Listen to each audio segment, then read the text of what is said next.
This is Disney's Orleans French Quarter Resort. Please collect your belongings, watch your head and step as you disembark, and take small children by the hand. That's variety for us, and welcome home.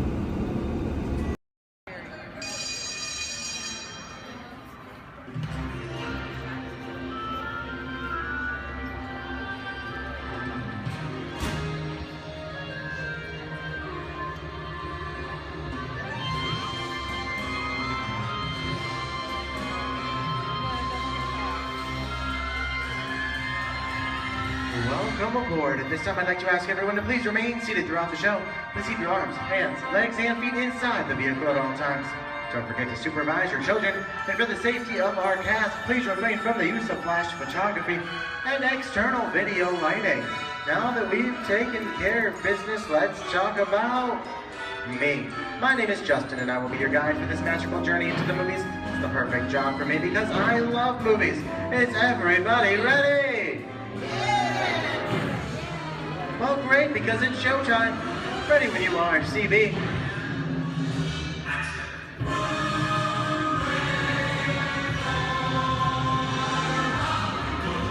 And we are rolling.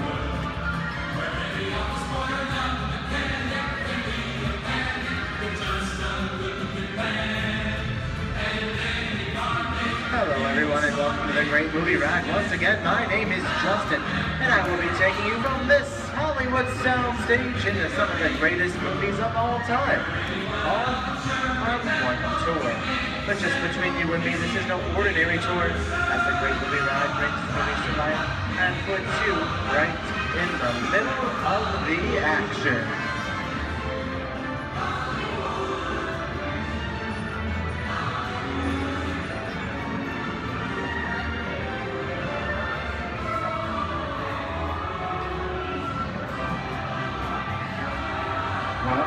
I don't know about you folks, but I just love the great Hollywood musicals of the 1930s.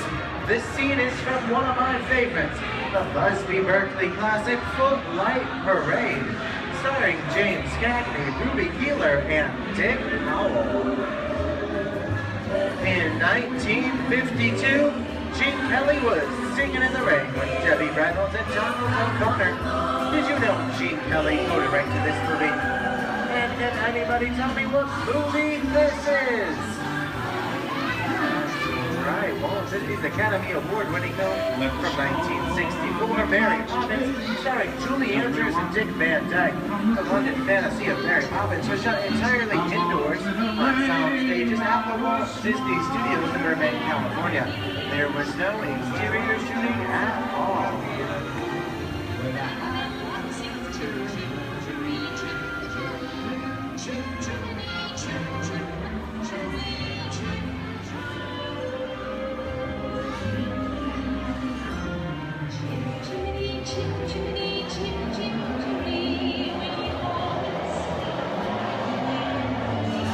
Hold on to those wallets and purses, folks. This doesn't look like a very good neighborhood. In fact, it looks a lot like the underworld, the scene of such classic gangster films as The Public Enemy, starring one of my favorite tough guys, James Cagney. The working title of the film was Beer and Blood, and in the United Kingdom it was known as Enemies of the Public. In one scene, Cagney shoved a grapefruit in Meg Clark's face. She could never look at breakfast the same way again. You kick it with the dog. If you don't, somebody's going to drop by here and kick your teeth out one at a time. With me?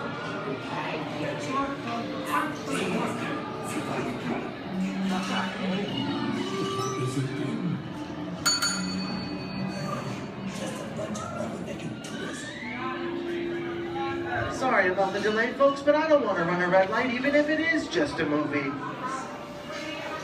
talking to me? You talking to me?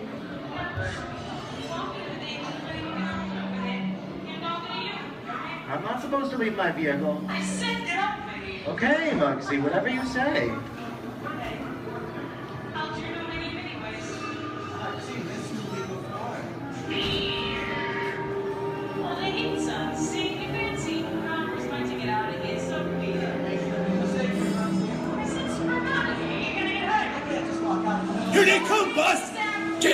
your grinders!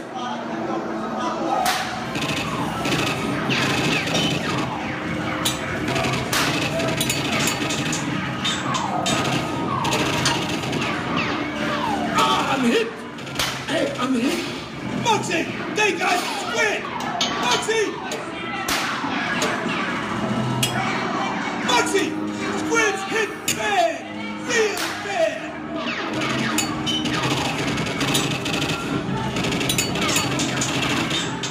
Everybody just inside. Remember, red lights against the law, and I would never break the law. Kick it. Watch this. No more red light. Moxie!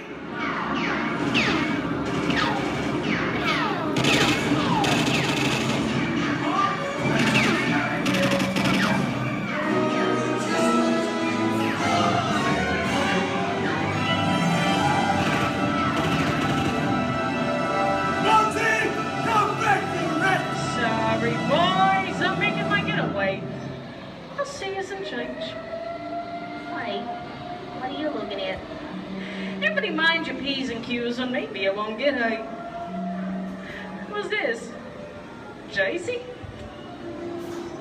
And now, the Old West, and two of Hollywood's legendary stars, Clint Eastwood and John Wayne.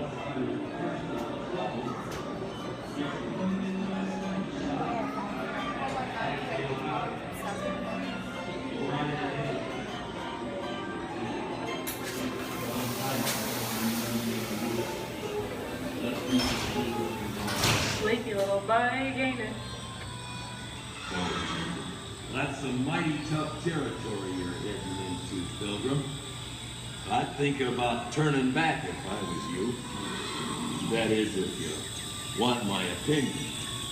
But I reckon you Well, ought to do Now that we're in the clean, it's the pleasure time for me to collect all your valuables.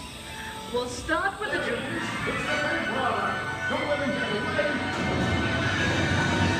You're gonna have to catch me face, Copper.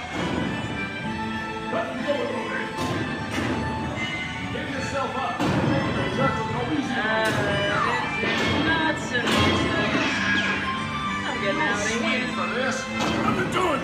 Nobody's taking my neck in a noose. Can't get any worse. Put a hole right in the stomach. Okay, that's worse.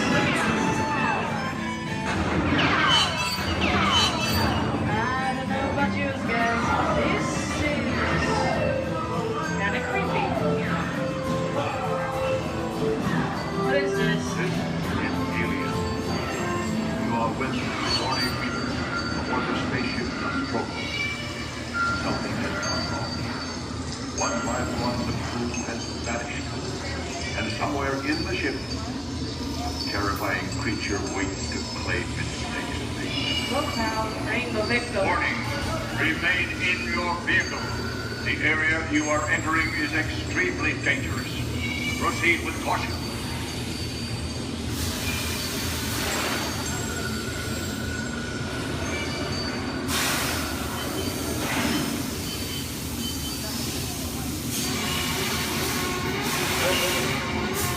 The emergency destruct system is now activated. Ship will detonate timing 10 minutes. Option to override automatic detonation expires T-minus 5 minutes.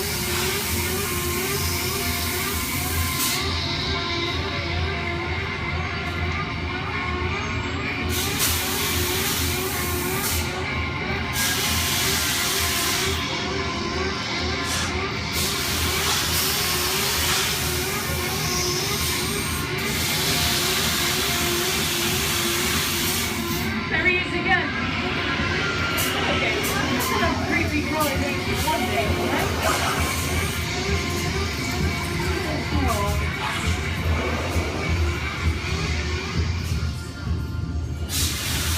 Here in Raiders of the Lost Ark, amid 1,000 deadly snakes, Indiana Jones unearths a great treasure.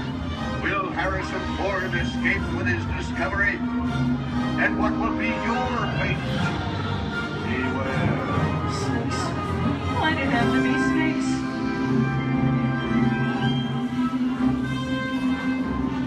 dust of 3,000 years lies undisturbed in this ancient burial chamber. And on the chest, the red stone god, priceless jewels. Get a load of that, you guys. Time for me to get back to work. Don't nobody move while I go get the goods. I don't think they notice a few extra bodies around here. But the jewel is guarded by a curse, and those who dare defy that curse must pay with their lives.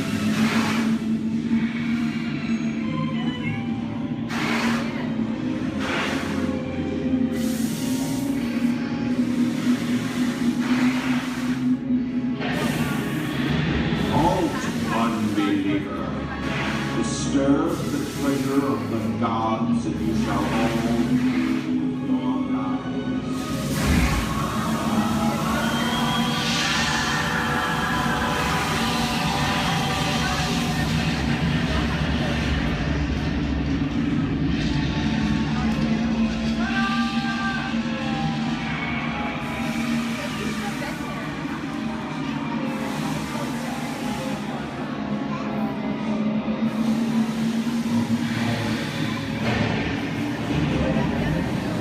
Well, I told you folks I was just going for popcorn. That just goes to show you anything can happen at the movies. So let's get on with the show. I see dead people. The horror movie is my all-time favorite genre. Some of the best horror films are produced in the 1930s and 40s, but monsters, mutants, and maniacs are still audience favorites and continue to haunt us today. Now that's what I call a wrap. We are now entering the jungle home of one of the most beloved characters of all time. And no, it's not George of the Jungle. Actually, it's Tarzan, played there by Johnny Weissmuller. Over here we have Marino Sullivan as Jane, and the one and only Cheetah as herself. Tarzan has appeared in nearly 50 film adaptations since 1918, including Disney's 37th animated feature.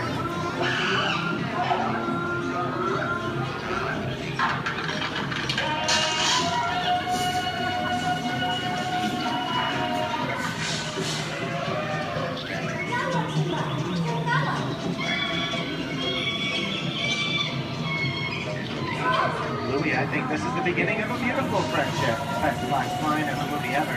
Humphrey Bogart and Ingrid Bergman in the classic romance, Classic Long Show.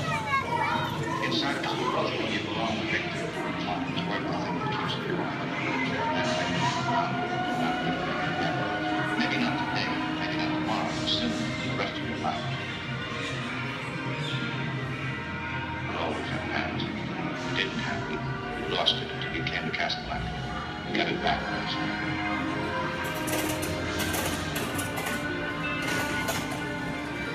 I've got a job to do too. Where I'm going, you can't follow. What I've got to do, you can't be any part of. Those I'm no good at being noble. It doesn't take Here's much one of to my see favorite movie stars, three Mickey Mouse in one of his greatest roles, The Sorcerer's Apprentice in Fantasia. When the movie came out in 1940, Walt Disney promised to add new musical sequences in the future. His nephew Roy kept that promise 60 years later with the release of Fantasia 2000. The sorcerer in the sequence was named Yensid, which is Disney spelled backwards.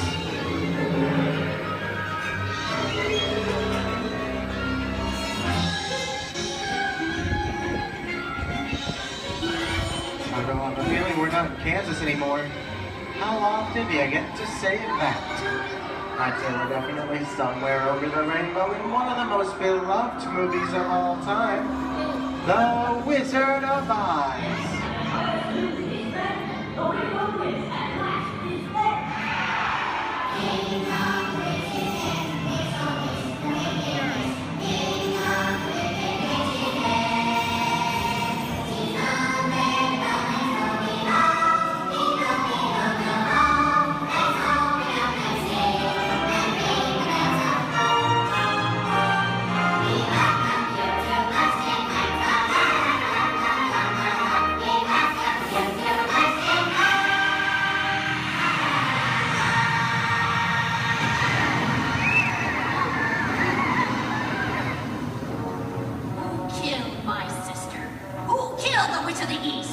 Was it you? No, it was an accident. I didn't mean to kill anybody. Well, my little pretty, I can cause accidents too. Oh, rubbish. You have no power here. Be gone before somebody drops a house on you, too. Very well.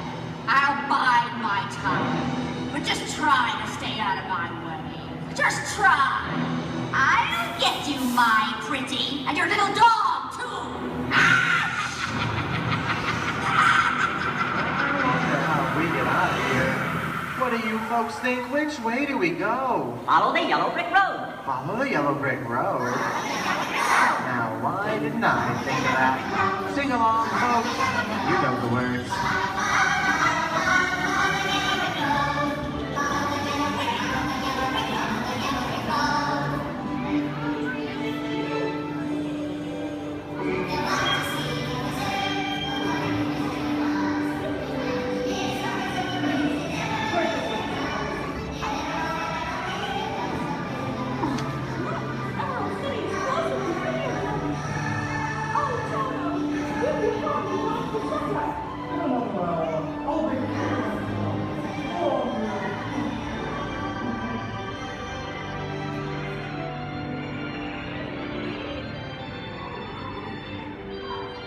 I hope you've enjoyed our tour through these great moments at the movies, but we've only scratched the surface of what Hollywood has to offer. There are thousands of other great movies out there just waiting for you to discover. And here are just a few of my favorites.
I'm gonna make him an offer, Captain.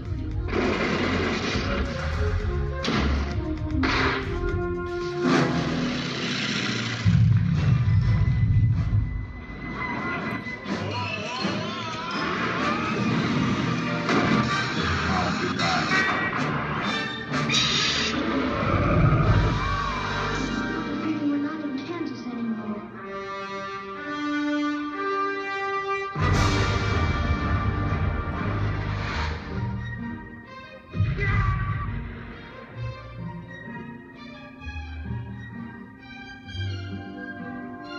The locals.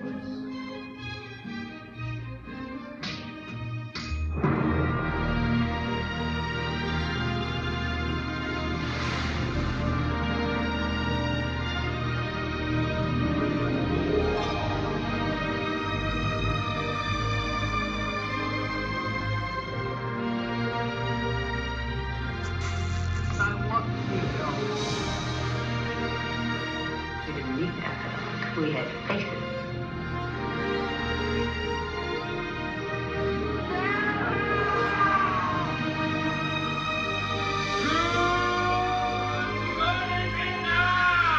San Francisco Steamer. It's going to be a bumpy night.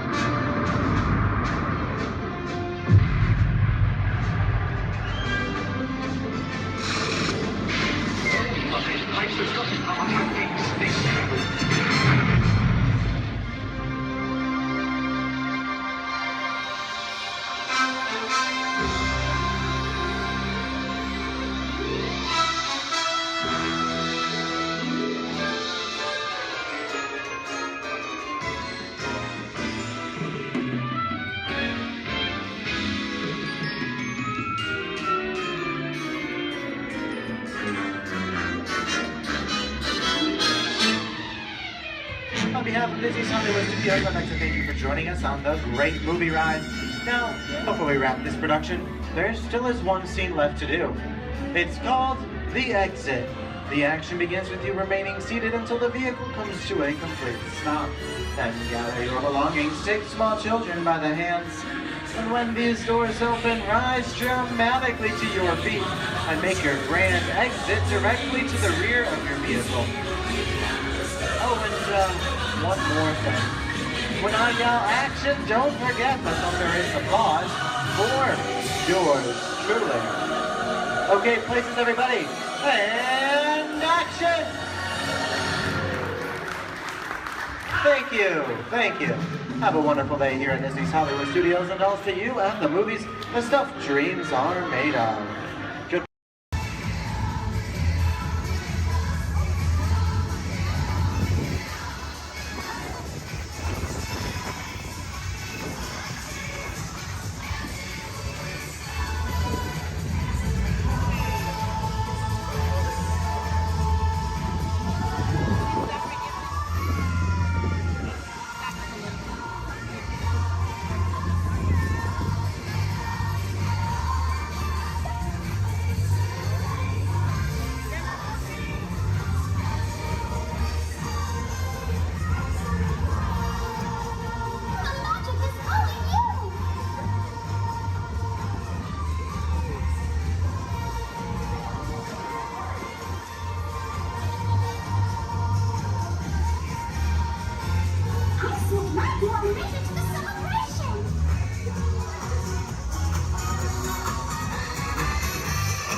above your heads, you'll see an animal identification guide. It's going to help you spot some of the different species we may see on our safari. We won't see all of them, but we usually have pretty good luck. First stop. Hey, Twin, we have the off there, Twin Day. That means let's go. Job over. My name is Derek. I'll be your driver today through the Harambe Wildlife Reserve. Is everyone having a good day so far? Yes. Great, that's good to hear. Hopefully it gets even better from here. If you have any loose articles like phones or cameras, make sure you hold on to them. If you drop them, I can't stop and get them. Also, if you have a camera, I recommend keeping it out and ready. We can't stop for all the animals we see, and if we do stop for them, they don't always stop for us. It's the best way of getting a clear picture of them. During our entire journey, I do ask everyone, please remain seated at all times. Keep your arms and hands inside the vehicle. This includes children. They can sit on your lap, but they can't stand out or anywhere else, just for everyone's safety. Our first stop here today will be the Little Ituri Forest. It's home to some very shy animals. I like to use the vegetation around them as kind of a natural camouflage. When I see animals, I'll point them out and talk about them. If you see any, there's a spotting guide up above you. I'll help you identify what you're looking at. We won't see everything up there, but hopefully we can see most of them. We're going to start on strong out to the right-hand side. There's some animals up on the hill there with striped legs. They kind of look like zebra, but they're not related to zebra at all. Actually, the only living, no relative of giraffe. They're called okapi. They're extremely shy, recluse animals. They're so shy they weren't even discovered by Westerners until 1901. Just like giraffe, they have really long tongues to help them reach their food.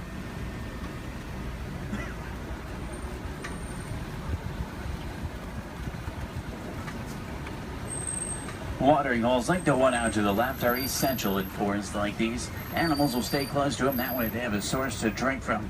If you look straight across the water up on the ledge up there, you'll see a black rhino. Actually really rare to see. They weigh about 3,000 pounds, charge about 35 miles an hour. They're virtually indestructible animals except in the hands of humans. Due to poaching, there's less than 5,000 of them left. They're poached for their horns, which don't have typical bony cores. They're made of the same material as their hair and nails. That's all they're poached for. The bird out to the right is called a saddle-billed stork. They get their name from the saddle shape on their bill. They stand about 5 feet tall, have a wingspan of about 9 feet. They're very unique birds that travel in pairs of male and female together, pretty much just the two of them their entire life. Females have yellow eyes, males have brown.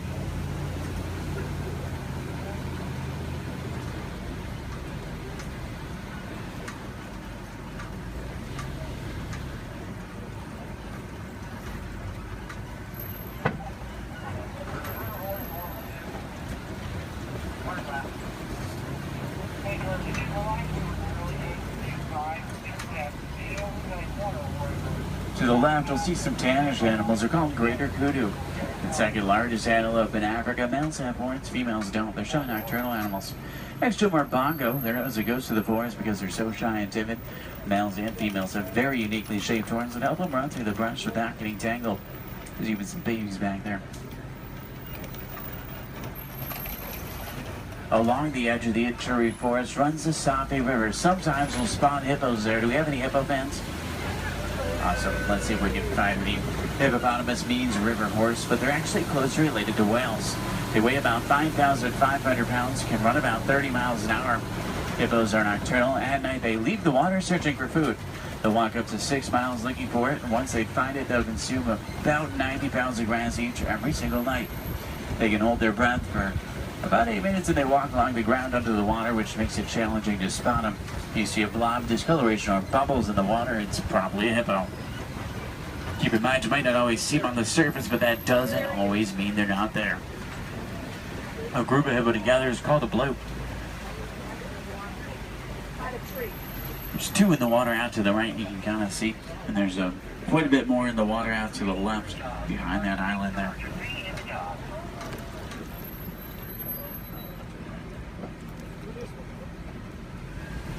On that middle island are pink-backed pelican. They get their name because they turn a pinkish color during mating season.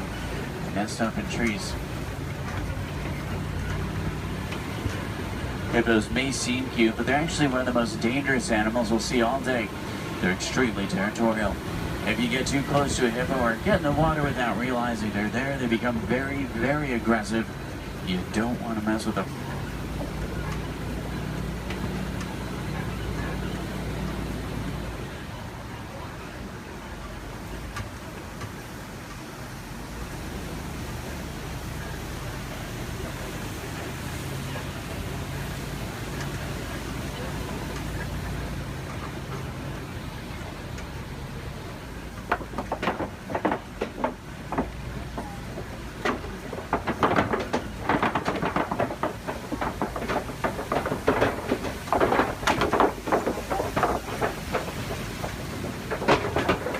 And do we have any favorite animals we're looking for today? Giraffe fans. Maybe a few. There's babies out in the reserve.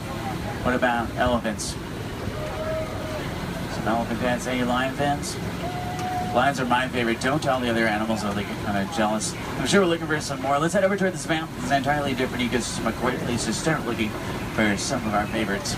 Now on the right up here, we're going to see a baobab tree. We'll see them all throughout the reserve. They're also known as upside-down trees because they look like they're upside down. They do really well in droughts. They store water in their trunks and go about 9 months of the year without leaves, which helps to conserve water. Because of this, they can live to be thousands of years old. We're entering the African savanna we're all working hard to conserve. It serves as a home to millions of animals. Every year is a roaming grave searching for food. It does work like a big circle here. The elephants, they're the bulldozers. They push down the trees, which helps the grass grow and helps provide food. The giraffe will eat the leaves under the trees, which lets sunlight through to also help the grass grow. The zebra and the antelope will eat the grass, and then smaller animals like warthogs, they do the edge work. Helps create the image we're all looking at today. In a balanced ecosystem, there's food for everyone.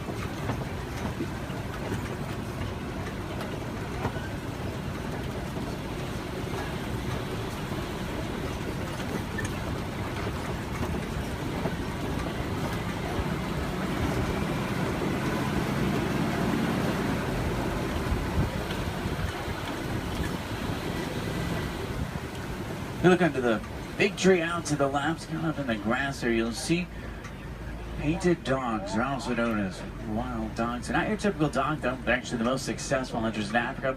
They're more successful at hunting than the big cats, including lions. They rally before they hunt. They'll hunt in the morning and the evening. They follow their prey until it drops from exhaustion. And once they get it, they consume 1/3 of their body weight in just one sitting.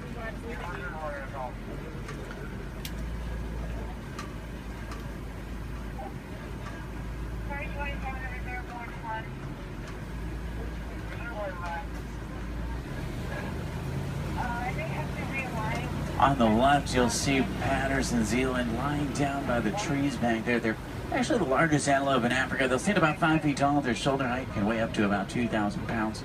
They can jump up to about 8 feet in the air. Both males and females have spiral-shaped horns on their head. The orangish mounds we're passing are called termite mounds. They're hard as concrete. Elephants use them as scratching posts. Once they wear them down a little, antelopes stand on top of them. That way they can see predators like lions approaching. Inside each mound are millions of termites. There's also a series of tunnels and canals that help them to move.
See some Maasai giraffe up ahead. We're going to see them out to the left.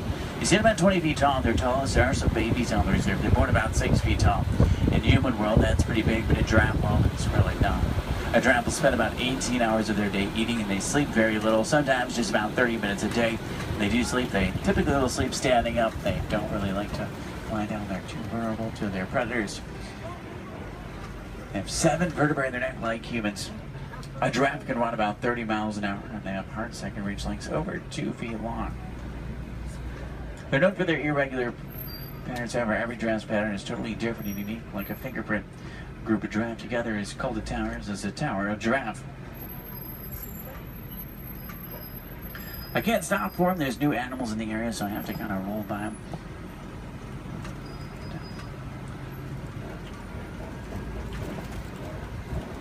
We see a lot of downed trees up here as well. That's normally a pretty good sign. There's elephants nearby. Elephants are extremely social creatures as well.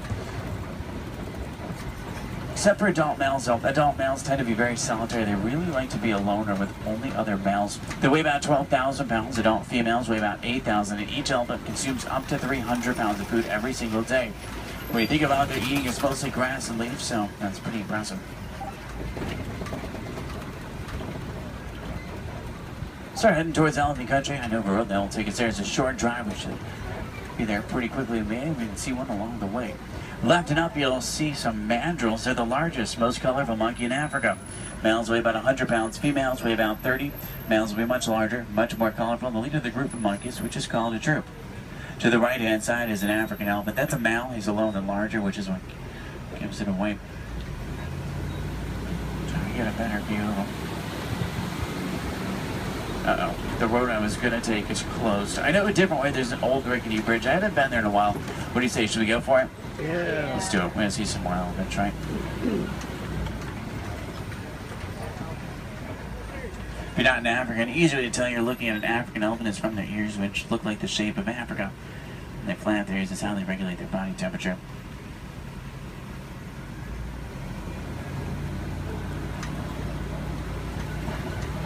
Trying to find some more. I just hope they worked on this bridge. Last time it was pretty bumpy. Almost. Everyone made it. It's a little worse than I remember. The good news is there's still a few parts of it connected. Is anyone on board Scared Heights? If you are, just close your eyes like me. Steady. Oh, they tried to fix it. I see a new patch of duct tape. That stuff really can't fix anything.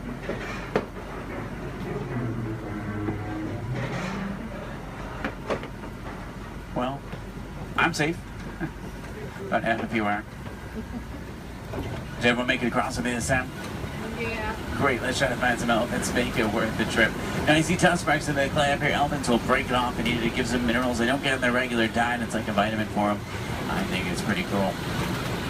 For all the moms on board, this fact will be much scarier than that bridge. Female elephants are pregnant for 22 months. I know, that's a long time. Now, young elephants have the second longest childhood to humans, about 15 years. There are young elephants on the reserve. It's really hard to tell how old they are, though. They grow fairly quickly. We're trying to find the best place to see them up ahead. Hopefully we can find some down by the watering hole. I'm still in that area where the new animals are, so I have to keep rolling for the elephants, too. I can't come to a complete stop, but I can slow down quite a bit. So make sure you have your cameras out and ready so you can get a good picture if you want one. In the meantime, I'm going to try and tune into a local Harambe radio station. I can normally get a pretty strong signal here. That way we can listen to some music while we look for elephants.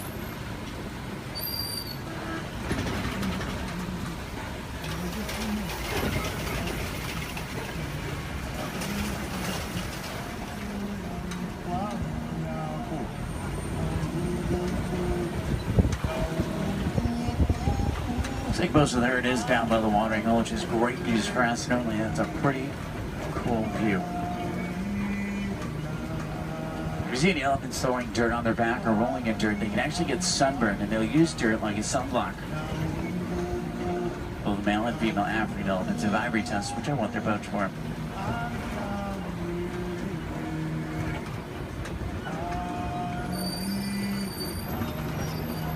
Their trunks might not seem strong, but they're going to be up to 100,000 muscles in just their trunk. It's actually really powerful.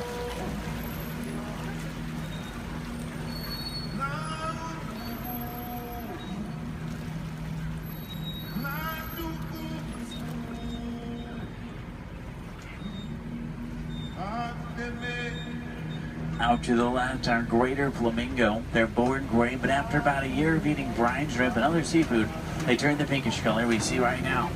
The chemical in the shrimp that turns them pink is beta-carotene. Does anyone know you call a group of flamingo together? It's called the flamboyance. It's pretty funny. They're also under the stand. I guess flock is just too simple for flamingo.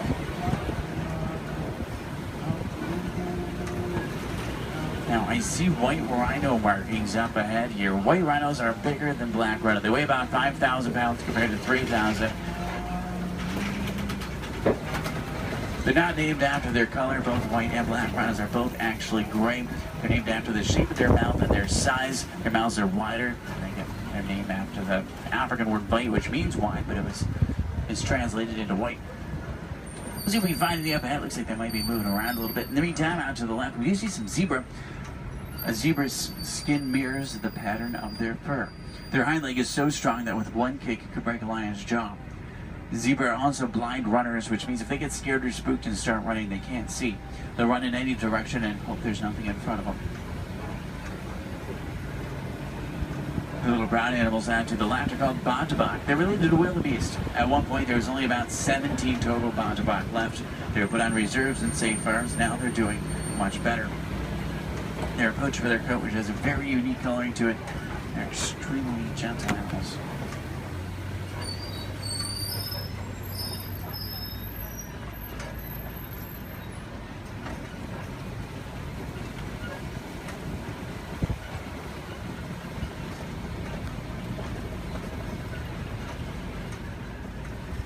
See some spots on the side of the hill here. If you look out to the left and backwards, you might be able to see them. It's kind of a tough angle. There's some up ahead as well. These are a little bit easier to see. These are Cheeto. Cheeto run an average speed of 60 miles an hour. Their daytime hunters have phenomenal vision. It takes them about 3 seconds to reach that 60-mile-an-hour mark. Once they hit it, they can only run it for a short distance.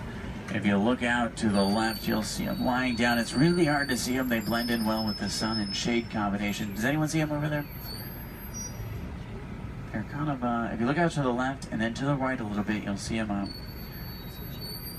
to the bushes. They're in this direction, this way. Can you see them? I know, they're really hard to see. They're camouflage. They're not powerful animals, they're speedy animals. If they come across an animal that is powerful, like a lion, they'll turn around and run the other way. Speaking of lions, I see a Kobe rock formation up ahead, which is a good place to look for them. Lions are inactive about 20 hours of the day. It doesn't necessarily mean they sleep all day, it just means they really like to lay around a lot. You can hear lions roar for up to 5 miles. Females, they're the hunters. Males typically stay back and protect the pride.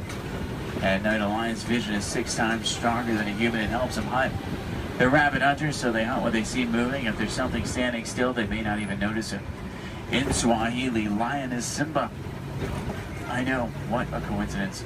If there's any wilderness explorers on board, you're on the Simba 1. That's SIMBA1, page 13 of your handbook, Simba 1. There's a crash of rhinos out to the right. You can get a pretty cool view of them. There's even some babies. Babies stay pretty close to mom. Keep in mind, mom weighs 5,000 pounds, can run 35 miles an hour. So if you thought your mom was scary when she's mad, these are a little scarier. Left it up is a pride of lion. There's a male. Look higher, you'll see a female. She's way up on top of the rocks up there. Extremely graceful animals, but they're also very powerful. You get that sense when you're around them.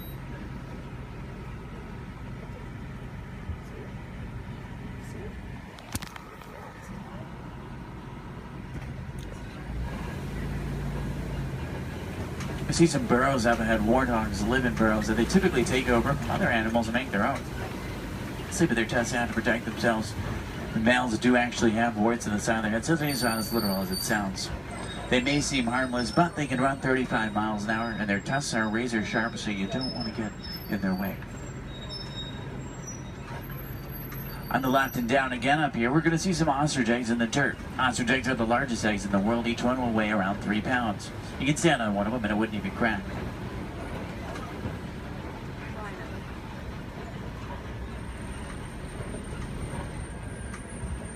If you're wondering what Disney does or what we can do to protect some of the animals we've seen today, the Disney Conservation Fund has been doing research for a long time. And a good example of something we've learned is elephants in Africa migrate quite a bit. There's a problem though, they're migrating onto farms and taking crops from farmers, and the farmers did not have a non-violent way to stop it. Fences don't work, elephants plow right through them. So Disney went over to try to help their conservation partners find a solution, and they found out that elephants are terrified of bees. So they created bee-guide fences and installed them in Africa. This not only keeps elephants out of dangerous territory, it also benefits the farmers. They can make extra money from the honey.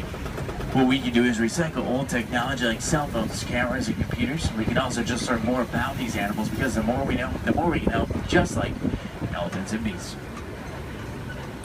The animals to the left and right are called scimitar horned oryx.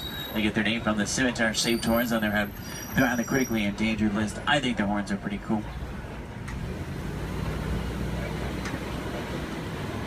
If you have any questions about anything we've seen today or anything I can help you with for the rest of your day, feel free to let me know. I would be more than happy to help. In the meantime, we're going to start to make our way back towards Harambe Village. Once we get back, if you're looking for more fun things to do, I recommend the Pangati Forest Trail. You can see gorillas, baby gorillas, naked mole rats, hissing cockroaches, underwater hippos, meerkats, and more. About a 15-minute hike, but you'll get some great pictures and make some great memories. At the end of Harambe on the right is the Festival of Lion King. It's one of the most popular shows at Disney. By far one of my favorites. It's worth the trip. Make sure to drink plenty of water today, otherwise the heat can sneak up on you. Did everyone enjoy the safari? Yeah. Great, that's good to hear. Now the best thing is no two safaris are ever the same. Whether it be a different driver, different animals, or the same animals closer, it's always unique.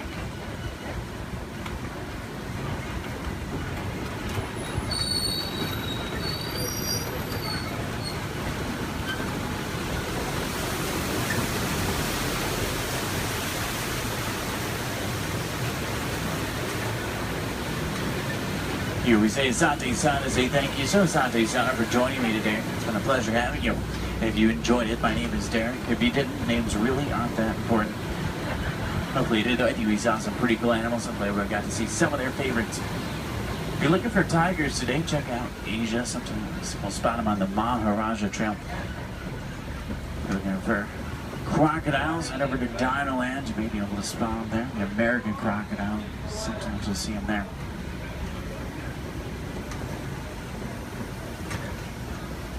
I'm going to take you right back to where I picked you up. It's a short drive back. We should be back in just a few minutes.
right. There are musicians out here, and they are good.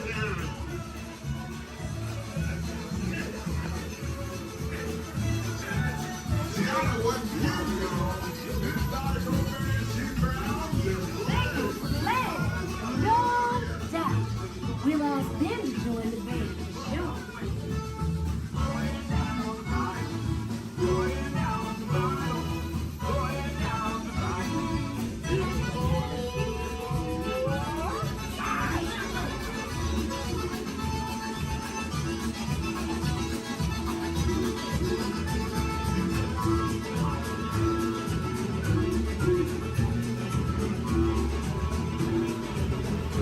Tiana, you're right. The fire's not just what we mean.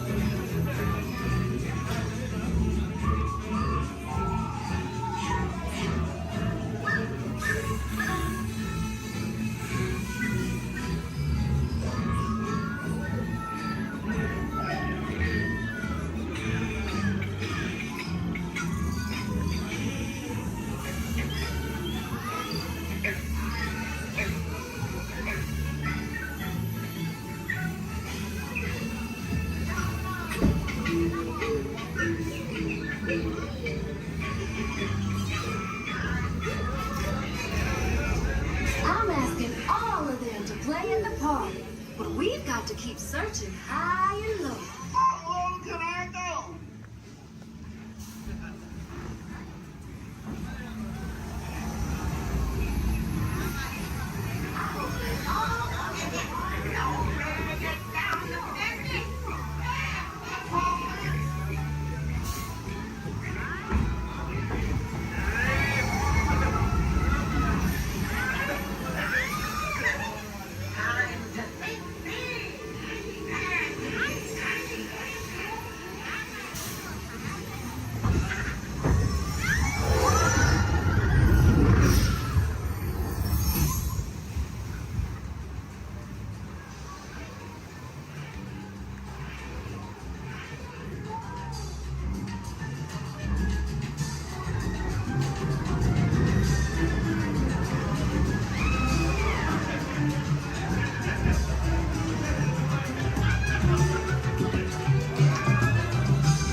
These tiny musicians you found sure do bring the heat.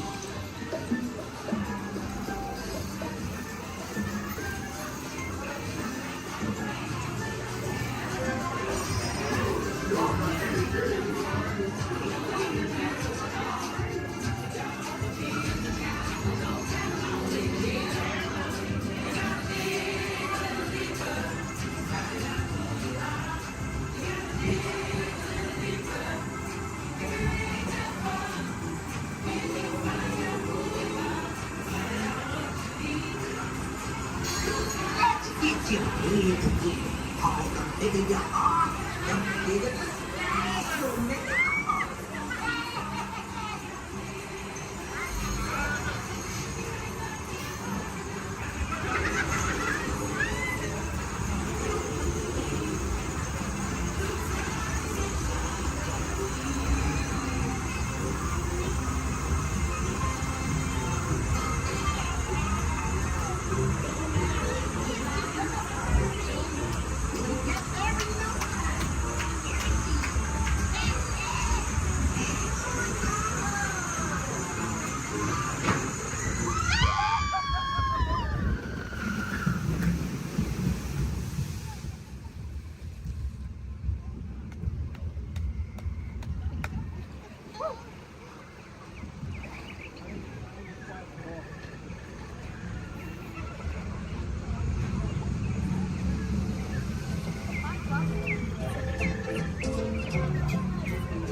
Remember, this party wouldn't be what it is without you.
Reflex standing by. Siellä mikä system scan liike. Affirmative. Red onkin. Engage repulsors and hold on, recruits. More ships. Launch.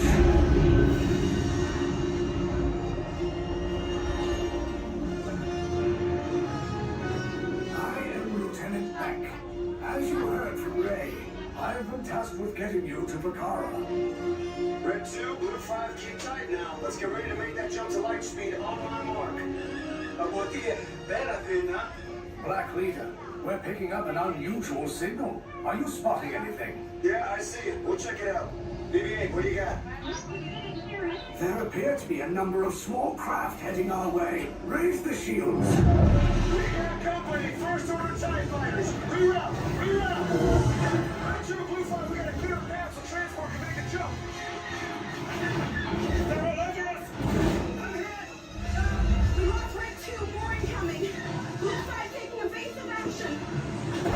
Try to shake him, Blue. I'm trying. We lost Blue 5. I'm going to try to draw them away. Copy that. Get us clear so we can make the jump. Be ready. You won't have much time. Where are all those TIE fighters coming from? Star Destroyers.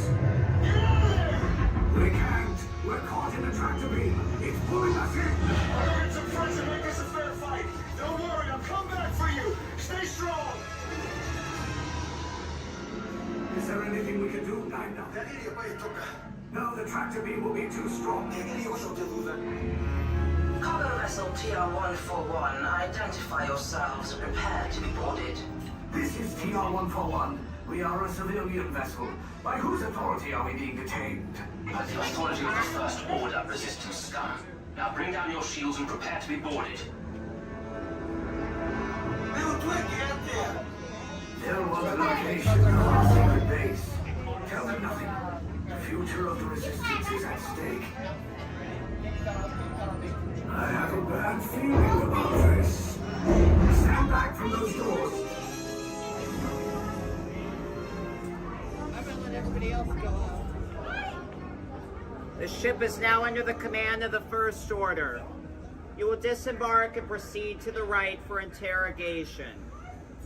You will exit last. Everyone else off. I was going to.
Well, they just had to come and give you a great big welcome!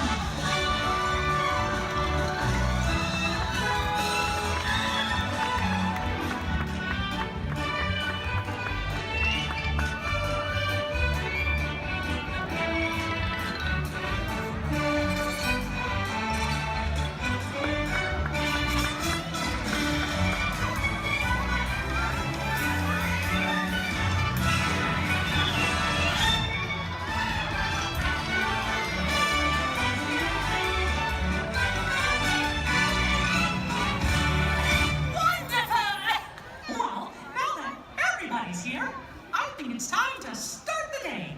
And that means it's time for just a little bit of magic.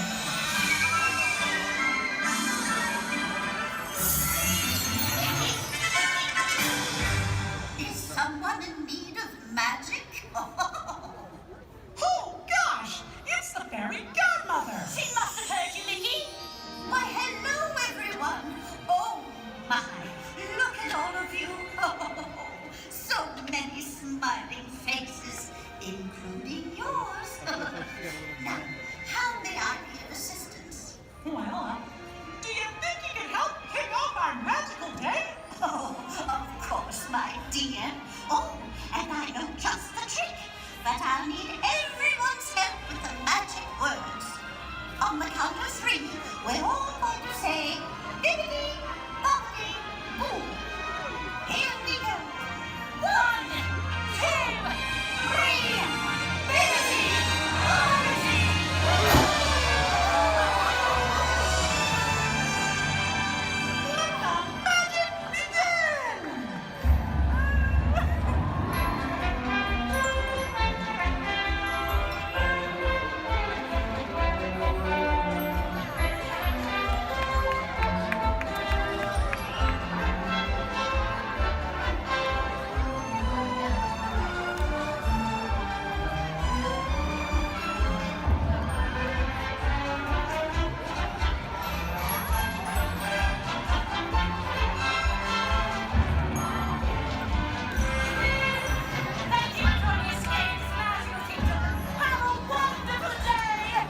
Well, what are we waiting for? Let's get going. See you real soon.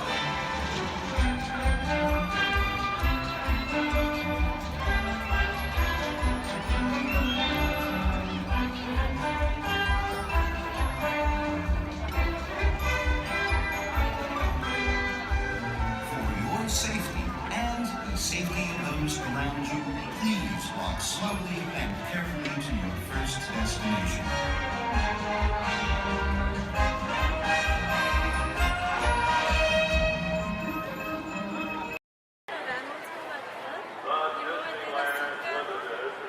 Now arriving from a trip around Walt Disney Magic Kingdom. Passengers will stand by the door. It's because you guys had both had the same band. That's what the whole big kids, big glasses on.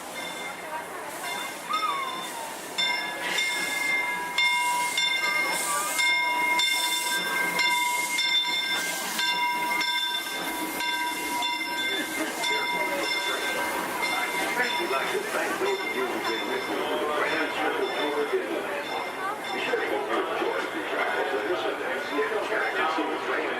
I'd especially like to thank those of you who've been with me for the Grand Circle Tour of Disneyland. We sure hope you enjoyed your travels with us. Sealed genetic matching room. Okay, Dr. Stevens, they're ready. Can everyone see me? Great. Welcome to the Avatar program. Soon, you're going to have a chance to undertake an amazing Navi rite of passage, flying on the back of this powerful animal called an Ikron, or as we call it, a Banshee. The way you're going to do this is by being matched to something called an avatar. And I'm here to help you guys get ready. But first, we have to scan you for Pandoran microparasites. All right, everyone, stay on your number and move your arms a bit. Whoa. Okay, start scan.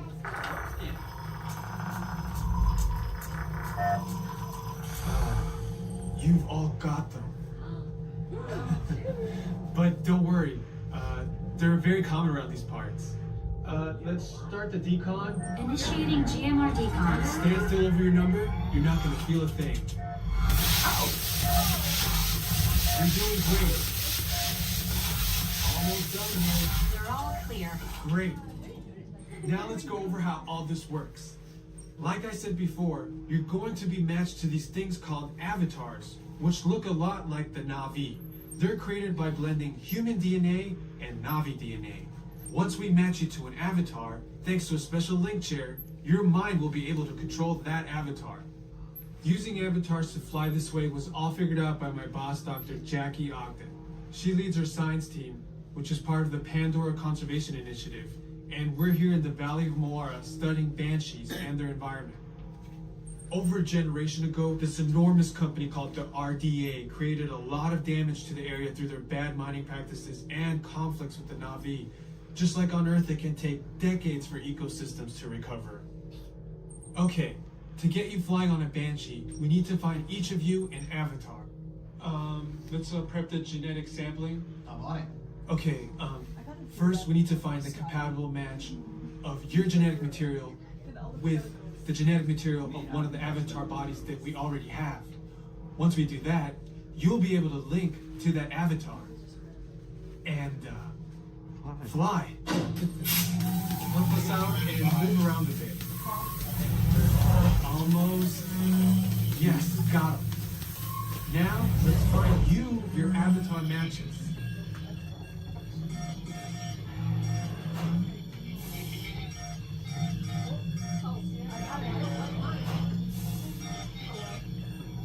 Oh, I got a match. Well, I got one. Oh, I don't do that.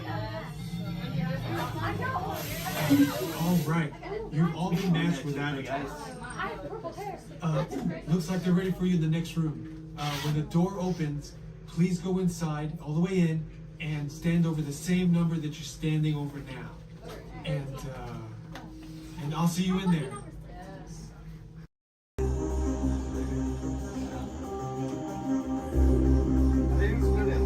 You see alligators on this ride? Yeah, space alligators. Also known as alligators.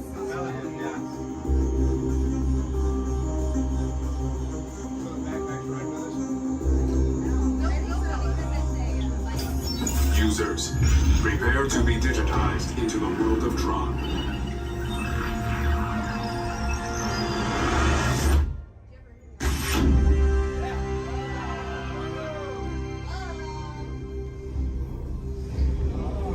Team Blue, welcome to the grid.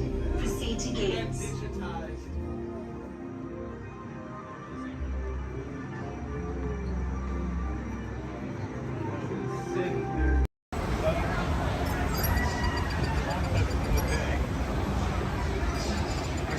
Hello. The seatbelt check is around the corner. For your safety, remain seated with your seatbelt fastened in your hands, arms, feet, and legs inside the vehicle at all times. And please supervise children. Thank you. La estación de control de cinturones de seguridad está a la vuelta de la esquina. Por su seguridad, mantenga sus manos, brazos, pies y piernas dentro del vehículo y cuide a los niños.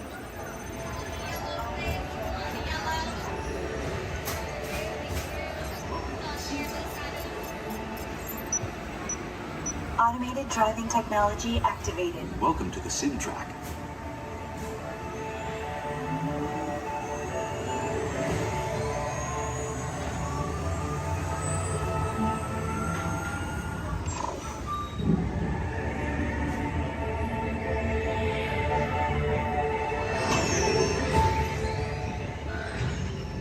We'll begin with the capability test to see how your vehicle designs perform under challenging weather and surface conditions.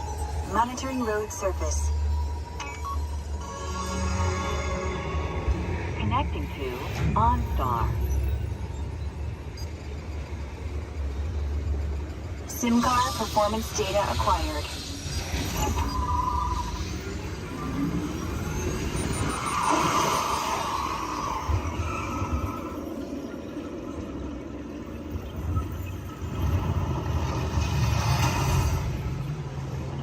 Let's see how your designs hold up now.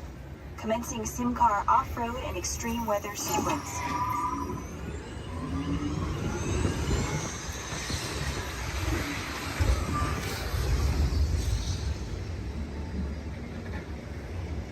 Capability test results displayed and verified. Now let's see how your vehicles compare when it comes to their efficiency. Scanning SIM car for optimal eco-efficiency.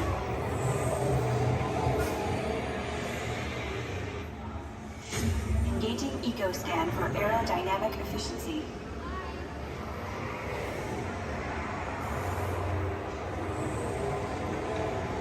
Drive systems analysis. Hyperspectral imaging in progress. Calculating total enviro impact.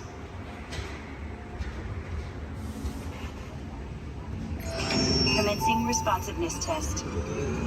Okay, the responsiveness data is now being synchronized. Automated driving technology verified and active.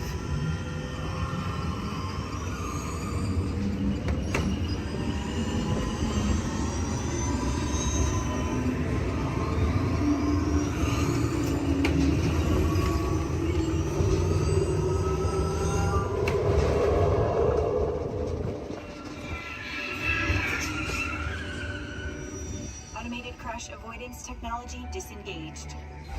Displaying responsiveness data. Here comes the final test. Energizing for power test.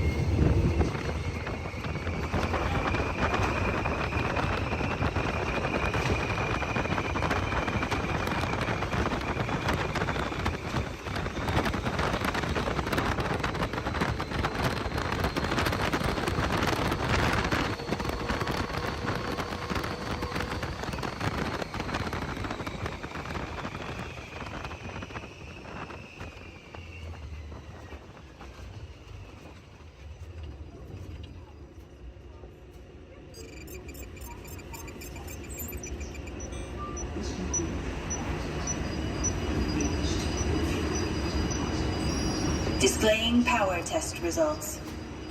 SimTrack performance testing complete. This concludes your performance testing. You'll be able to see how your Chevrolet custom concept vehicle designs compared with the sim car after you disembark.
You turn.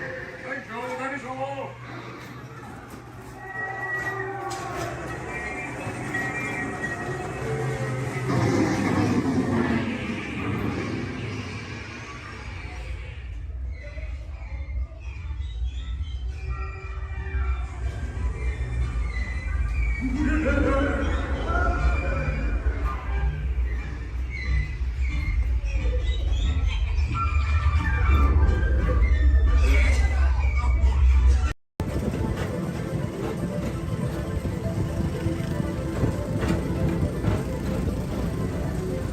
Attention all visitors from Galaxy M31. Please keep forward-facing tentacles clear of oncoming vehicles. Thank you.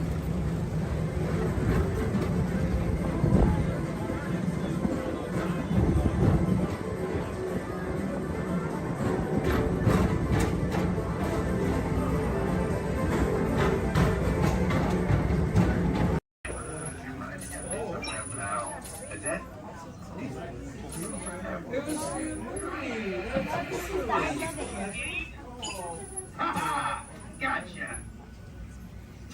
Oh! What are you guys still doing here? Tour's over. The cages are open and the creatures are loose. You gotta get out of here. Wait! Don't get out of here. I could use a hand. My little pal Groot is lost in the fortress somewhere, and I need to find him before he gets ate. I found his tiny little heat signatures, see? All those other heat signatures are, well, don't worry about them. Listen up. You guys can be a big help while I look for my pal. A gantry lift full of warm parents makes a really great distraction. I just need you to wave your arms, scream, whatever it takes, and then all these things will, never mind. You in? It doesn't matter. That was rhetorical. Now let's move. Meet me at the gantry lift. Yeah, I'm gonna go back that way.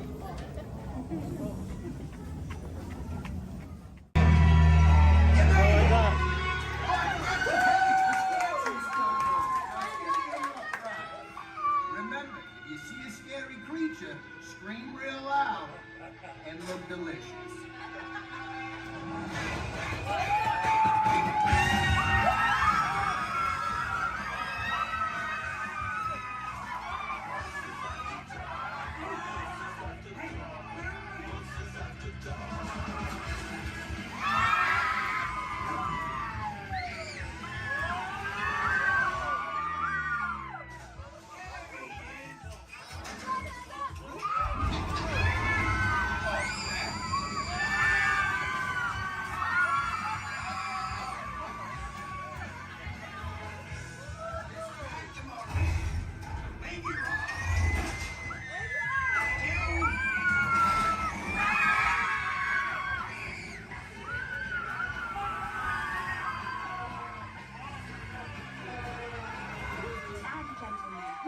You've enjoyed our tour. Please gather your purse souvenirs.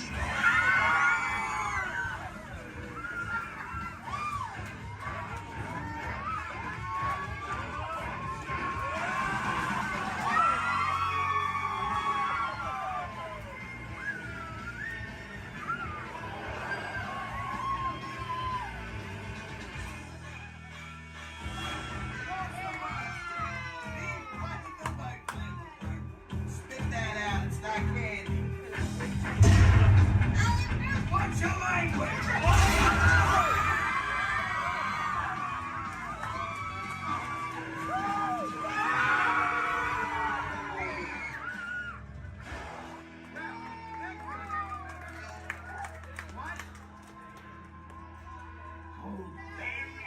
Very still.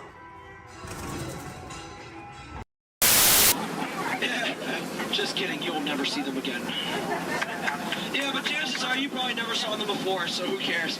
Ladies and gentlemen, welcome aboard the world-famous Jungle Cruise. World-famous for being world-famous. My name is David, and I'll be your skipper, your tour guide, your social director, your dance instructor, and if you don't laugh at my jokes, your swimming instructor for the next 2 weeks. All right, the first river we are entering is the the Amazon River, where everything is larger than life. You can tell to the left and to the right of the boats by these butterflies coming up over here. Now, these butterflies, just to let you know, have a wingspan ranging between a mild and tiny 12 inches to a whopping and amazing 1 foot. And over here to the right is Inspiration Falls. Now, people usually ask me in unison, why do you call it Inspiration Falls? Well, how odd of you guys to ask. Well, the longer you stare at it,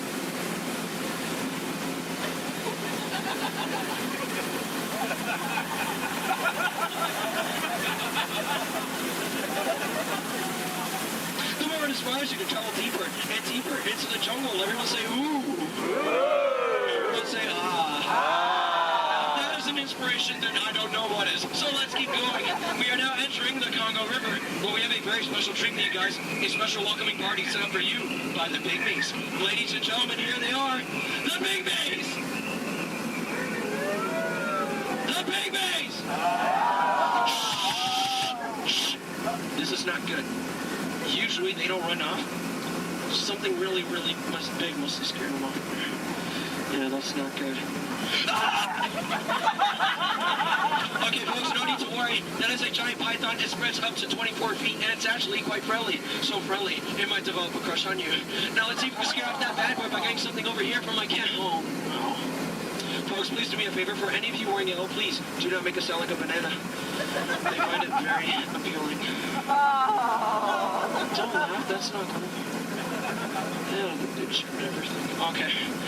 Alright, folks, we are now entering the Nile River, where it goes on for Niles and Niles and Niles and Niles and Niles and Niles and Niles. And if you don't believe me, well, you're in the Nile! Disbelief, but nice try, though. Alright, coming up over here is an African elephant. Now, this elephant is special because I taught it a really cool trick. Watch. Alright, Bertha! Speak! In Spanish! Now spray the boat! I'm just kidding. I haven't taught him that yet. Over here to the right, you'll see a sandstone formation. Now, I like to point this out because most people take it for granted. Oh, come on! That joke rocks! Alright, we're now entering the African veldt, where you'll find all sorts of animals such as wildebeest, impalas, zebras, giraffes, and lions. These lions over here are demonstrating the first law of the jungle, survival of the fittest. They're demonstrating it by protecting that sleeping zebra. Yeah, that zebra looks dead. Tired. Alright. And folks, this very special treat, the second law of the jungle, survival of the fastest, just up ahead. You know, I told these guys over here on the pole, you know, African rhinos, they're just as fast as horses, but they didn't believe me, and it looks like now they're about to get the point. In the end, oh dear. That is my heart in the morning. Alright, we are now entering crocodile country, where danger lurks in every corner. So please do me a favor, if you have any family members that you want to get rid of, now is the time to do it. Alright, over here to the right, on the left-hand side, you'll see Old Smiley. Now, Old Smiley is 75 years old, and he loves to take free handouts. Now, crocodiles are some of the dangers we have here in the jungle. We also have monsoons, whirlpools, hurricanes, rapids, and waterfall, that's right. Ah! Okay, let's see if we can make the destroy tech turn over here, folks. Alright, just in case anyone wants to lead to the right! Lead to the right! Lead! I'm so sorry. Lead to the right! Lead! We're not gonna make it! Okay. Alright, folks, thank you very much. Just to let you know, that was Schweitzer Falls, named after the world-renowned professor, Dr. Albert Falls. Now, people usually ask me, you know, David, how did you land your job here at the Jungle Cruise? Well, it's plain to see. I took a crash course, but now I'm just winging it. Yeah. Don't laugh, this is the story of my life. Oh, no. Okay, folks, looks like we're still up on a pool of hippos. Okay. Everyone, please do me a favor. Don't do anything stupid. I'm going to try to scare them off here. Oh, God, go away!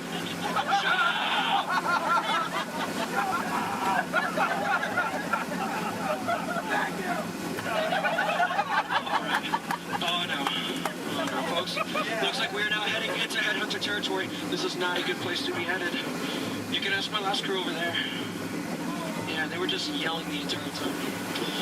Oh, dear. Alright, from my years of experience, I know when the natives are dancing like that, that means they're going to attack the boat. Usually they attack this side, so there's nothing to worry about if you're on this side of the boat. So, you know, keep your eyes peeled and see if we can avoid the attack here. Establish your attack! Don't worry about it, stupid, because I'm doing that for you.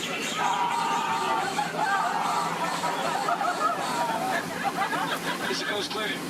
Alright, good. Ladies and gentlemen, here's something you don't see every day. What you've all been waiting for, the amazing, the stupendous, the colossal, the eighth wonder of the world.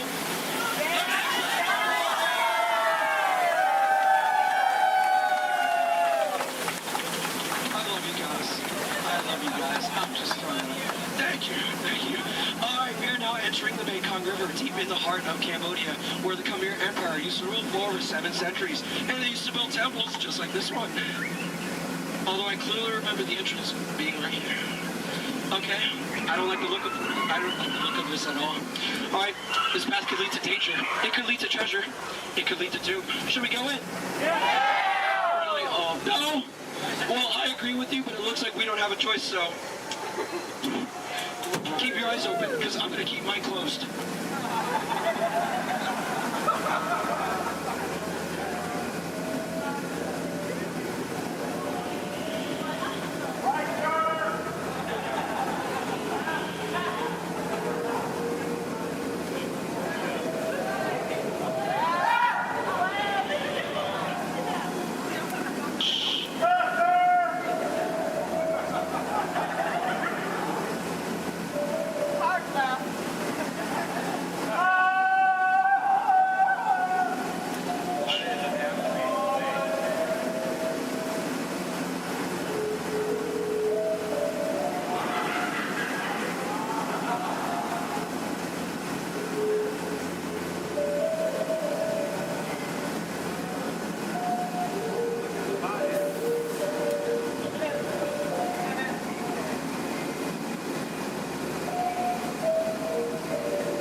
Looks like we made it. Is there anybody missing?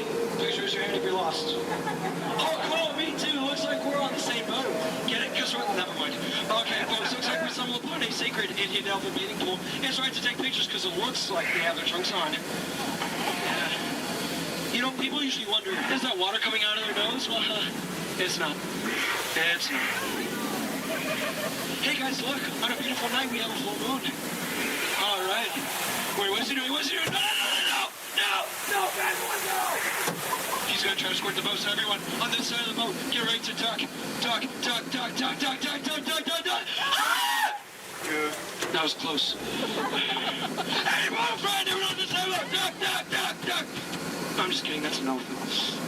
Alright, ladies and gentlemen, listen up. We're now entering the educational part of the tour, where I love to point out my favorite plant life. Ready? Listen up. Ready?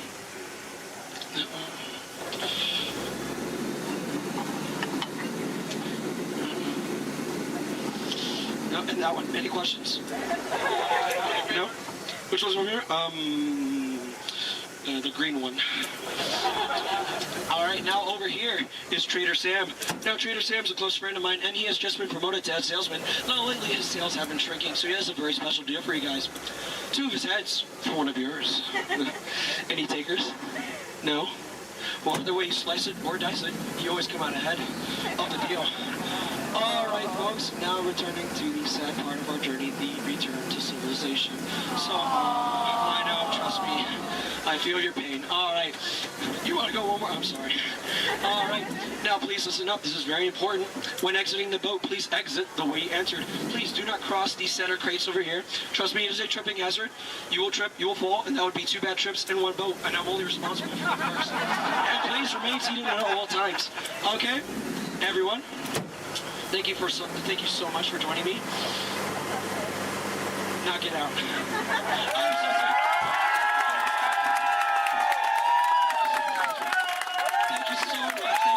Standing ovation. Oh my goodness. Standing ovation, clap. Oh my goodness, you guys made my night. Like really, you guys did. All right. Hope you guys enjoyed your time here at the world famous Jungle Cruise. My name is Skipper David, and if you didn't enjoy your time, well, my name is Tito, and I have no idea what I'm doing here. So, all right. Please watch your head and watch your step.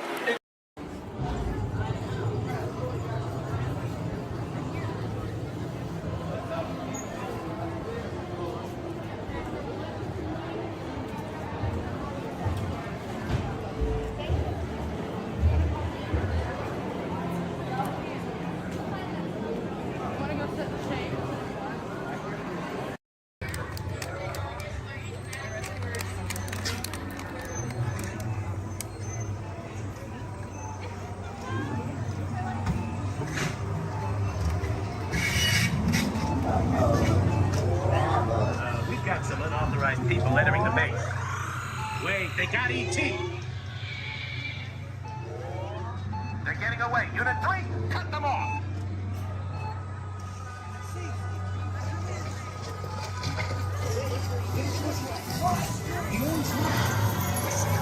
Let's go.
E.T.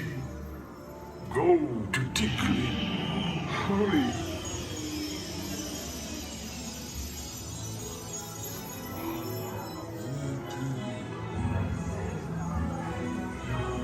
Digley.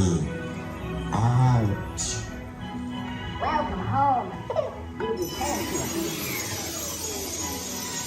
Orb dog. Welcome home.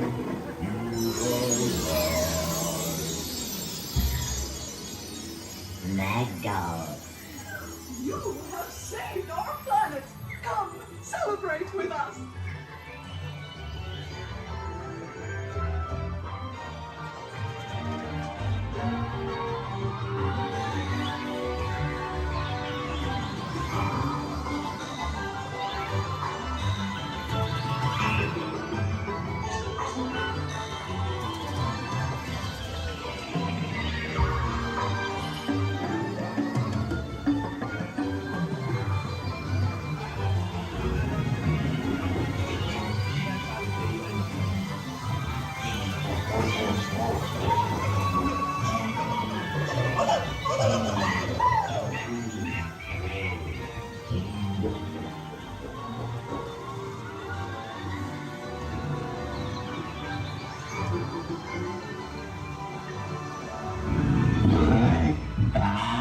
Naruto, Riley, Fran, Loopy, Pete, Tara, Brandon, Amanda.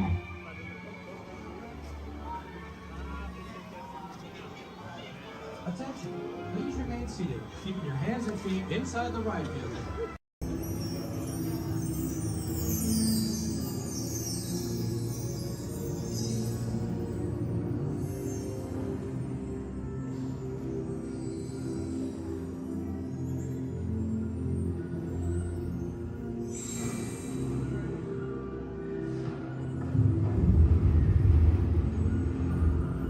On top of your head, hats, ears, sunglasses. Go ahead and take those off. We want them flying off in a first order ship. Who knows what they would do with them, but they're not going to give them back. This is our find. It's going to help get you guys out of here. We're just waiting for a transmission from Finn.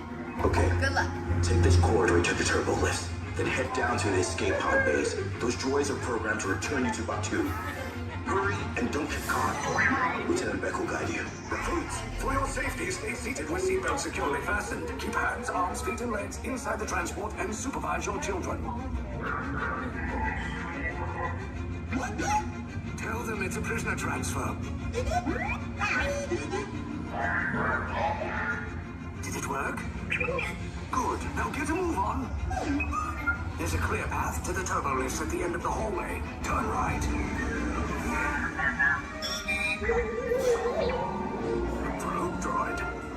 lucky it didn't spot you.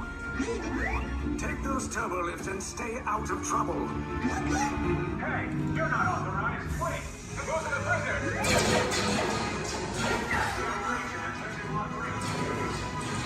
Your cover is blown. Find an alternate route. Who picked these two droids anyway? Detention approach. Prisoners will see nothing. Fire!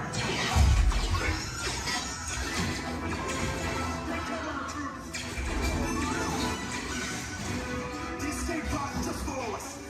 Take those down. We'll cover you. Hurry! No, not up! I said down!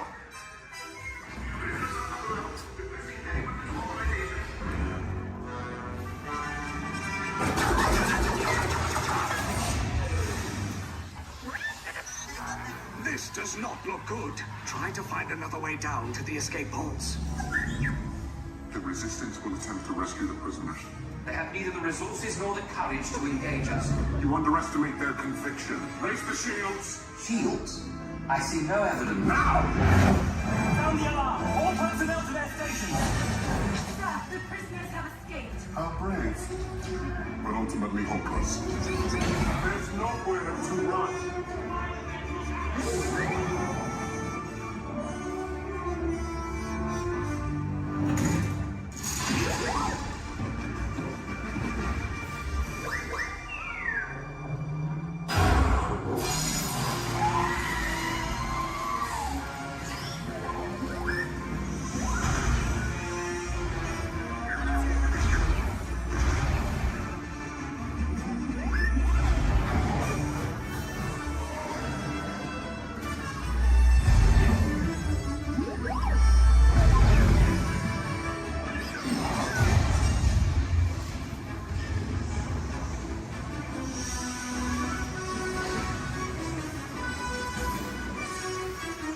Attention, all resistance personnel. Abandon ship.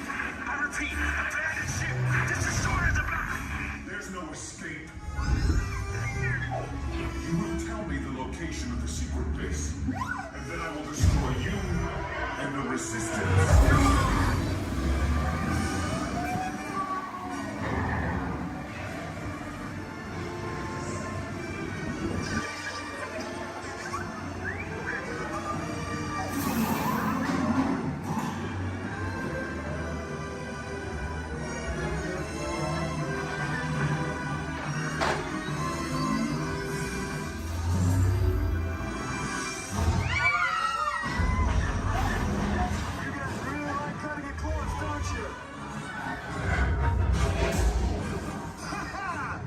Okay, you're clear.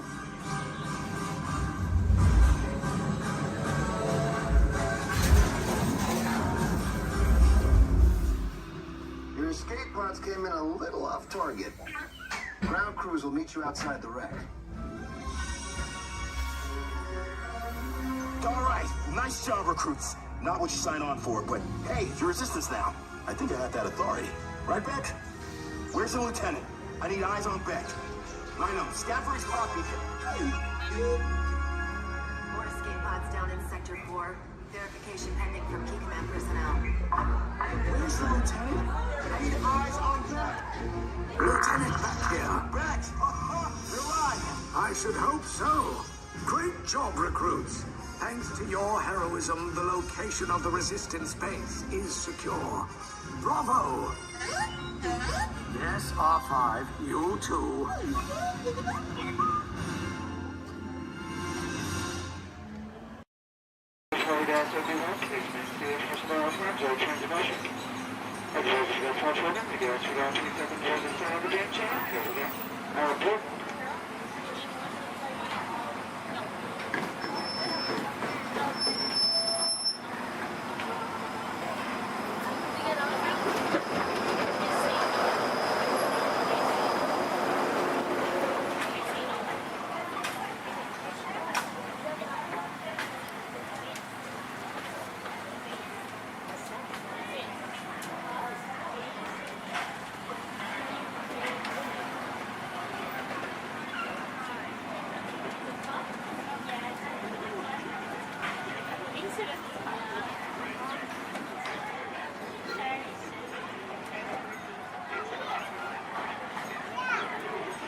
those joining us, welcome aboard. The next leg of our journey will take us along the rim of the Grand Canyon. It's a mighty long drop to the canyon floor. Okay, ladies and gentlemen, friendly reminder, no flash pictures. And legs inside the train. Be sure to watch your kids and no flash pictures, please. Para su seguridad, permanezca sentado y mantenga las manos, brazos, pies y piernas dentro del tren y cuide a los pequeños. Por favor, no tome fotografías con flash.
We're now steaming back to our own time and to Main Street Station, gateway to Disneyland. If you'll be leaving us here, stay in your seat till we come to a full stop. And remember to gather all your personal belongings, including the guns if you got any, and step carefully from the train. I'd especially like to thank those of you who've been with me for the Grand Circle Tour of Disneyland. We surely hope you enjoyed your travels with us and that you'll come back and see us again real soon. For those of you traveling on, we'll be on our way again in just a few minutes. This is Main Street Station, Main Street, USA. Did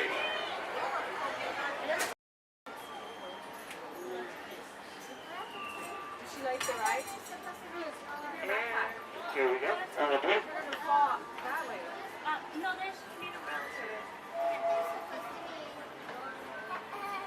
Yeah, but it's a lot. I don't know. I just want to take it off because it's going to fit. That's fine. Just grab that blue blanket.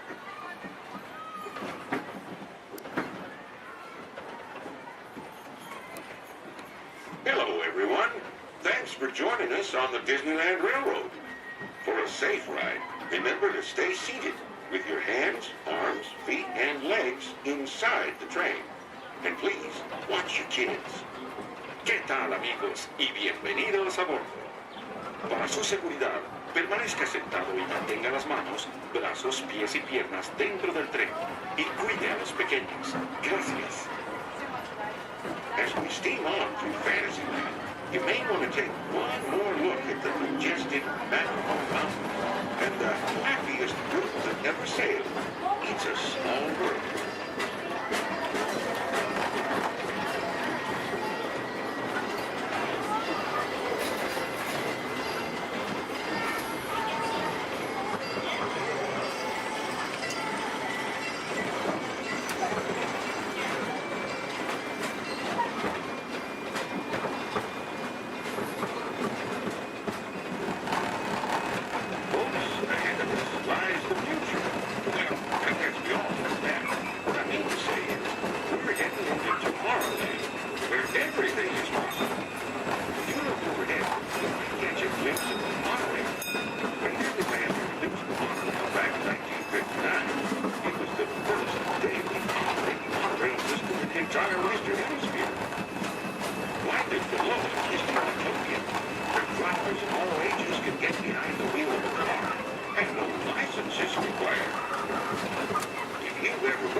Attention all visitors from Galaxy M31. Please keep forward-facing tentacles clear of oncoming vehicles. Thank you.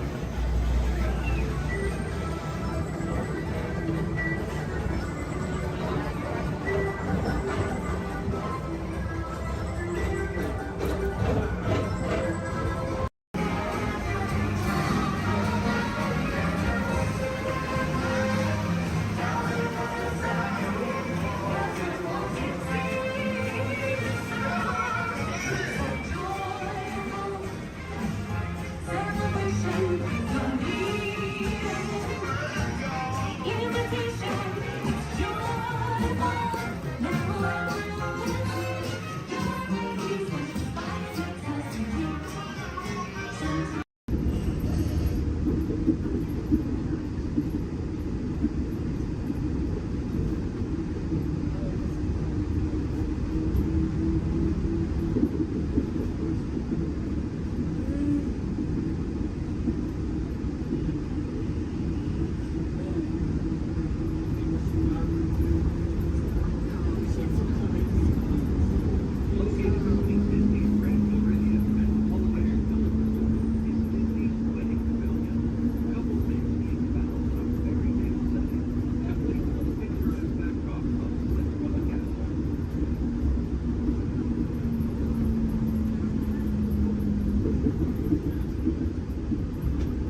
Welcome aboard the Walt Disney World monorail to Epcot.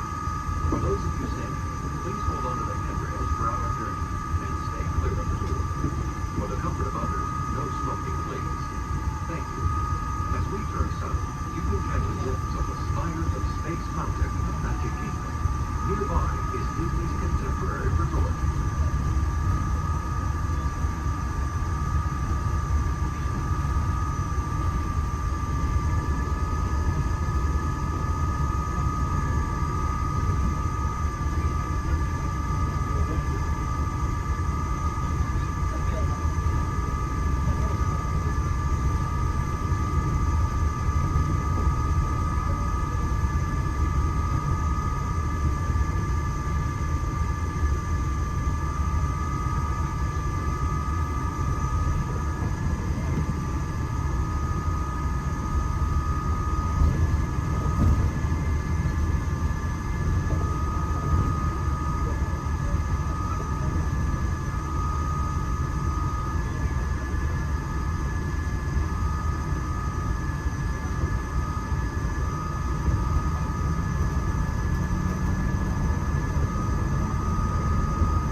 for all the devices here at Future. Whether it's rocketing back to the big battles of the Guardians of the Galaxy, or exploring a hundred cities that hold the power of blood, these worlds are sure to inspire. If you're looking for an exhilarating sensory thrill, step into Mission Space, where you and your flight crew will sign up for one of 2 out-of-this-world missions. And just next door is the new Space 220 restaurant, where you can eat adult and enjoy stellar dining in space. At Test Drive, you can experience the exhilaration of test driving a vehicle all on the fastest ride ever created in Walt Disney World. Across the river is World Showcase, you'll find representatives from the coastline, making this a truly international experience. Some exciting new adventures from around the world are coming to France, Canada, China, and the United Kingdom. Join us tonight at our booth to celebrate together during the nighttime spectacular. There's even more for you to explore, and you come around the world with the package of attractions. Inside the Glass Pyramids, unleash your spark and journey into imagination with pictures and experience your favorite short films like never before at the Disney Pixar Short Film Festival. Next is the Land, where you can celebrate Earth's rich diversity. The Land is also home to Soarin', a free flying adventure across the wonders around the world. Here at the sea, you'll be able to meet some of your favorite undersea pals from Disney Pixar's Finding Nemo. We're approaching the Epcot monorail station. For our smoking guests, there are designated smoking areas just outside the park. Please hold on to the handrail and stay clear of the doors until the monorail stops completely and the doors open. On behalf of the cast of the Walt Disney World Resort, welcome to Epcot.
to go back and ride Horizons.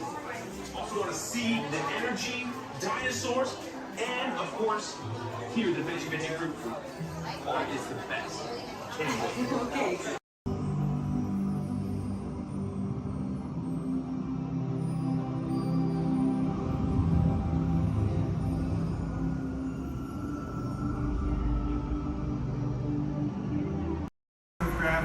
Now give me an angry look. You're going to do a little fight demonstration with one of my stuntmen. All right? Turn around. Here he is.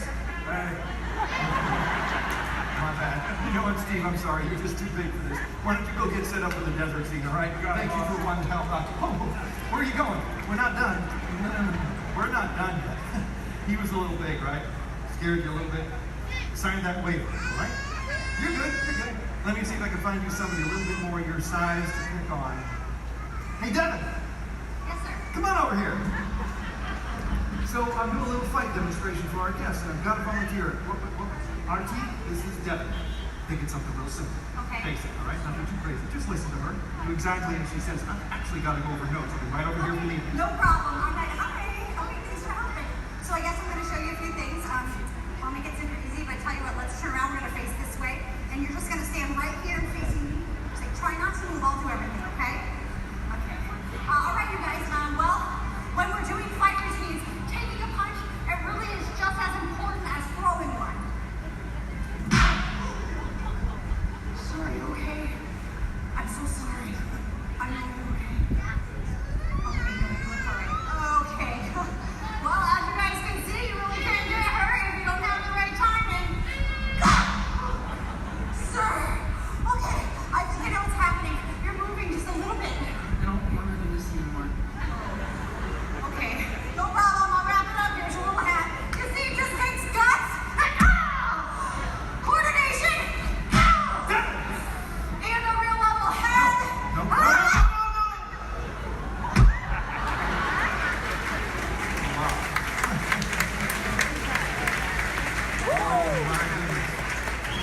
Not at all what I had in mind. Would you say something to the folks while I check on the man on the floor? No problem. So obviously something like this does take a lot of practice. Yeah, or a lot of extras.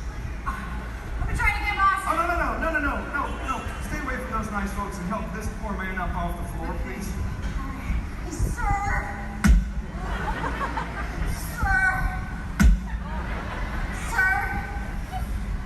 Ladies and gentlemen, that is indeed one of my stuntmen. Give it up for Mr. RT. Nevada.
screen. Oh, yeah, wow. Hey, look! Bunny Rabbit. Get off. Come on, let's go. Oh, hi, there you are. Hello, I'm Rosie. And I'm Colin. And we've got 5 or 6 hours of vacation slides to show you. No, we don't, actually. We're here to tell you all about sourdough bread. We are?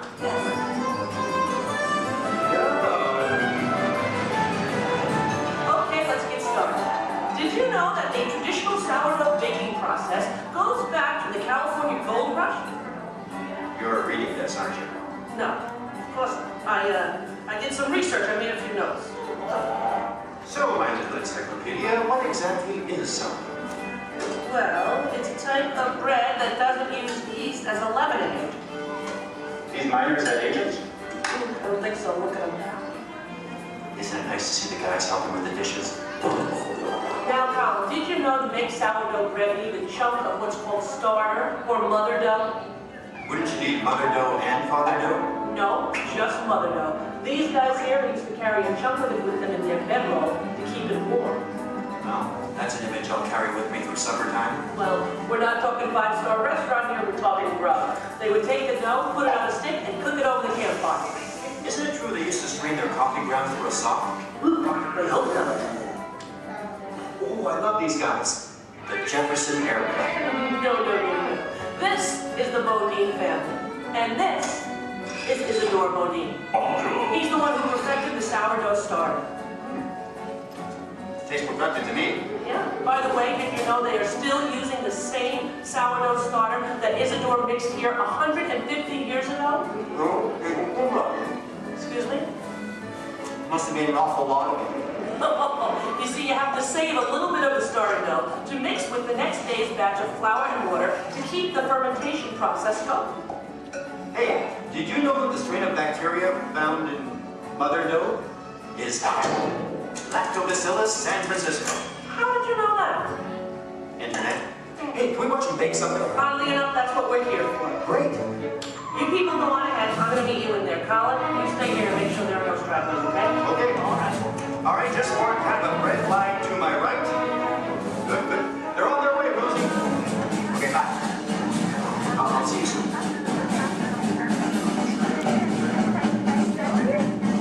Okay, everybody, here we go. Come on in. There's plenty of room. Gather around the window right here. Make sure you can find a spot where you can see me on one of the screens. Come on, Colin. They can find their way, okay? It's not the California Trail.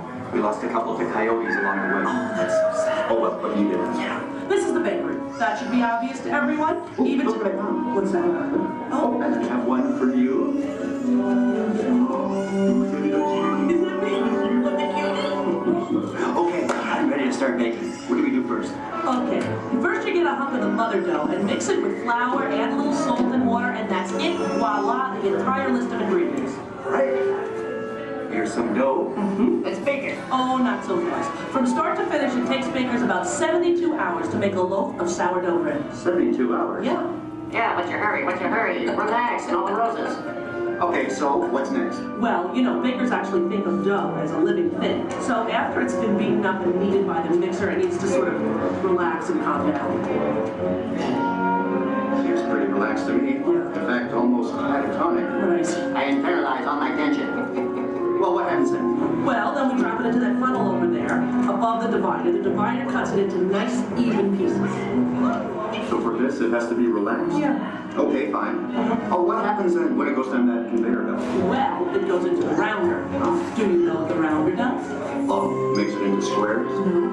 Tetrahedrons? No. Polygons? Is that your final answer? Okay, so now the dough is round. Yes. Then we have my favorite machine, the overhead intermediate proofer. Wow, it's like a little Disney ride for bread. Attention, please keep your little buns in the vehicle at all times. The device rolls the dough over and over from basket to basket, takes it on a little trip, letting it, once again, relax. This is the most laid-back bread on earth. Come on, Rosie, you're teasing me. Can't we bake it? No, not yet. Next, the bakers lay the dough on screens and put the screens into oven racks. Then we bake it. Not yet. You'll have to go around the corner to the next window to find out more, okay? And you go on ahead. I'll stay here and get the stragglers. You stay with the nice lady. All right. All right. Everyone, follow me. Follow him, everybody. And you relax, okay? Okay. Come on.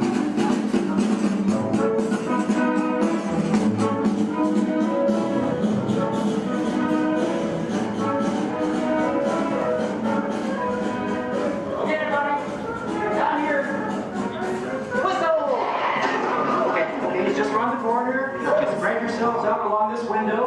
All right. Everyone, can you see me? Oh, nice shirt. All right. All right. Okay. Well, this, I guess, is the oven. If not, I'm having some incredible hot flashes. Slap some garlic butter on me and I'm ready to go. Hey, Colin. Okay, where were we? We were getting ready to bake some bread. No, we weren't. What, are you trying to confuse me? Let me think. I remember the racks of dough. The racks of dough are taken upstairs to a refrigerated fermentation room. Refrigerator? Yes. Look, I know a thing or two about baking bread. Well, actually I don't, but I'm pretty sure you have to have heat to bake something, right? Sounds right to me. For a technical question like that, I'm going to have to call in an expert. I'd like you to meet my friend, Tony, the baker. Tony! Hi! Are you enjoying your visit? Oh, we're having a great time. We really are. But I'm afraid I have reached my limit of baking knowledge. Tony, call it here. Give us the lowdown. Don't you think we've coddled this dough long enough? Isn't it time to turn up the heat on this baby? Well, no. The dough needs time to ferment in a refrigerated, climate-controlled room. Now that gives the bread a better flavor, texture, and color. It takes about 13 to 16 hours. You know, I like a man who can cook. Then what happens? In the proof box, the dough is slowly brought up to about 95 degrees, 90% humidity. Why not just take it to Florida? All right, so it's baking now, right? Because it's rising? No, it's still fermenting. The dough triples in size now due to the expansion of trapped gases. Hey, listen, we all have trapped gas occasionally. Well, now the bread is scored, so it won't split with its base. Oh, so now I'm almost afraid to ask. It's time to bake it, right? Or do we have to take it out to dinner first? Maybe a bit of a rub-down? It's ready to bake. You're kidding. I hear they spin the bread around when they're actually baking. Is that true? That's right. And this steam is sprayed on it from time to time. This gives the crust a beautiful reddish golden color. Oh, so I'm thinking I probably couldn't do this at home in the toaster oven. No, I don't think so. Listen, Tony, thank you so much. Yes. It's been a thrill.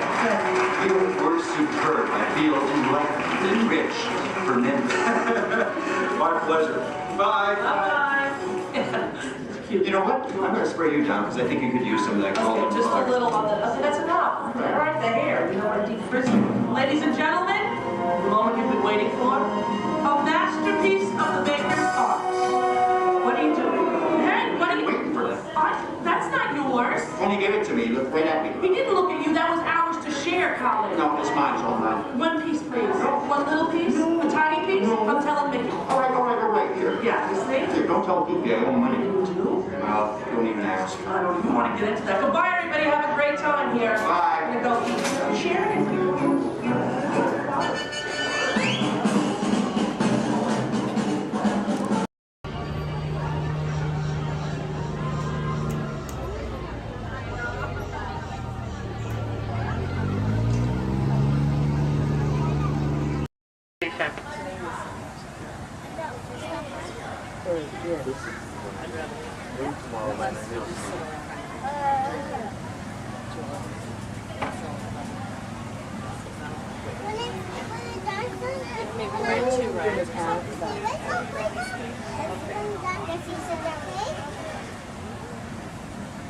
We should go hit the fast pass. Oh, Lord!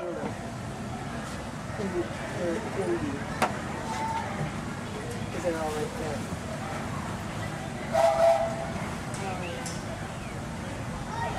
And folks, on our way to Main Street Station, we'll be passing through the Grand Canyon and Primeval World. This is the perfect opportunity to take out your cameras and snap a few pictures. However, as a courtesy to those around you, we ask you please turn off the flash photography and video lighting on your cameras. Once again, no flash photography or video lighting inside the tunnel. Thank you.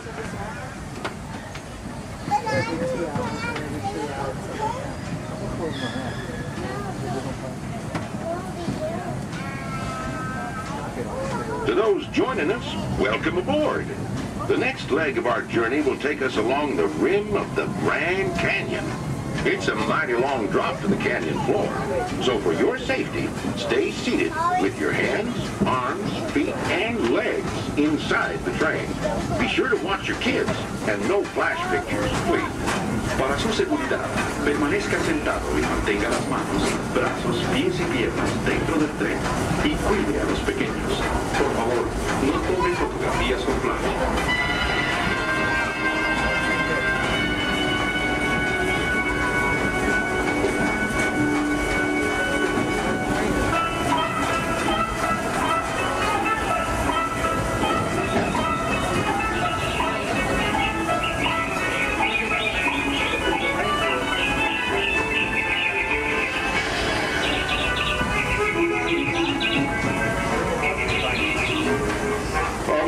Everybody to please remain seated at all times. Thank you.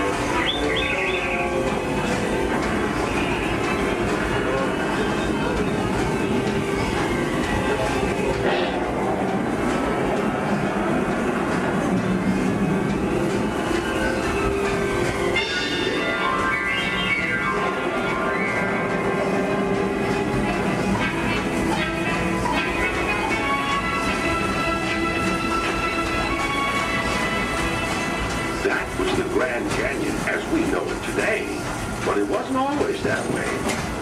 Right now, as we travel back in time, back to the fantastic primeval world, land of the dinosaurs.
Steaming back to our own time and to Main Street Station, gateway to Disneyland. If you'll be leaving us here, stay in your seat till we come to a full stop. And remember to gather all your personal belongings, including the young'uns if you got any, and step carefully from the train. I'd especially like to thank those of you who've been with me for the Grand Circle Tour of Disneyland. We surely hope you enjoyed your travels with us and that you'll come back and see us again real soon. For those of you traveling on, we'll be on our way again in just a few minutes. This is Main Street Station, Main Street, USA.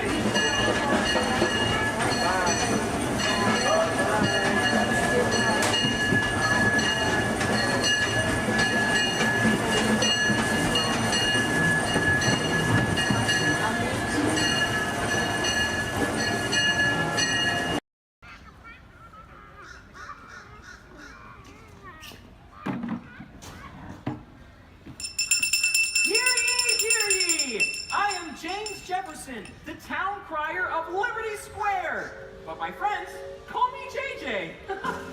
Come on, everyone, gather round. You're just in time. Come closer, all ye people, gather round and listen well. I've got a satchel full of history's greatest tales to tell. Your hair will stand on end with all the history and such.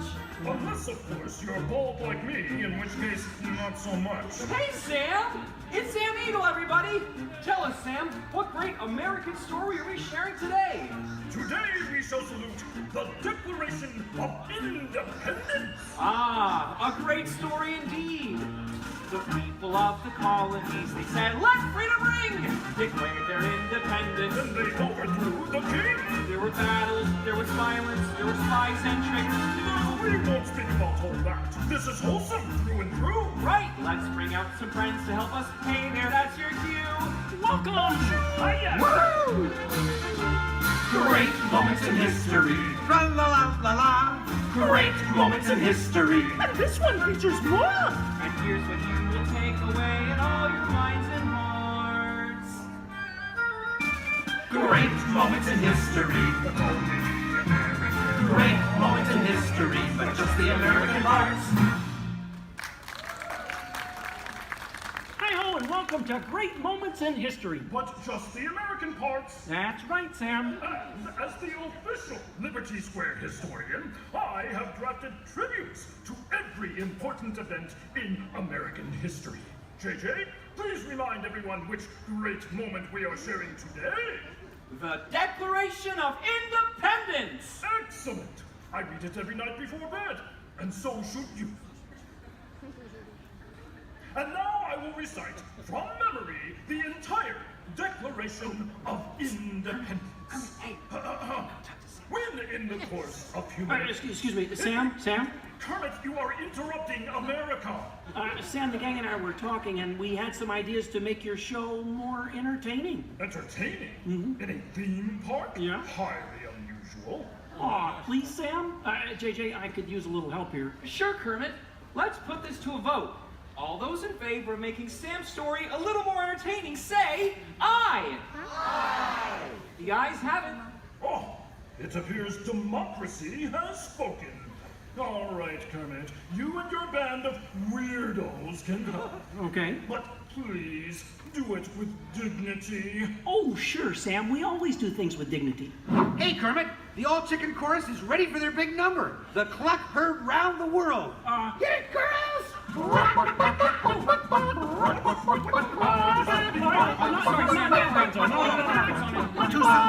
Back to the dressing room. Oh, Kermit! What part will Walt be playing in today's performance? Well, Piggy, this is a story about the Founding Fathers. There's no part for you. No part for moi? Oh, we'll see about that. Sheesh. Okay, places, everyone. Sam, JJ, take it away. All right, friends, what do you say? Want to help us make some history? Cue the patriotic music. The year is 1776. 1776! We are in Philadelphia. Philadelphia! JJ, why are you doing that? I'm the town crier. Well, cheer up and allow me to continue. The year is 1776, and the Second Continental Congress has convened. Roll call, Thomas Jefferson. Hi-ho, Jefferson here. John Adams. Hey, that's me. And the highly quotable Benjamin Franklin. Ah, Ben Franklin here. A penny saved is a penny earned. And if at first you don't succeed, then skydiving is definitely not the sport for you. Let's hear it for your founding fathers. Sam. The delegates are discussing the question of America's independence from England, and there is much debate. Psst. Hey, that's you guys. Oh, right.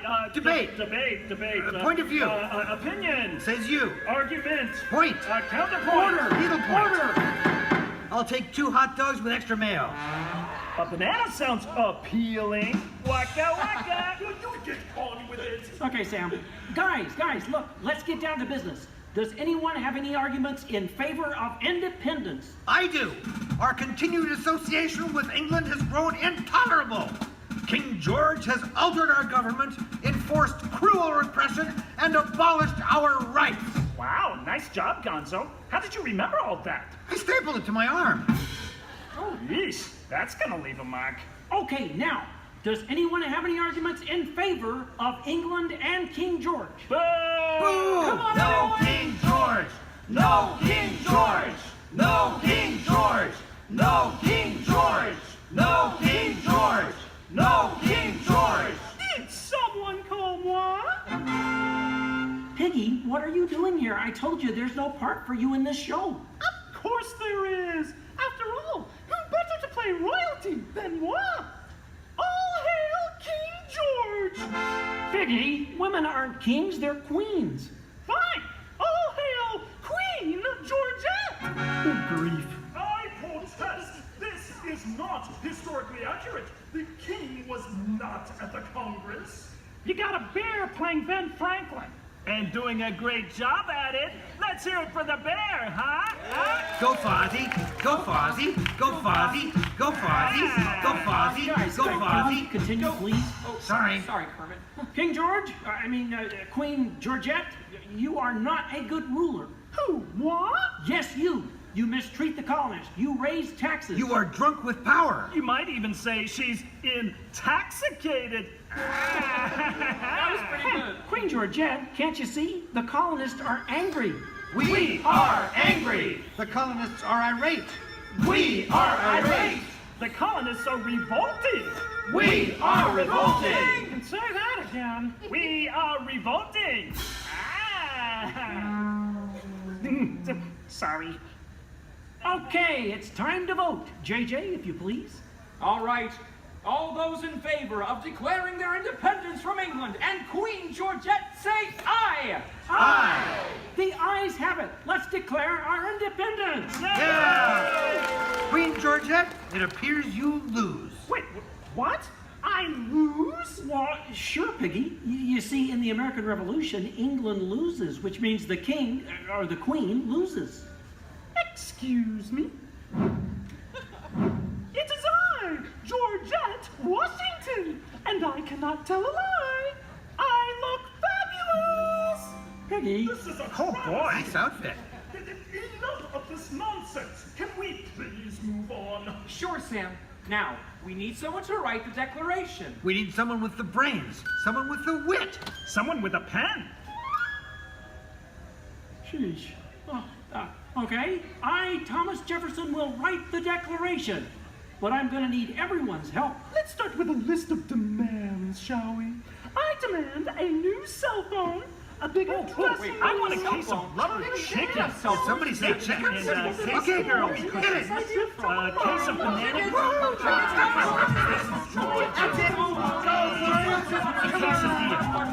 You're doing it! Guys! Guys, when Jefferson wrote the Declaration, it was more than a list of demands. What? Oh. What are you talking about? Yeah, it was about things we all believe in. Things worth fighting for. Things that inspired the birth of a new nation. Gee, Kermit, what do you mean? Well, like the Declaration says, we hold these truths to be self-evident, that all men are created equal, that they are endowed by their Creator with certain unalienable rights, that among these are all together life, liberty, and the pursuit of happiness.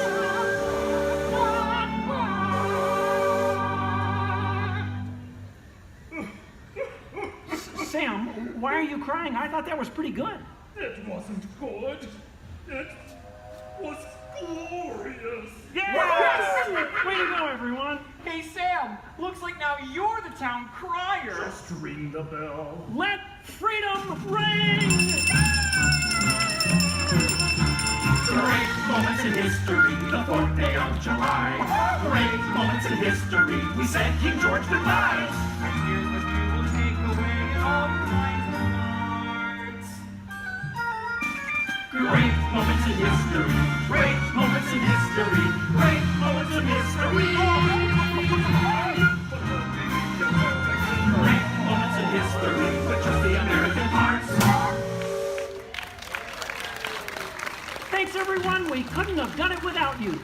And to England, no hard feelings. You're still one of our best friends. Thank you all for joining us for a great moment in American history. We hope you come by again soon and have a magical stay here at the Magic Kingdom. Bye-bye. Bye-bye. Bye-bye. Ta-ta. So long, everybody.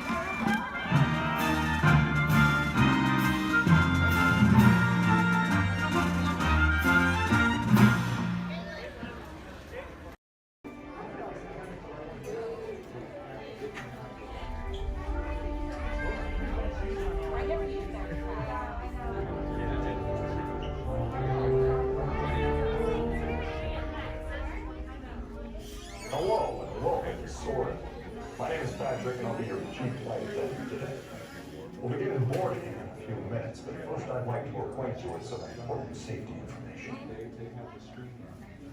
When the doors to your flight open, please take a seat and store all carry-on items in the under-seat compartment.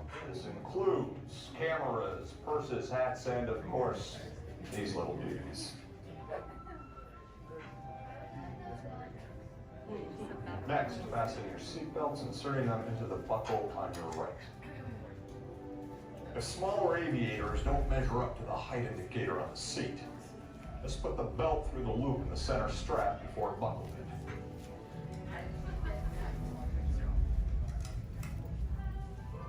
Nice work, pal. Soon you will be airborne. So if you or your little aviators have a fear of flying or of heights, you might want to wait for your party if you like. Okay, let's review. That is seatbelt, carry-on item, safety strap, fear of heights, keep your hands and arms inside at all times. Anything else? Yeah. Have a nice flight. All right, my friends, we're going to load row 3, followed by 2, then 1. Row 3, please follow me. 2, you're going to follow 3. 1, you're going to follow 2.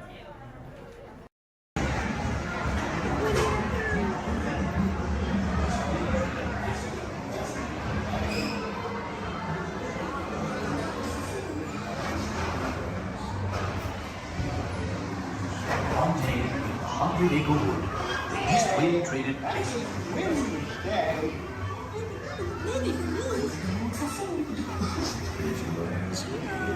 He'll never reach there. Why me? Why me? Oh dear. Can you talk to me,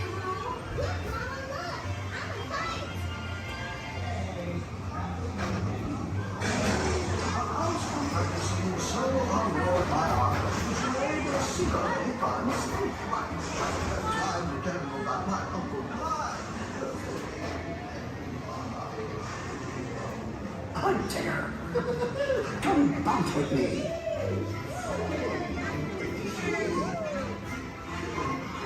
Music makes you feel just great, doesn't it?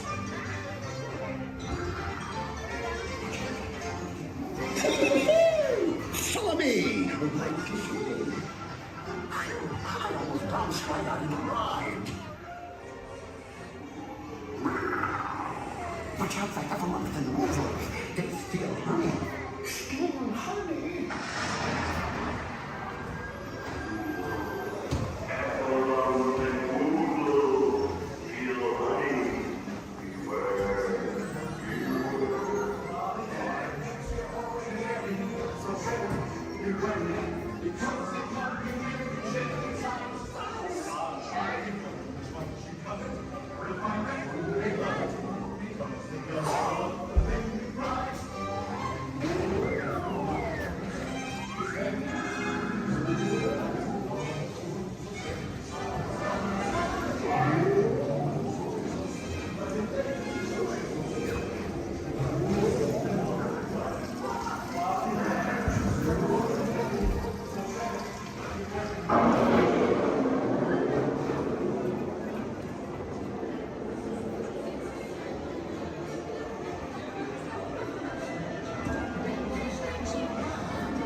Rain went away, and everyone gathered together to say, hooray for Boo, too! I saw the party without me.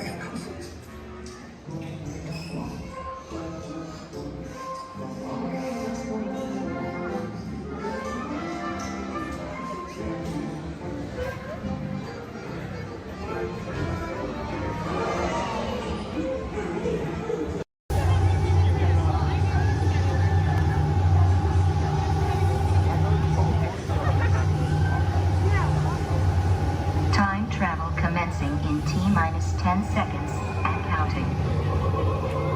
This is Seeker. Listen up. We've got to get in, grab the Iguanodon, and get out before that asteroid hits. Let's roll!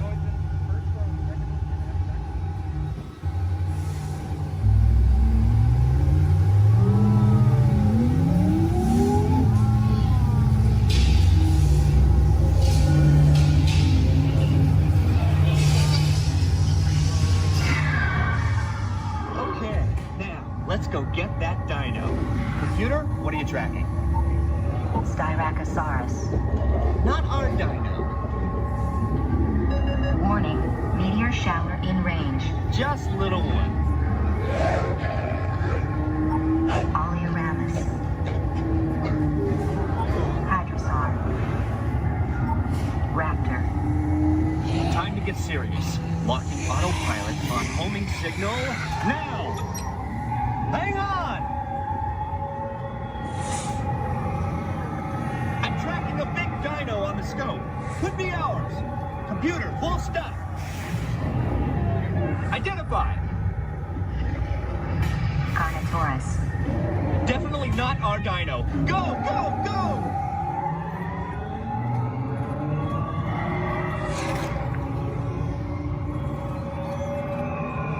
Another big guy coming up. Computer. Slow and identify. Sauropod. Still not our dino, but at least this one's a vegetarian.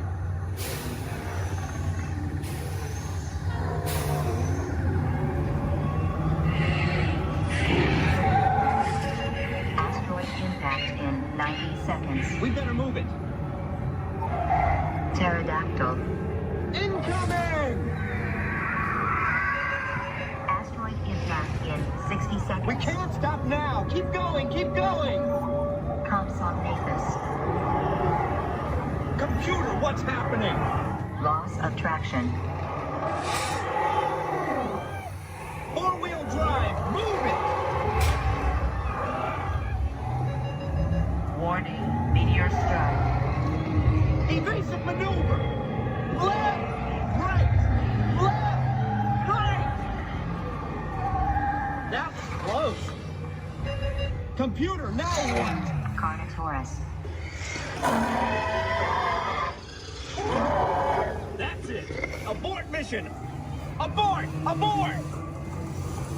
Iguanodon. Forget it! Get them out now! Asteroid impact.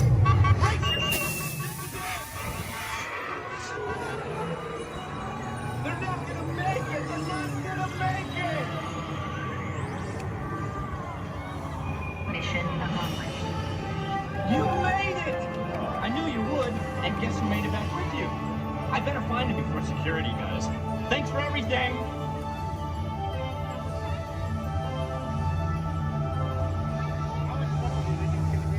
Too much last night, so bear with me. Tej left me alone today, so yeah, that's pretty much it, you guys. In just a moment, these doors will be closing, and okay, so yeah, you guys want a tour of the war room? Okay, so basically, we've got some monitors over here. My name is Jamie, by the way, you guys. Oh, and there is Tej. Jamie, the buses are here. Okay, what do you want me to do with them? They're just staring at me. Should I send them now? Dom's calling. I got this, Jamie. Okay, great. Dom, what up? Tej, just got a heads up from Hobbs. The FBI's about to raid your location. Crazy.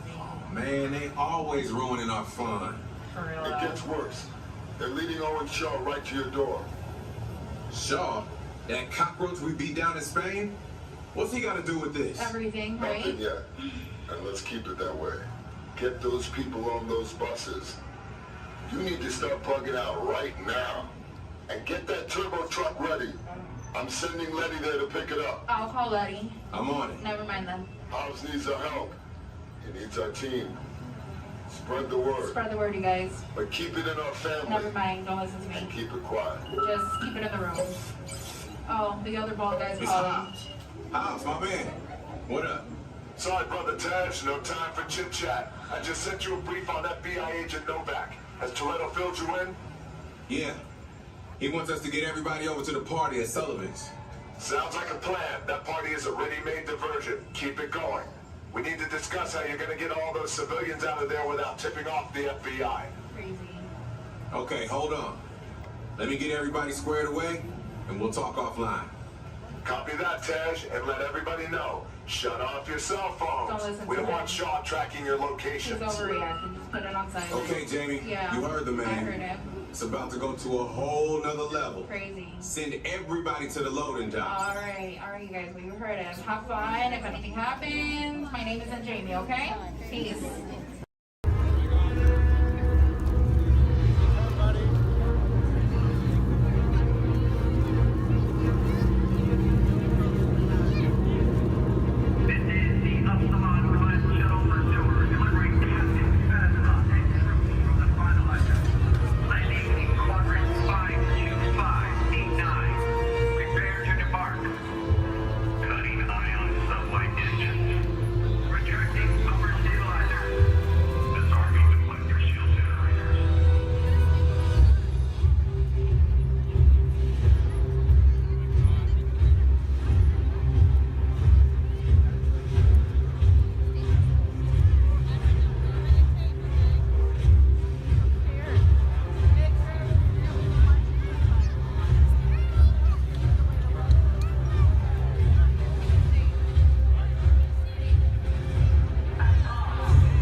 General Hux. You are here under the authority of me. Stand proud.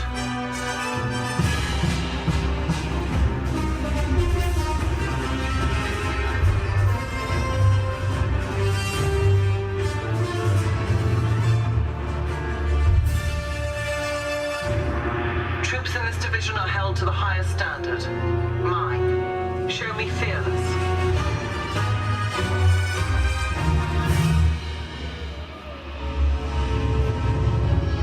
Under my command, you will be proud to wear the armor of a stormtrooper. You will learn discipline, loyalty, and what it means to be a stormtrooper.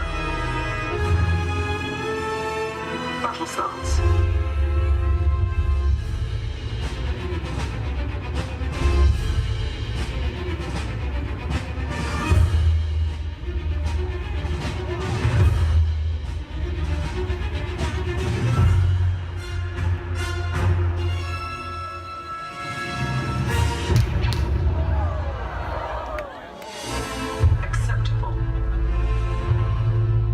At attention. We do not tolerate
one car length between you and the car in front of you. To stop your car, take your foot off of the pedal. Thanks for driving at the Tomorrowland Autopia. Atención, prepárense para parar. Se están acercando a la zona de desembarco. Por favor, reduzcan la velocidad y mantengan una distancia mínima de un largo de auto entre su vehículo y el de adelante. Para parar su auto, quiten el pie del pedal. Gracias.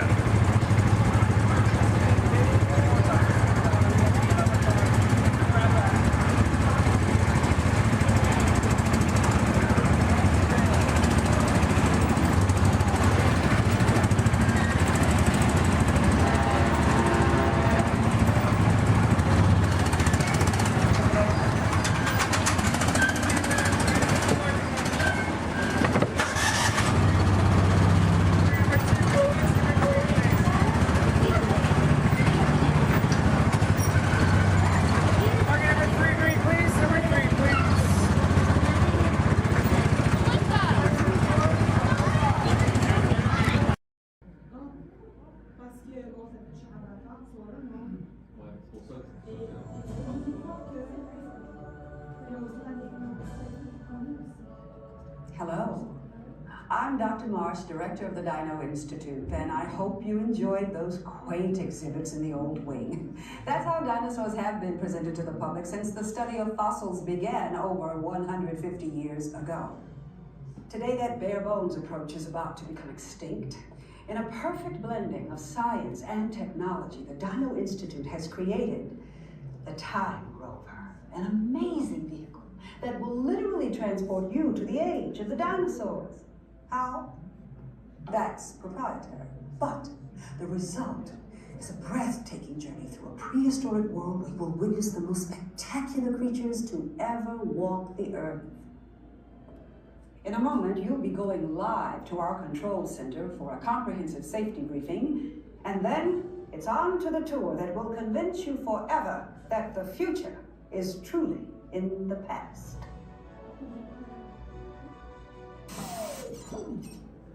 Hello there. Welcome to our little trans-dimensional joyride, folks. I'm Dr. Seeker, your friendly controller and a heck of a paleontologist, if I do say so myself. But let's not talk about me, let's talk about you, and how you can help me make history today with the Time Rover. It's like this. If I can bring you back from the Cretaceous period, it stands to reason that I can bring back a live dinosaur with you. And not just any dinosaur. Take a look at this guy. He's an iguanodon, and I'm certain that he is the key to understanding these magnificent creatures. I tagged him with a locator during an unauthorized field trip. Otherwise, I'd be traveling with you. Right now, our dino should be about here, at the very end of the Cretaceous period. That's where you're going today. I've arrived, it seems, just in time to correct a little misstatement. Dr. Marsh. That is impossibly close to the giant asteroid impact that destroyed most life forms on Earth. Our tours are designed to take you to the early Cretaceous period, and I can assure you that all time rovers have been securely locked on those coordinates. That's right. See? Securely locked. Access denied. Continue. Of course. We were just talking about seatbelts. Plug them in, use them. It can get kind of choppy out there, so keep your hands and arms inside the vehicle at all times. Flash photography? I wouldn't. It alters the homing signal, and that's not good. Oh, and one more thing. Those locked coordinates? We're in. Now, here's the drill. You follow the homing signal to the iguanodon, then I'll enlarge the transport field, and boom, you're back with one additional passenger extra large. And don't worry about that asteroid. You'll be in and out of there before it even breaks the atmosphere. Trust me, what could go wrong? Hey, it's me again. Remember, only you guys are going on this special mission, so don't tell anyone, okay? Really, I just love to come down. For any reason.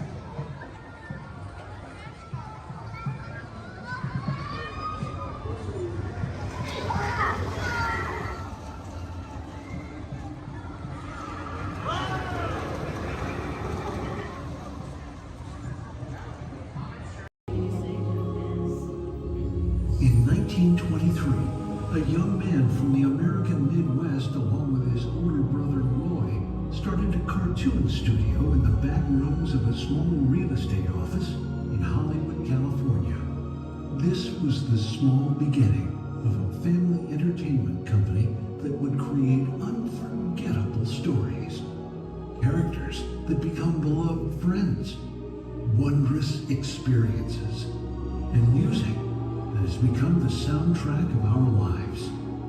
That young man was Walt Disney, a master storyteller whose imagination knew no bounds and who delighted in making the impossible possible. Disney 100, the exhibition, is a journey through 100 years of Disney magic, presented in themed galleries based on Walt Disney's creative concepts and philosophies.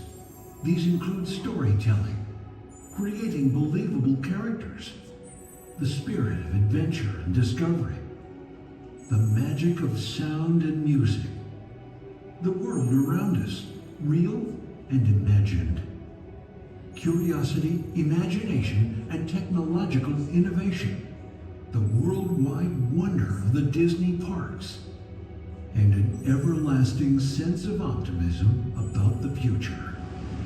Walt Disney famously said that it was all started by a mouse, but it really was all started by Walt himself. His philosophies became the foundation of the Walt Disney Company. They still inspire Disney's artists, filmmakers, Imagineers, and the storytellers of today. Oh boy! Oh, steady! Whoa! Hi, Mouseketeers! Well, here we go again, so hang on. Anything goes. You ready? And let the show begin! Here's my pal Walt to tell you how the magic is made. There's a lot of satisfaction in developing ideas into reality when we consider a new project we really studied. Not just the surface idea, but everything about it. And when we go into that new project, we believe in it all the way. We have confidence in our ability to do it right, and we work hard to do the best possible job. There's really no secret about our approach. We keep moving forward, opening up new doors, doing new things, because we're curious. And curiosity keeps leading us down new paths. We're always exploring and experimenting. Everybody ready? Then on with the show!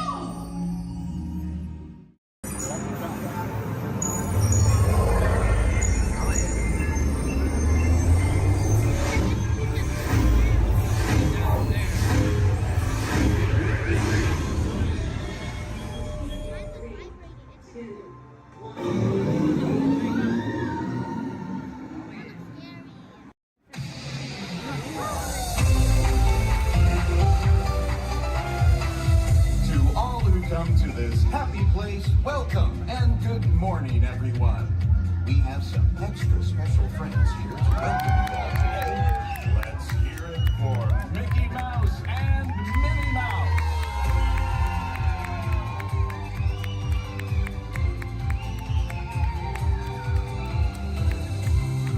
Well, hi, everybody.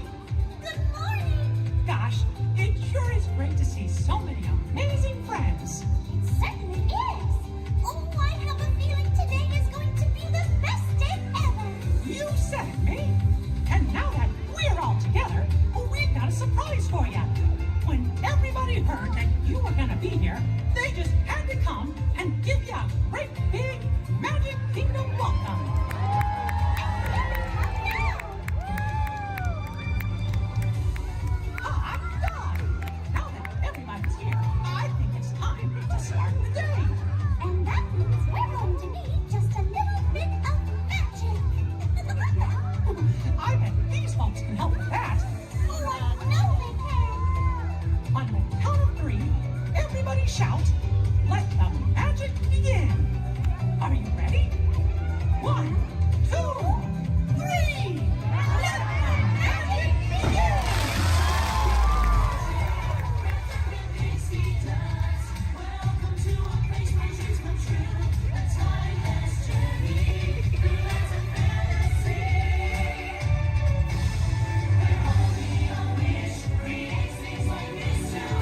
Snow White is the fairest one of all.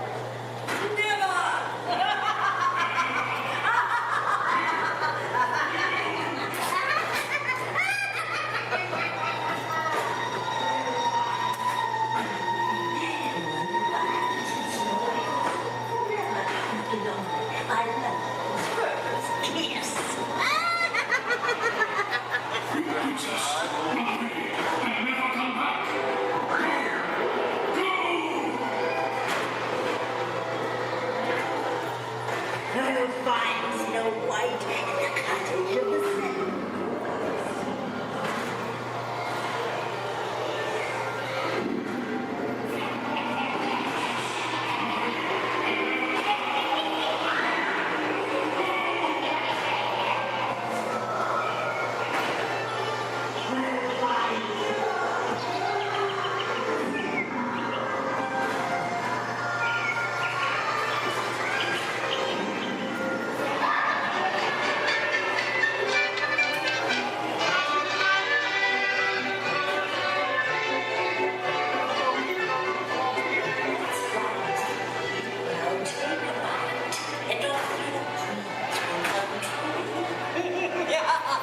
Now I'm the fifth one. It's the Cricket Queen! The Cricket Queen!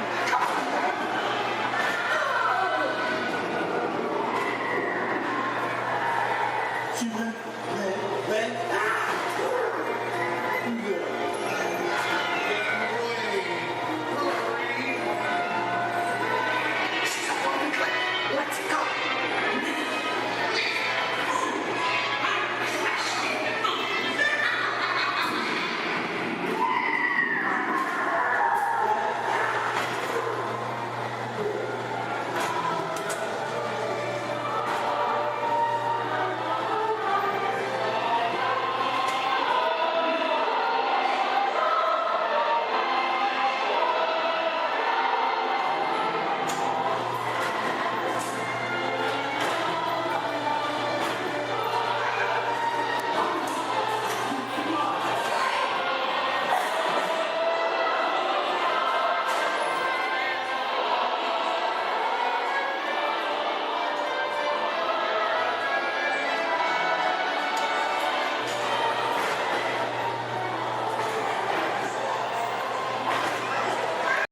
Right here in our very own special effects water tank.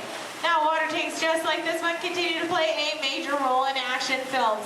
Here, the explosive, out-of-control mayhem that you see in movies like Crimson Tide, The Rock, and Pearl Harbor can all be created using large-scale mechanical and physical effects. The action is then filmed as a carefully planned sequence of events. And today you guys are in luck because we are in pre-production for our very own action sequence that we like to call Harbor Attack. We're going to be using some of the same special effects that directors like Michael Bay use in their films. Now, if you'll turn your attention to those overhead monitors, here's Michael to set the scene. In this scene, a patrol boat is on a surveillance mission. Searching the skies for enemy aircraft, the crew is caught off guard when the real danger surfaces from beneath the sea. This is going to require a full range of physical effects, split-second timing, and careful direction. We have the lights, we have the cameras, all we need now is the action. And if anybody knows about serious action, it's certainly Michael Bay. Some of the effects that we'll be using in this scene include water cannons, which have been pressurized up to 100 pounds per square inch. We also have bullet hits, which have to be carefully timed and programmed to match the sequence of the visuals as well as the pattern of our sound effects. And the last but probably the most important physical effect in a scene like this is fire, which must be ignited at a precise moment, because it takes a lot of time and work to reset the charges for an explosion. Of course, the number one consideration in the timing of all these effects is the safety of our actors here on the set, and that's where you come in. Everyone, please give Mitchell a big round of applause! Yay! We have been cast as a mechanic in our scene today. Your scene is going to take place way down here in the engine room of our PT boat. Now, you don't have to swim. You can follow Stephanie and she'll show you right where to go. All right, we're going to be filming 2 scenes today, but not in the order in which they appear in the script. Many movies today are shot out of sequence, which means that actors have to react to a situation which may not have yet been filmed. This can be difficult, so it's up to the director to provide the motivation for the scene. All right, Mitchell, here's the setup. The phone next to you is going to buzz as 800 gallons of water are going to dump out of those tanks, fly down that chute, and slam into you like a freight train. Are you feeling motivated to hang on? Good. It's actually 1,000 gallons of water, but we find there's a fine line between motivation and fear. All right, roll, playback, and action. Pick up the phone and talk to your captain. Let him know you've just lost your engine. Keep talking. Keep talking.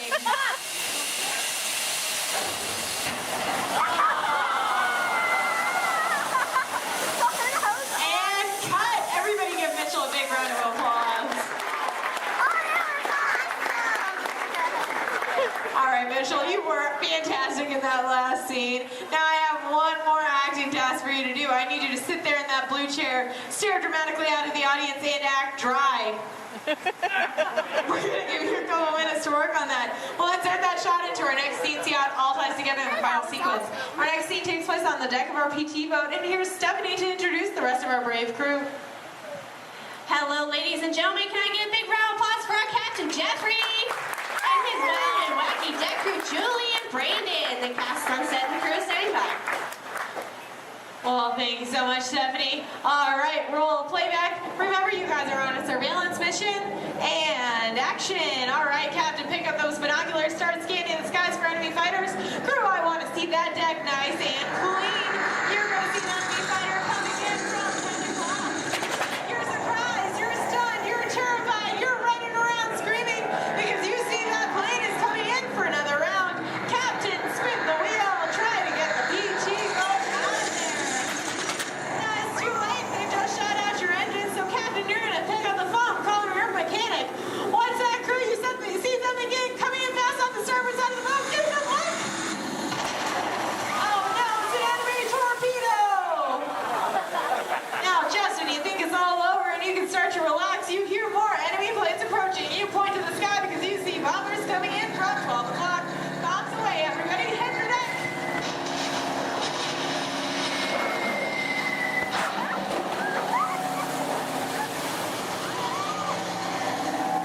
Now you have survived that aerial attack, but then you see 2 more torpedoes headed fast off the stern. Lucky for you, they pass right underneath the boat, but unfortunately that means they're headed straight for our audience. Point to the audience and yell, "Look out!"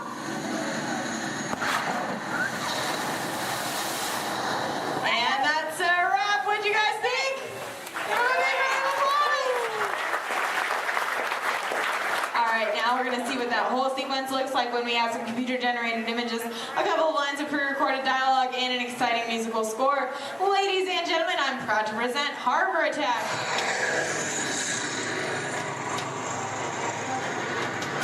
It's not one of ours.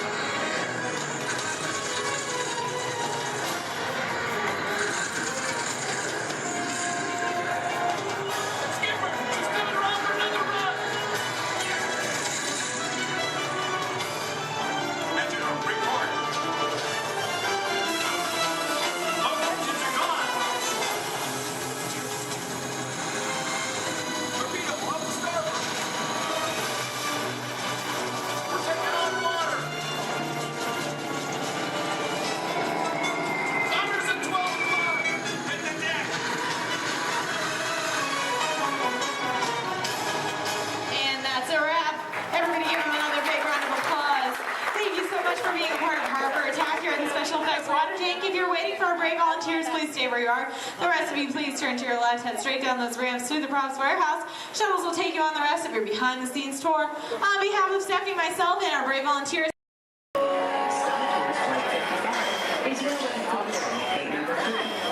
At this time, we'd like to board those passengers with Floyd's or anyone requiring special assistance. Thank you. Transport 22, prepare for elevation to passenger boarding level. Boom! That's us, Hart. Stand by for final systems check. Forward lights. Check. Deflector Laser shield? Check. Laser cannons? Check. I said check. Shut them down before you blow up the whole place. Sometimes, Arthur, I can't understand your logic at all. No, not at all. We would like to continue the boarding of Flight 55 to Endor. All passengers holding confirmed tickets may board at this time ticket number 3. Thank you.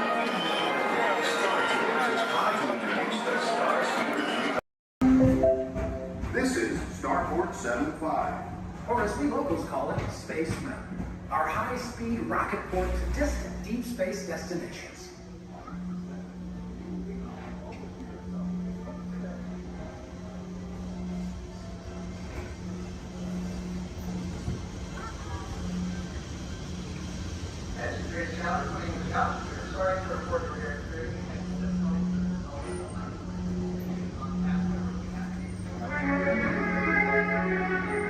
Let relaxation wash over you at the most refreshing retreat in the galaxy, the coral rooms of Pisces 7. You H2 owe it to yourself. Book today.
Please stand clear of the doors. Por favor, manténganse alejados de las puertas.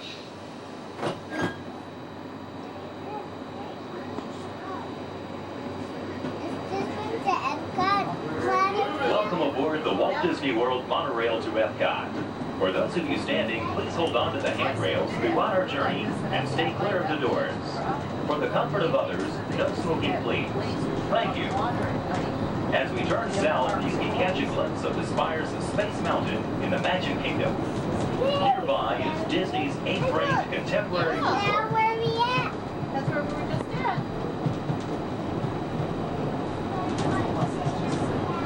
That where we at? Florida. Yeah, we weren't at the Magic Kingdom today, though. What? We didn't go to the Magic Kingdom today, did we? Yeah, we did.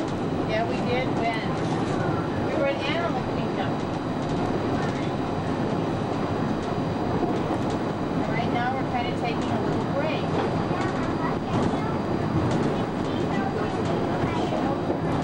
What happened today? Yeah, we've seen it. Yeah. Yeah, we saw it earlier in the week.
While your group is together, now is a great opportunity to pick a time and place to meet should you become separated in the park. If you should need any assistance, please go to Guest Relations, located in Interventions East. Guest Relations can also assist you in making dining arrangements, provide special tours of Epcot, or make other suggestions for planning your visit to Walt Disney World.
Traveling to Epcot, where nations celebrate human achievement and potential. Its 300 acres are divided into two worlds, Future World and World Showcase.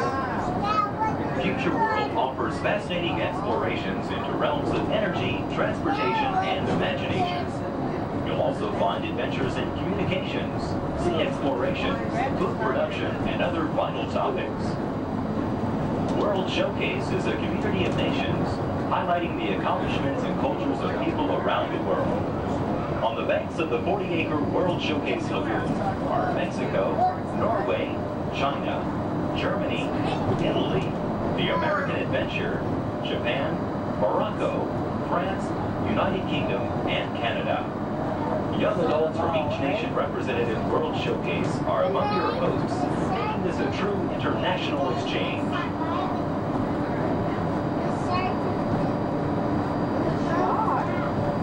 Sharp.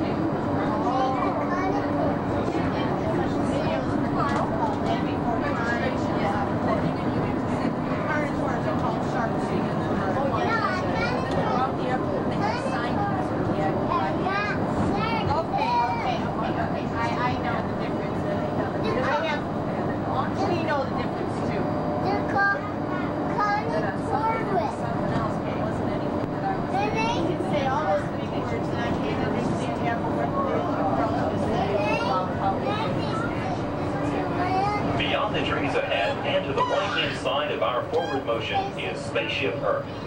This 18-story geosphere marks the entrance to Epcot. Inside Spaceship Earth, time machine vehicles take you through the evolution of human communications, from a distant yesterday to the dawn of tomorrow.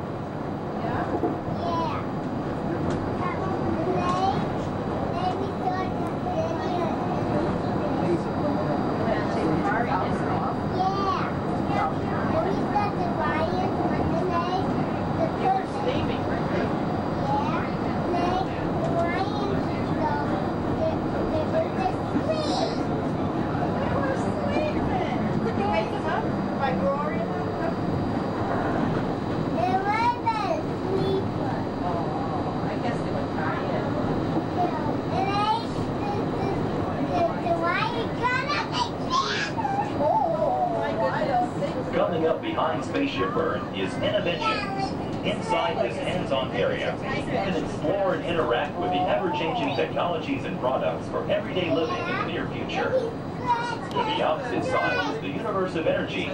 Inside, you'll find Ellen's Energy Adventure, hosted by Ellen DeGeneres and Bill Nye the Science Guy. Next is The Wonders of Life, where you'll discover Body Wars, which takes you on an amazing trip through the human body.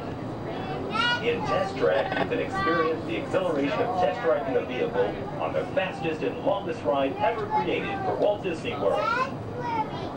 Coming into view is World Showcase. Directly across from us on the far shore of the World Showcase Lagoon is our host pavilion, the American Adventure.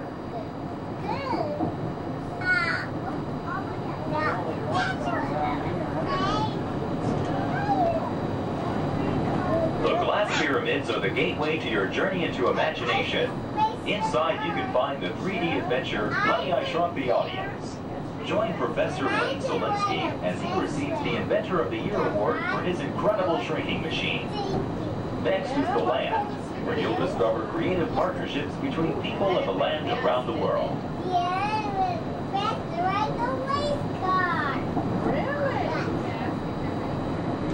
In the living seas, you can descend via hydrolator to Seabase Alpha and navigate the largest, most spectacular coral reef environment ever created by humankind. Ladies and gentlemen, we are approaching the Epcot monorail station. Smoking is not permitted at Epcot except in designated areas. Please consult your guide map or ask a cast member for the location of designated smoking areas. Please hold on to the handrails and stay clear of the doors until the monorail stops completely and the doors open. On behalf of the cast of the Walt Disney World Resort, we'd like to welcome you to Epcot. There's some of the signs there. I think we'll just watch and see somebody. I got one to go. Okay, sit down. Sit down, please.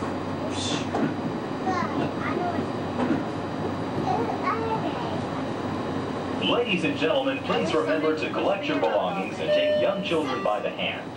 As you exit, please lower your head and watch your step. Thank you.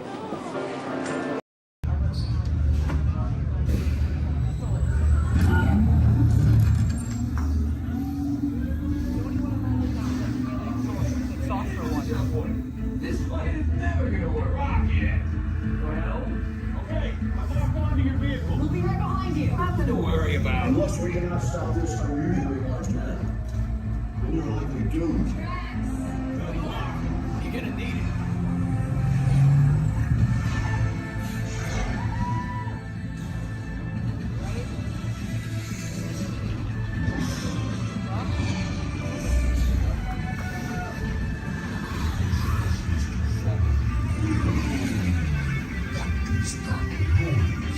Noise. No one's gonna stop rock and roll from existing. What have we done? I think we're coming back.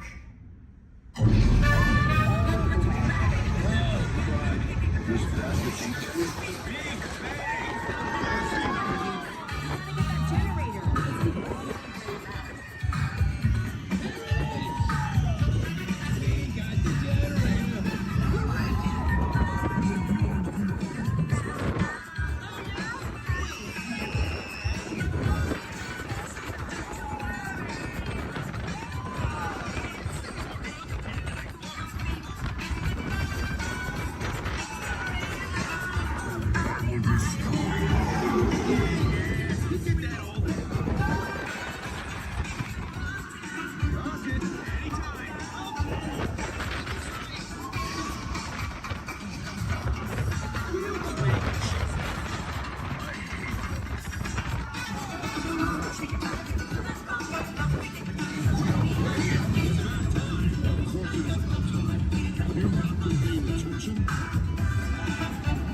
You are lying to them. Now I understand. Welcome to the Guardians of the Galaxy.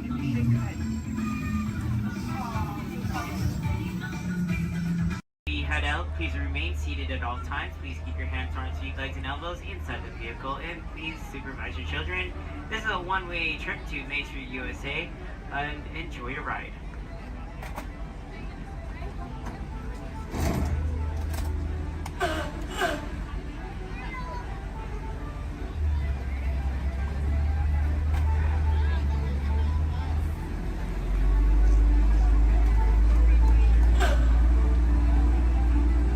On your right-hand side is Sleeping Beauty Castle, your gateway to Fantasyland.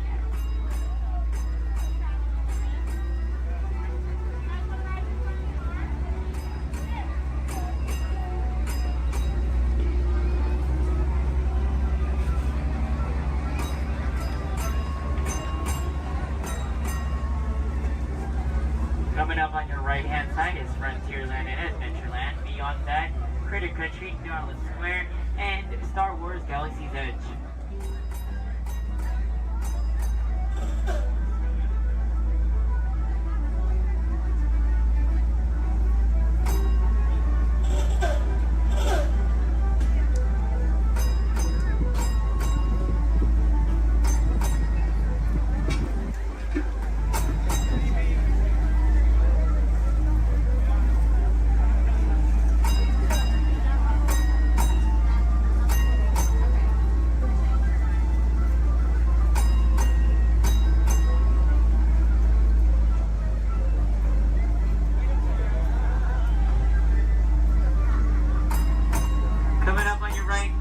Left-hand side, there's our first aid center, our baby care center, and our lost child center.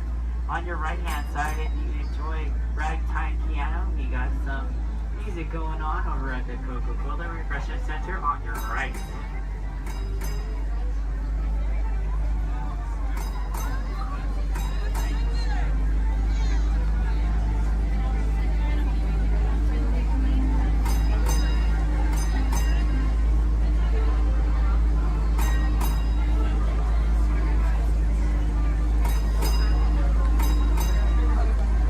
If you get hot later, on your right-hand side is our Dips and Grill ice cream parlor. And on your left is Market House, where you can find our Starbucks coffee and tea. Beyond that is our locker station.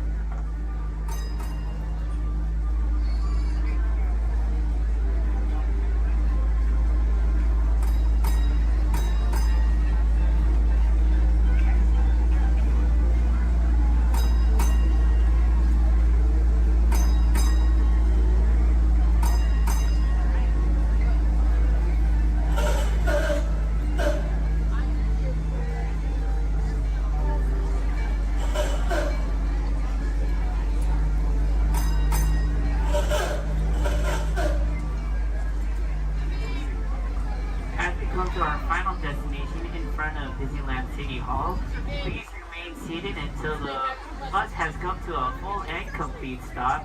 For those of you who are sitting in the top stairs, please watch your step as you exit the stairs and assist young children. And enjoy the rest of your day here in the Magic Kingdom. My name is Justin, and thank you for riding.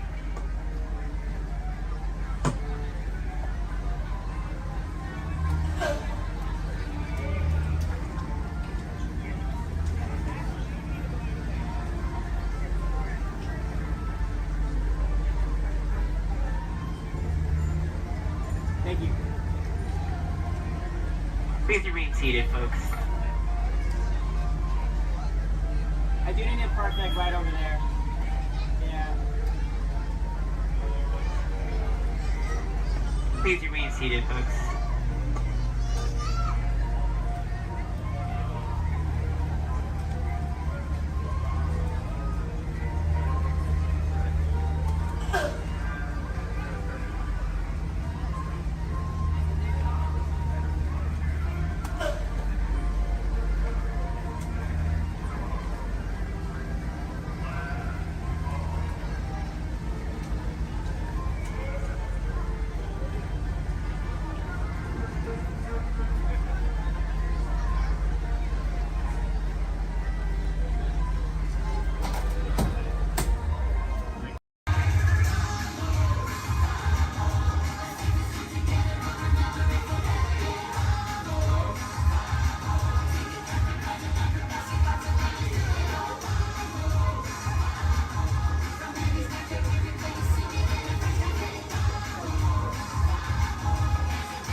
Every race to let us know what we need to get done back on the road.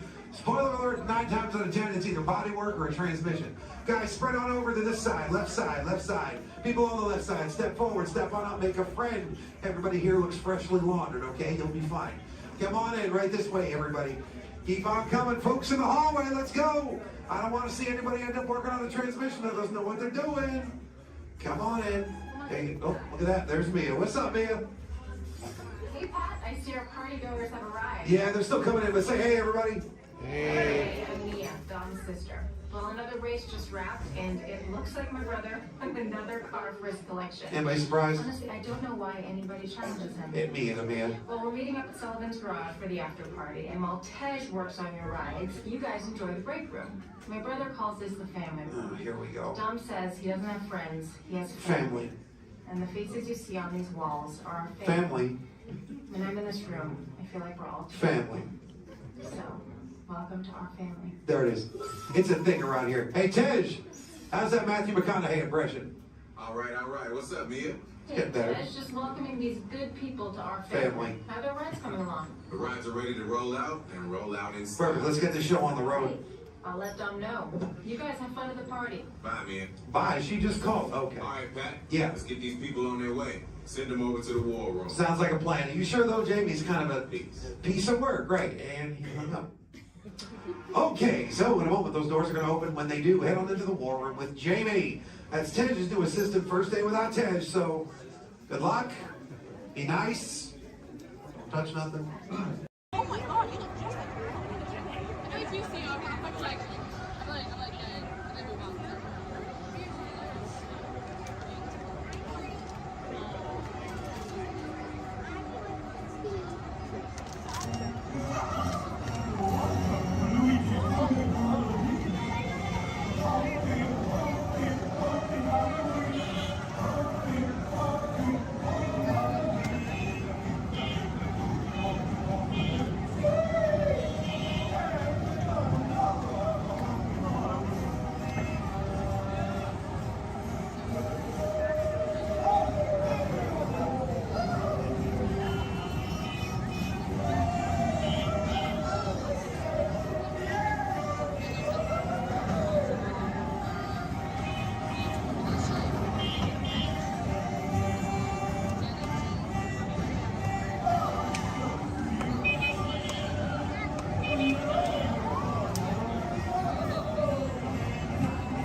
We are now approaching our one and only stop to the Mickey and Friends parking structure and the Pinocchio parking area.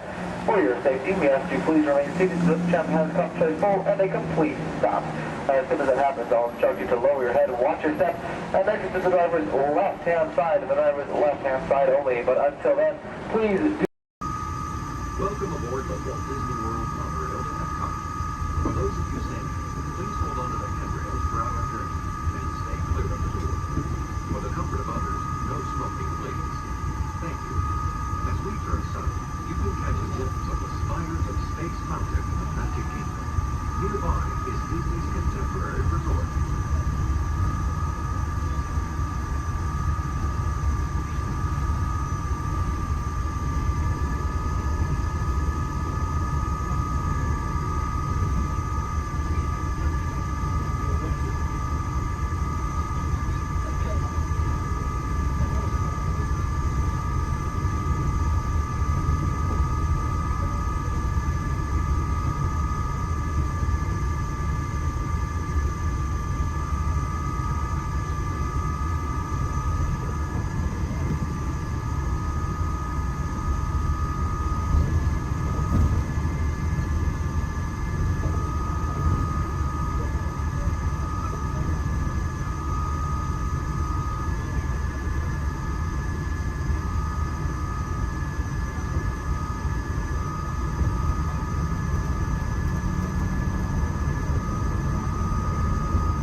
15 days for all the revised gear and future.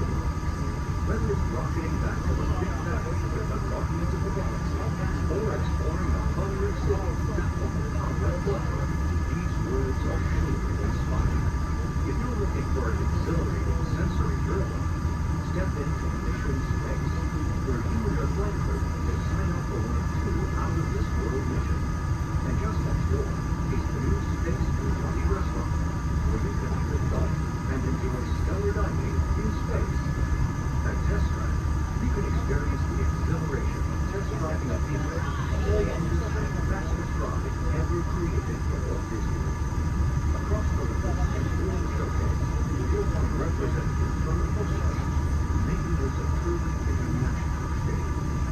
Some exciting new adventures from around the world are coming to France, Canada, China, and the United Kingdom. Join us tonight at our booth to celebrate together during the nighttime spectacular. There's even more for you to explore, and you come around with all the inside those glass pyramids, unleash your spark and journey into imagination with pictures and experience your favorite short films like never before at the Disney Pixar Short Film Festival. Next is the Land, where you can celebrate Earth's rich diversity. The Land is also home to Soar, a free flying adventure across the wonders around the world. Here at the Seas, you'll be able to meet some of your favorite undersea pals from Disney Pixar's Finding Nemo. We're approaching the Epcot monorail station. For our smoking guests, there are designated smoking areas just outside the park. Please hold on to the handrail and stay clear of the doors until the monorail stops completely and the doors open. On behalf of the cast of the Walt Disney World Resort, welcome to Epcot.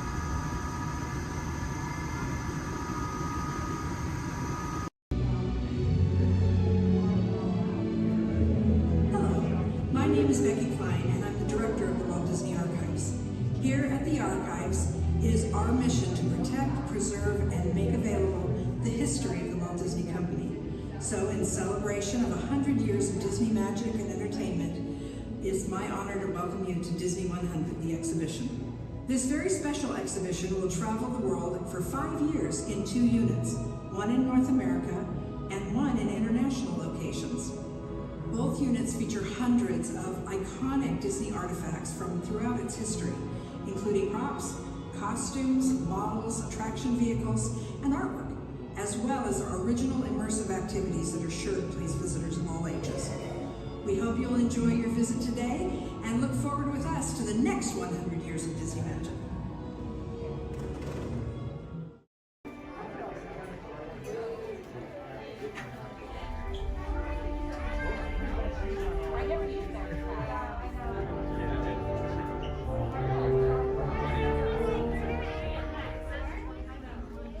Hello and welcome to Soarin'.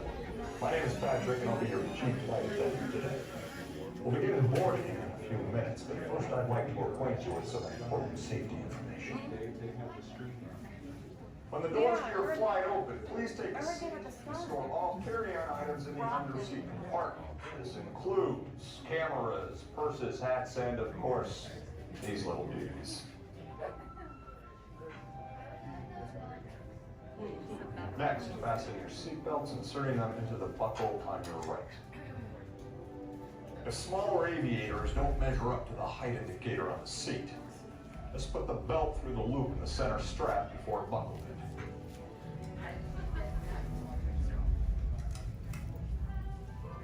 Nice work, pal. Soon you will be airborne. So if you or your little aviators have a fear of flying or of heights, you might want to wait for your party if you arrive. Okay, let's review. That is seatbelt, carry-on item, safety strap, fear of heights, keep your hands and arms inside at all times. Anything else? Yeah. Have a nice flight. Alright, my friends, we're gonna load row 3, followed by 2, then 1. Row 3, please follow me. 2, you're gonna follow 3. 1, you're gonna follow 2.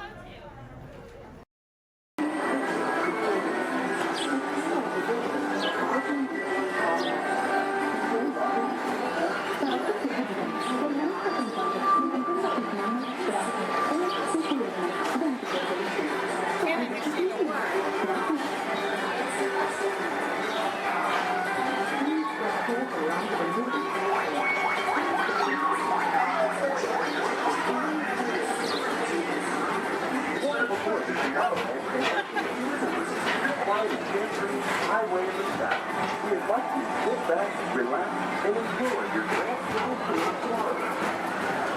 Along the way, you can preview many of the exciting places you want to be sure to enjoy today while visiting this land of tomorrow.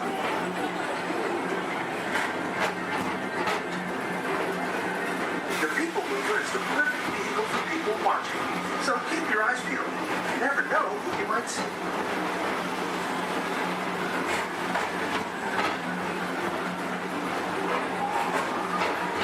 Coming up, Station's Great Escape, where you can report for duty as a security agent for the Galactic Federation.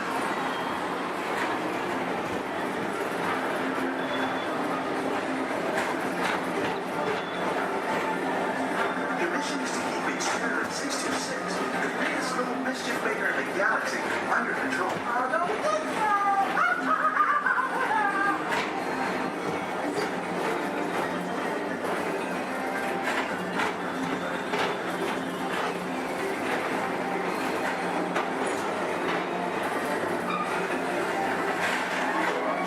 And now, Tomorrowland Transit Authority proudly presents Progress City, Walt Disney's dream for an experimental prototype movie into power. Progress City was the inspiration for Epcot, and many of its forward-thinking ideas have been realized throughout Walt Disney.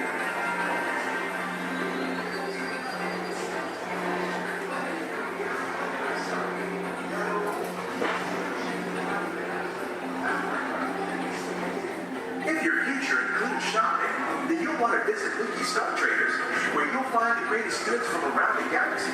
That's right. It's not this world.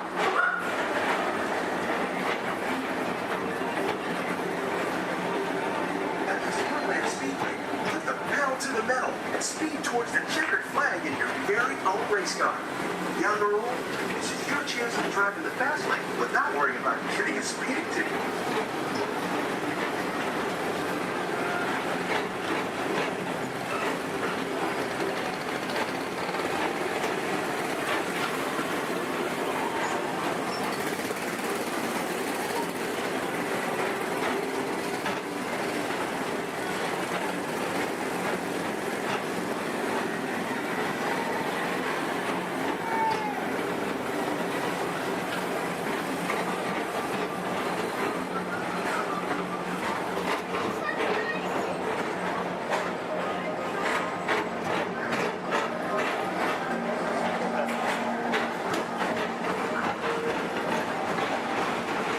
We're now entering one of the real wonders of our world, space time. Blast off on a high-speed outer space adventure and complete in the cosmos.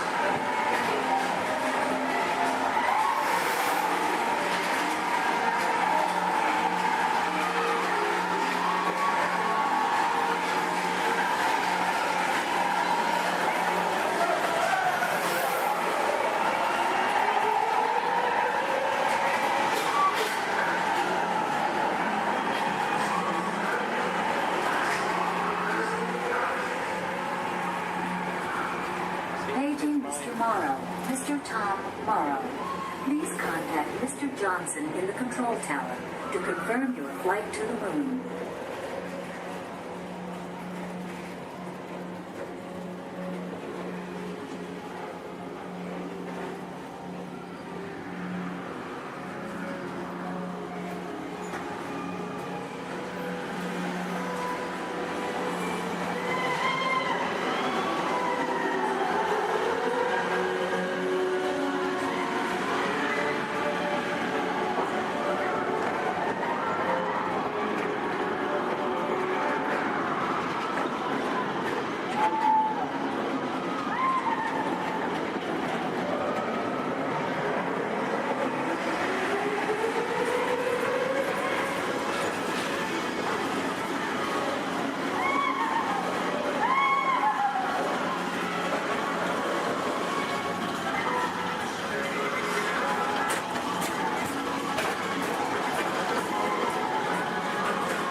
Disney's Carousel of Progress.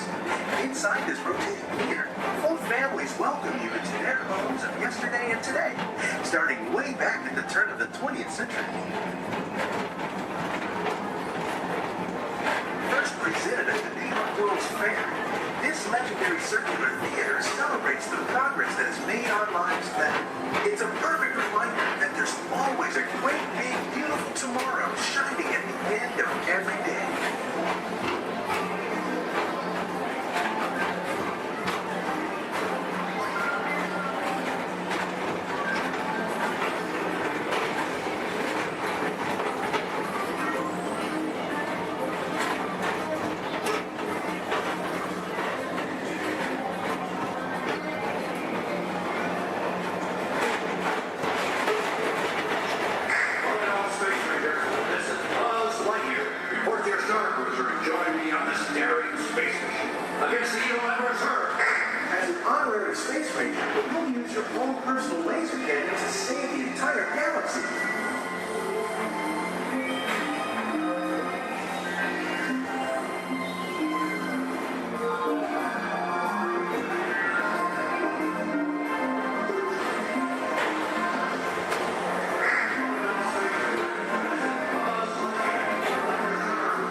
My client's the new owner of this birdcage. What? Are you cuckoo?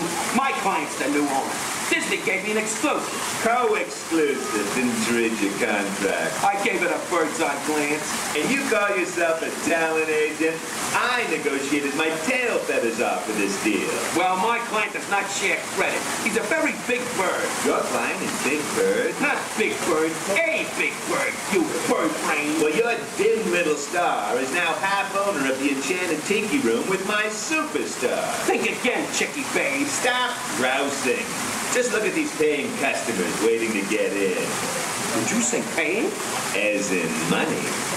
As in 10%? Hey, who am I to go against the status quo? Sorry to interrupt, Elizabeth. I would like to inform our guests about the next show that will be starting soon. In this panel, this store will be opening and you will enter into a room of joyous songs and splendor. Here's the Enchanted Tiki Room. Mahalo. Wait, our clients are not here. Maybe they hit traffic. Don't say that. Sorry. Anyway, babe, I gotta fly this coop and migrate back to Hollywood. My birds will call your birds. We'll do lunch. What's the rush? I'm about to sign Donald Duck. Oh, yeah? Big deal, you hockey puck. I've got the mighty ducks in the wing. You do not. Do too. Do not. Do too. Not. Two. Not. Two. Not. Two. You down. Come on.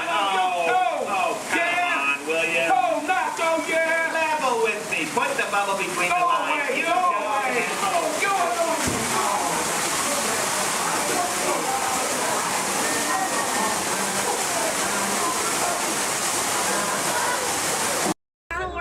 That means thank you. and Twin means let's go. Jumbo everyone, my name is Selena. I'm going to be your safari guide here today. Before we get out in the reserve, I do have a few safety reminders. Please make sure that we keep our hands, arms, feet, and legs inside the vehicle at all times so that we remain fully seated throughout our entire journey today. Now, if you take a look above your head, we have an animal spotting guide. You can use that guide to help me spot some animals out here in the reserve. I can't promise that we're going to see all of them, but I usually have some pretty good luck. Now, we're going to be heading into the Little Aturi Forest here first. And this area is home to animals that tend to be shy. They like to use camouflage to blend in with their environments, but we're going to see what we can find today. And already see, looks like we're going to see that saddle-billed stork. They're high up on that left-hand side of the road there. And the saddle-billed stork gets its name after the little yellow patch that's on its beak. It's shaped like a saddle. Those birds are 5 feet tall and have a wingspan of 9 feet, above the same width of the canopy that's above your head. Now on that right-hand side there, we have the okapi.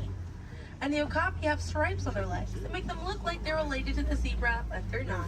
They're actually related to the giraffe. They have long, prehensile tongues that they use to grab vegetation. Their tongues are so long, they touch their eyeballs and clean their ears. As we're looping around here, you can see we have some greater kudu way up there, as well as the bongo. Now, the bongos are going to have that deep, almost penny-colored coat to them, with those antlers over there, and then the greater kudu, the tan-colored coat right there. Now, the bongos are known as the ghosts of the forest because of how rare they are to spot in the wild. And their antlers, they angle backwards, and that's to help them get through thick vegetation and underbrush very quickly. Now, the greater kudu that we see right there, the greater kudu are one of the tallest antelopes in Africa, or the second tallest antelope here on the reserve. They stand at 55 inches tall at their shoulder, and they can leap about 8 feet forward. Now, coming up here on the left-hand side, we're going to see the black rhino.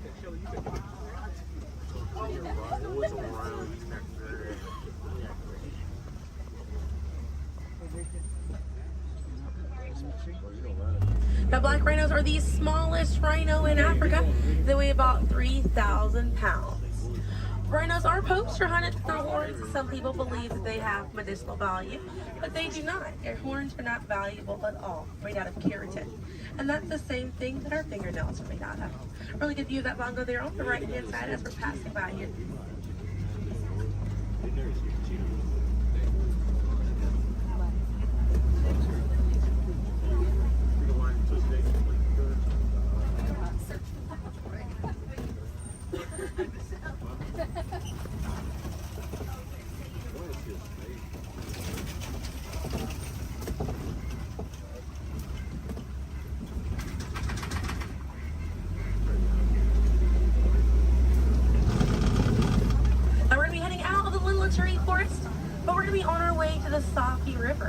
And animals in this area like to hang out in and around the water.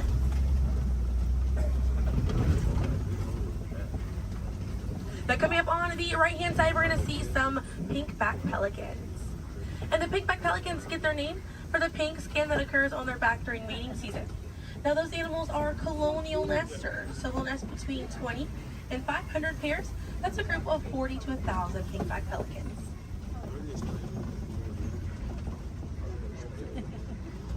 A view of the Savi River coming up on the left, and we have some Nile hippopotamuses. Now, a group of hippos is called a bloat, and they spend most of their time submerged in that water to avoid overheating, but they will come out to graze.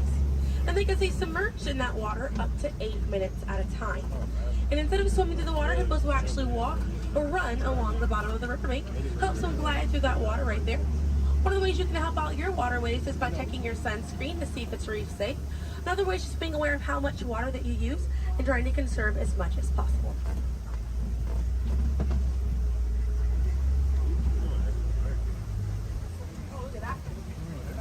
Another one there, taking a nap on that left-hand side.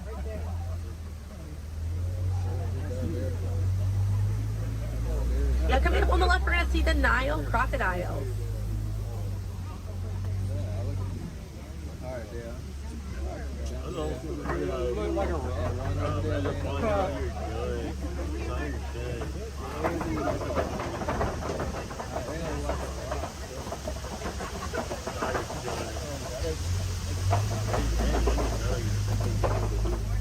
Now, the Nile crocodiles can eat half their body weight in one sitting, and they can go months without eating if food is scarce.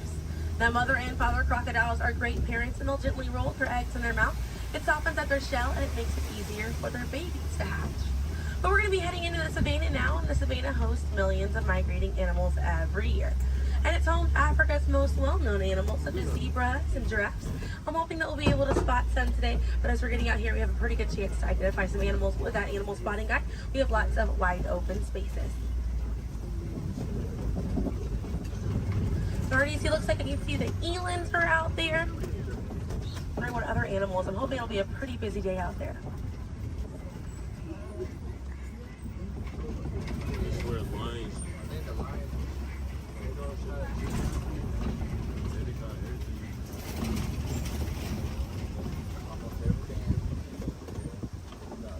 Let's see, also some springbok. It does look pretty busy out there.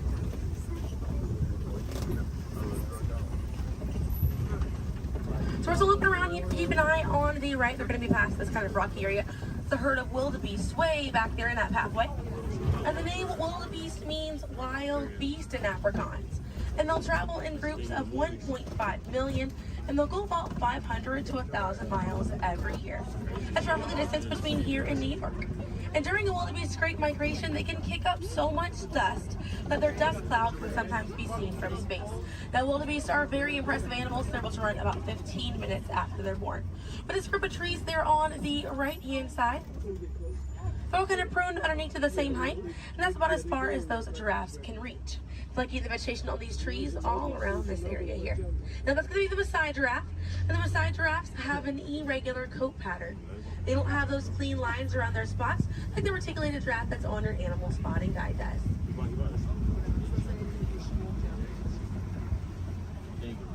Now on the left-hand side, we do have the African painted dogs. There might be a little bit more people once we're a little bit further up here.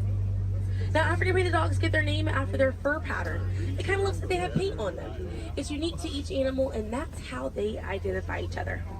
African painted dogs are Africa's most successful hunters. They have a catch rate of 90%. Now, right here on the left-hand side, we're going to have a really good view of the Ankole cattle. We're going to sneak on by here. The Ankole cattle are the only domestic cattle breed that we have here on the reserve. They're in the bovine family, same family as buffalo and bison. And their horns right there, they grow about 3 to 4 feet in length, and they're filled with a honeycomb-like structure. It allows for blood circulation, and it helps keep them cool on hot days. Now, further back, that's a sable antelope in that back left corner. And the sable antelope are very special because of the symbol of the Harambe Wildlife Reserve, because of how courageous they are. So in a choice between fight or flight, the sable antelope will choose to fight, just how we should fight to protect these animals and the environment that they live in. And their antlers are angled backwards to deter animals like lions from jumping on their backs. And we have a really good view there of that Maasai giraffe. We're going to have another pretty good view there on the right up ahead too. Maasai giraffes stand about 18 to 20 feet tall when they're adults.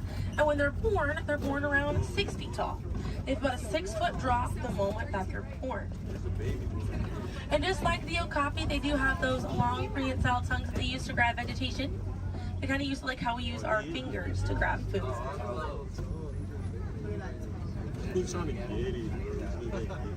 Really good view of them right there. They're actually the same number of neck bones or vertebrae in their neck as we do in ours. Theirs is just bigger.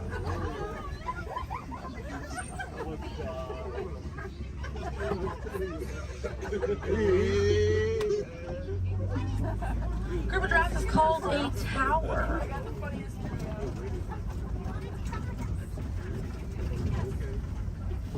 Now we're going to see on the left-hand side we have the elands. Now the elands are right next to the springbok. The elands are the tallest antelope on the reserve.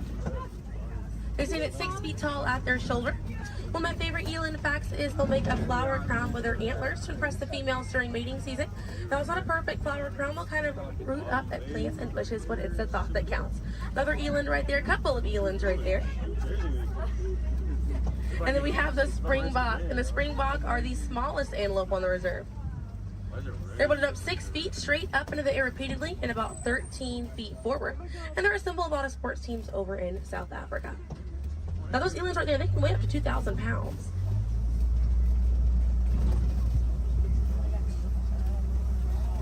Another view of that Maasai giraffe right there.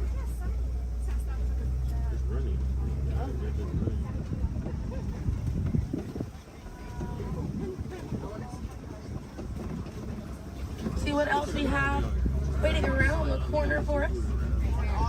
Another Maasai giraffe there. But a busy day for these giraffes.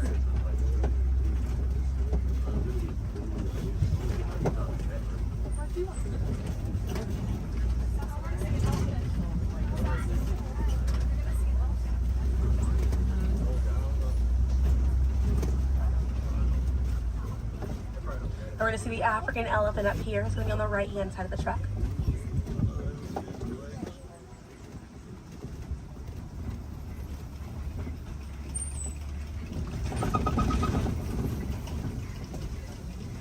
Really good view of that African elephant there on the right-hand side.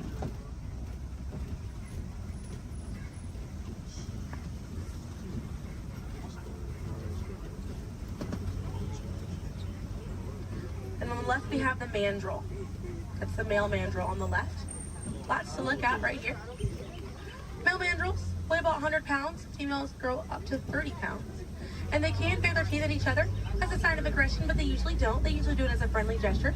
So it's kind of like the mandrills are smiling at each other. Now we got to see that elephant back there. And elephants are social creatures. That's going to be the African elephant. The females and their young will hang out in large groups together, and the males will form a loose bachelor group, or sometimes they will kind of hang out on their own, depending on their mood. And the way that African elephants stay cool is by flapping their ears. It runs air over the blood vessels that are dispersed all throughout their ears, and it helps bring their body temperature down.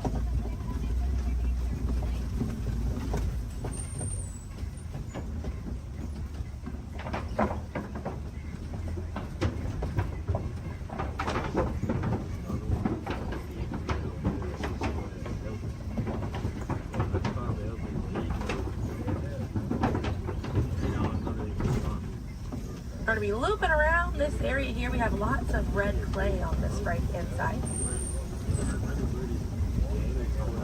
And if you keep an eye out, we're going to be able to see some tusk marks right around the corner here.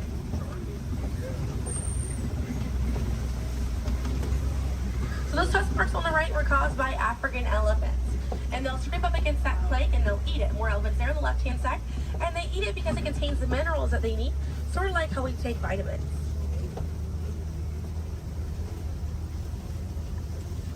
They're way out there on that left-hand side. They kind of look kind of tiny from here. We'll see if we can get another view of them a little bit further out.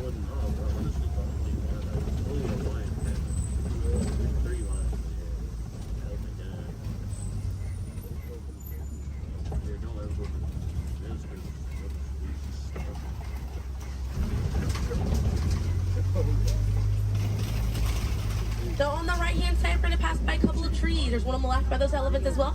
And these trees are baobab trees.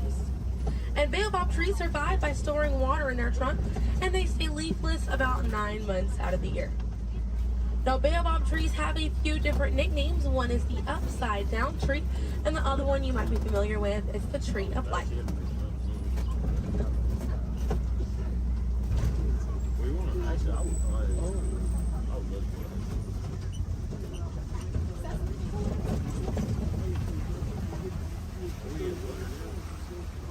And we're coming up here on a group of flamingos. Group of flamingos is called a flamboyant. So here we have that flamboyance of flamingos. Now this particular species is the greater flamingo species, and they're the lightest colored flamingo in their family. They get their color from the brine shrimp that they eat, and over time it turns their feathers pink. It takes about 1 to 2 years to get that full pink coloring right there. When they're born all gray and fluffy.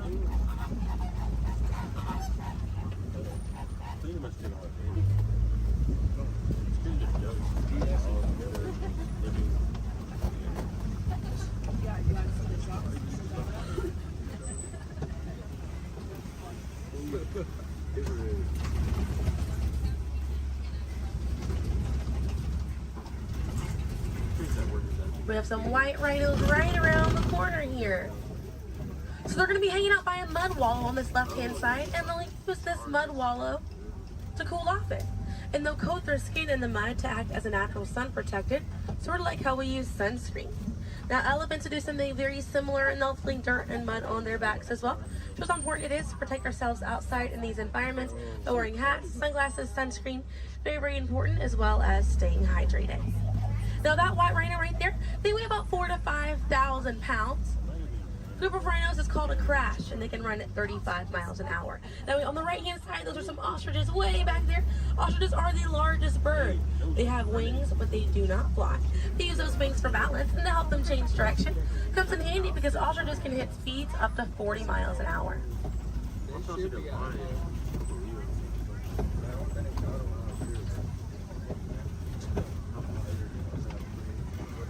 You see some cheetahs right around the bend here.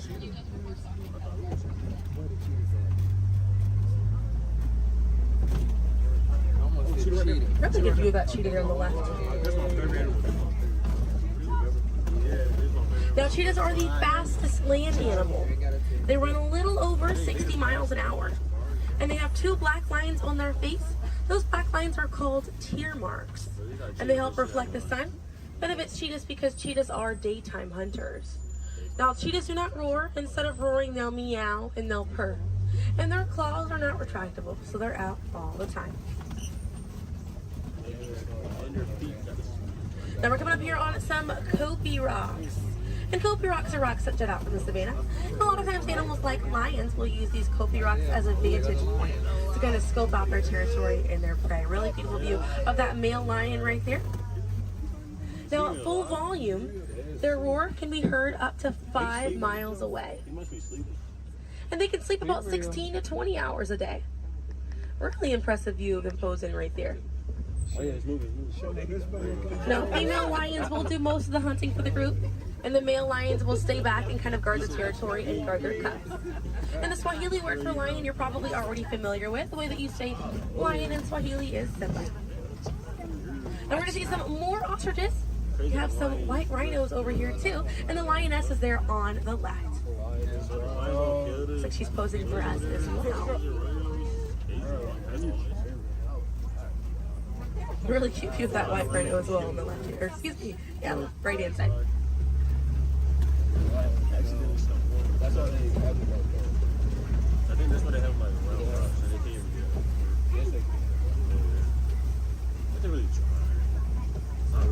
I can see some warthogs right around the corner because it wouldn't be a safari without them.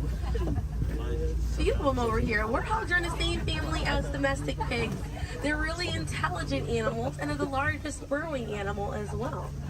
And oftentimes they'll reuse burrows made by other animals and they'll back themselves into it with their tusks facing out for protection. They're pretty fast. They can also run at 35 miles an hour. They're kind of rooting up over there. And they also have a mud wall that they use to cool off and to coat their skin in it to get some relief from bugs and insects. We also have a really good view of these white rhinos again on that right hand side. Now the white tail difference between a white rhino and a black rhino because they're both the same color. So the shape of their mouth. White rhinos have a wide mouth and black rhinos have a V-shaped or pointed mouth. Original word for white rhino was vite. Vite means wide in Afrikaans, but over time it was misheard and mispronounced and it turns into the white rhino.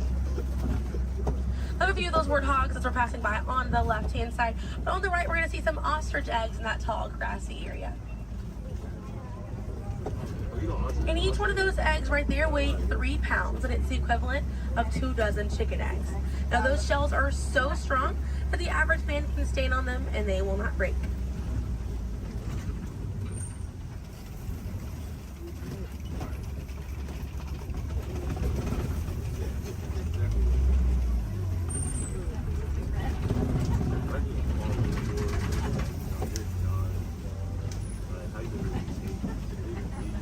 We're gonna see, looks like we have some Nigerian dwarf goats over here.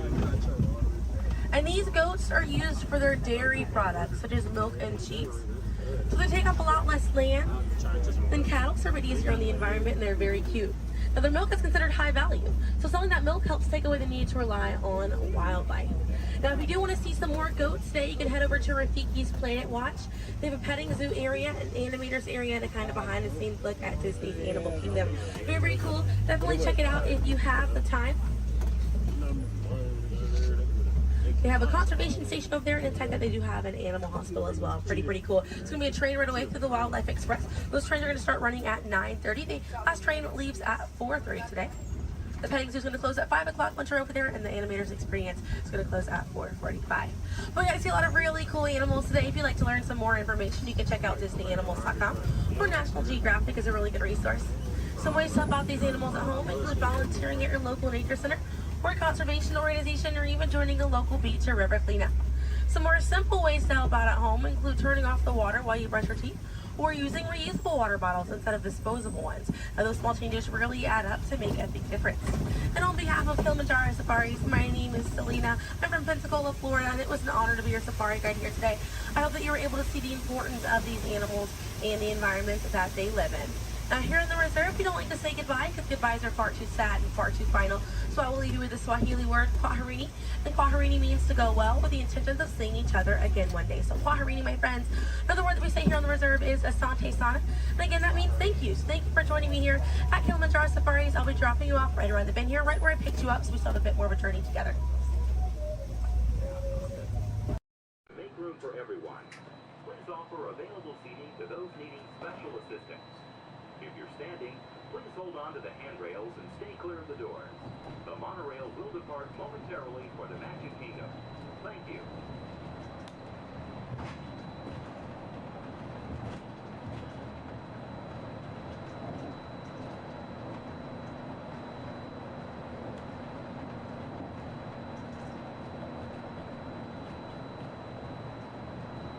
Welcome aboard the Walt Disney World Express Monorail. Our highway in the sky to the Magic Kingdom. For those of you standing, please hold on to the handrails to start our journey and stay clear of the doors. For the comfort of others, no smoking, please. Thank you. We are circling the Disney-created Seven Seas Lagoon. Rising from the Magic Kingdom on the opposite shore is Cinderella Castle. You can also see Disney's Mountain Range, Big Thunder Mountain, Splash Mountain in Frontierland, and Space Mountain in Tomorrowland. To the right-hand side on the shores of Bay Lake is Disney's Wilderness Lodge, which captures the spirit of the National Park Service lodges built in the West during the early 1900s. Also on Bay Lake, you can enjoy a natural setting at Disney's Fort Wilderness Resort and Campground. More outdoor recreation can be found in River Country, Disney's version of the old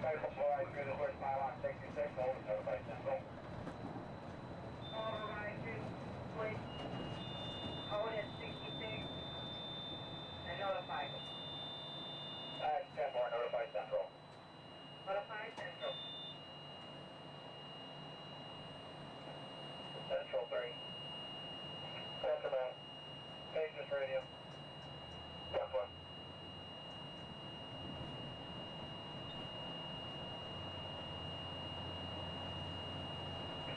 Monorail 3 Contemporary.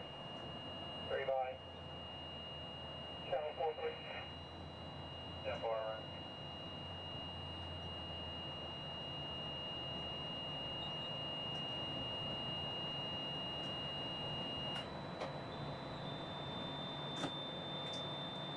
Ladies and gentlemen, welcome aboard Monorail Blackbird. We'll be holding here just momentarily. At this time, they're bringing out another train onto this beam ahead of us.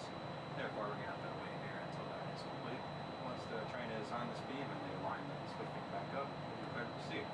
I apologize for any delay, and we'll be on our way as soon as possible. Thank you. Turn stop, line.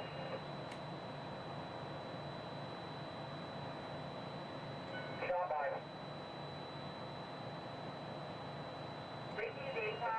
Propulsion in upper display group D, malfunction, wide receiving tower. 10-4, will your train move?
advised, orange is 10-7, fur line 10-8, exterior.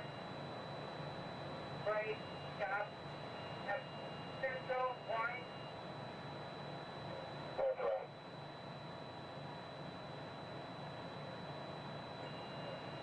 Received Maple holding a pylon 66, Amber as coming through the switch. I have 80-85. All being contact, holding a 66, all being contact has reset. 22 radio, Kingdom, green for normal visual. 23 radio from Kingdom. Green 4. Central stop. Take away. And exterior beam, Colorado, with power. Think about exterior on power, black, central. Black. Orange 4. Probably orange 4 normal visual. 10-4. Orange Kingdom. Orange 5. 4, Maple Tech, Monroe, green.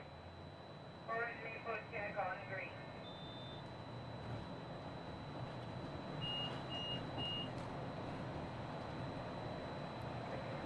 That's 23 hours.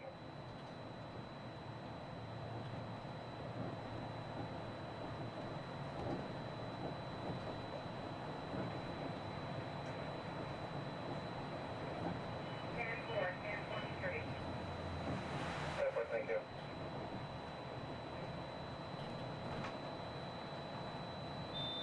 Contemporary ground meridian.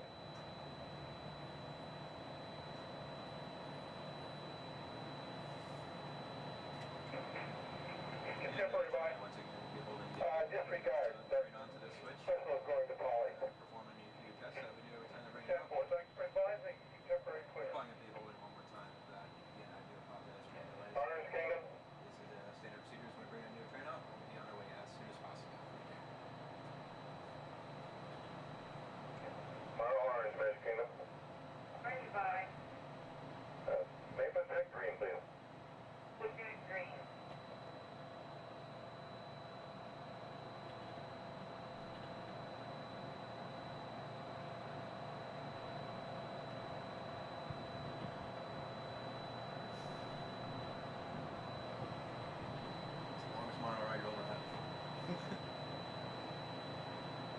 Well, the fun thing is I had the rest of my group on the boat there, and I was telling them I might beat them. That's them on the boat? Yeah. They're gonna be. Hey, Mom, look over by the Contemporary. Central, orange.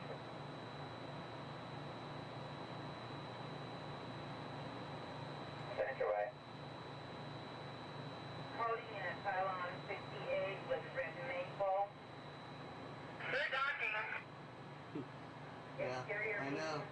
I'm the black right around in front of the Contemporary. Yeah, 4 Maple clear, no wiggle.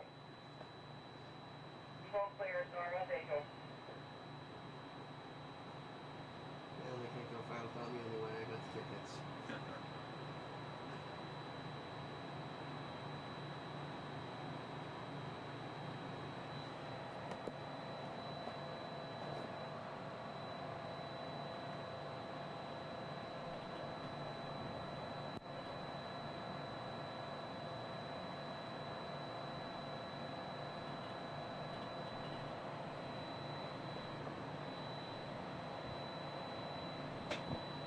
We are entering Disney's.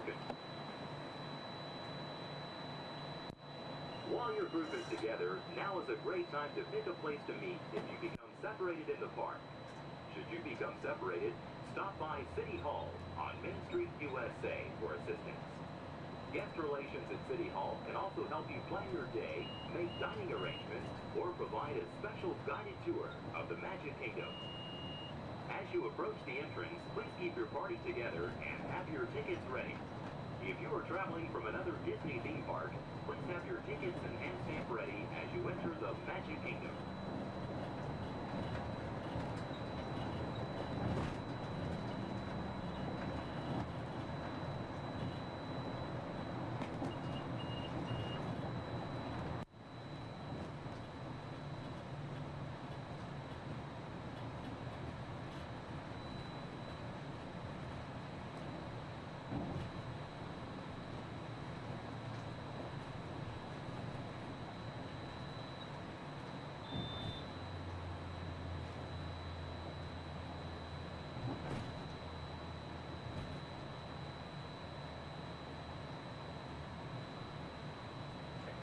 Central Magic Kingdom.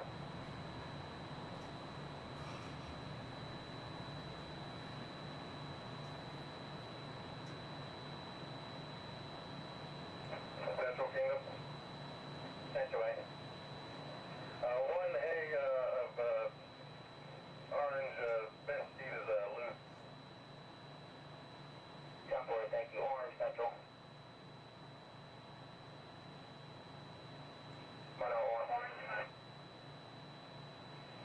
All doors closed. Kiosk on notify status.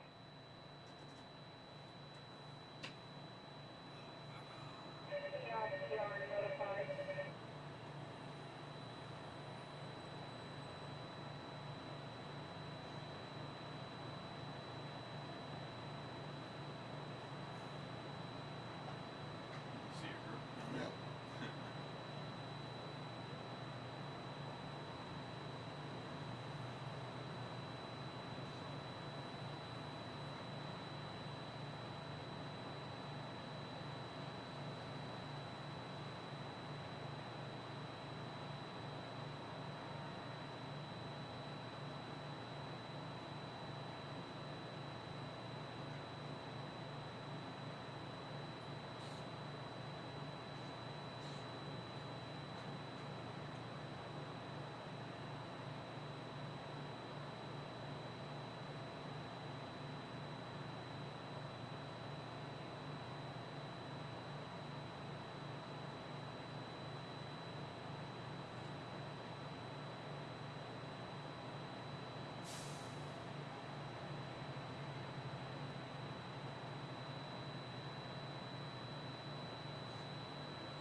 Ladies and gentlemen, we're almost to the Magic Kingdom. Once we begin moving, we're going to have to do a quick check of our safety systems. We'll just come to one complete stop, and I promise that will be the last stop. And then we'll be at the Magic Kingdom. Once again, I apologize for any delays. We should be on our way just momentarily. Thank you.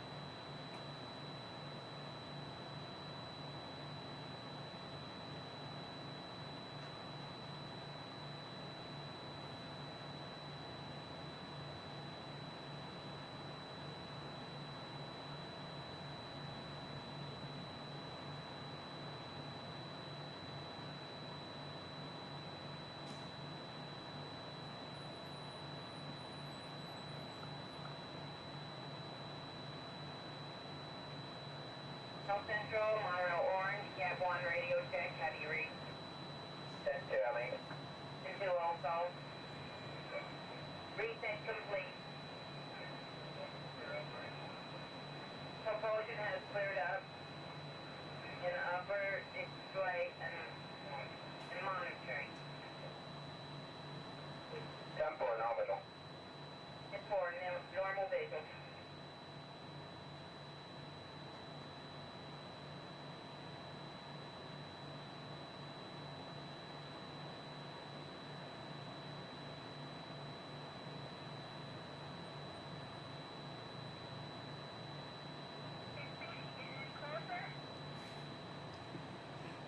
Almost there.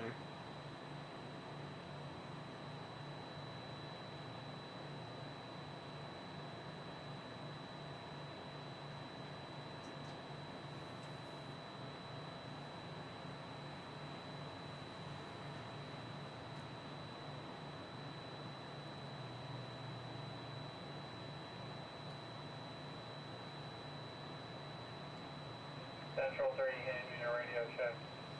10 Charlie. Thank you. Pretty clear. Go.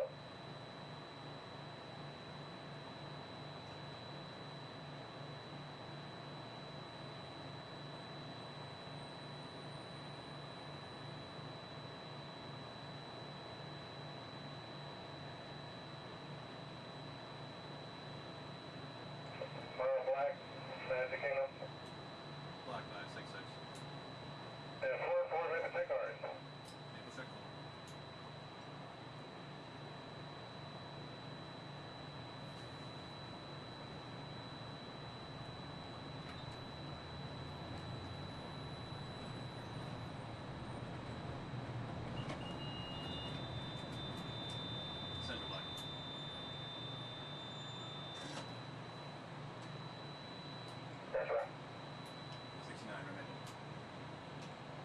Tango clear, no visual.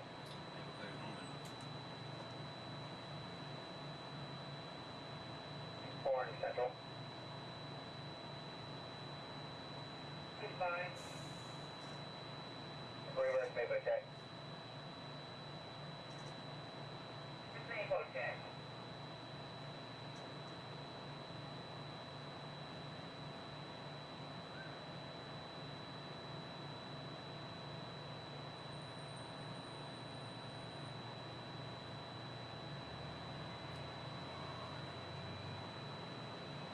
Another reason why it's going so slow is it's a training and that train. Yeah. Usually we get this done a lot quicker. Yeah, it's a good time to do it too. Yeah. Nice and slow. Yeah, it's probably hardly on the train anyway.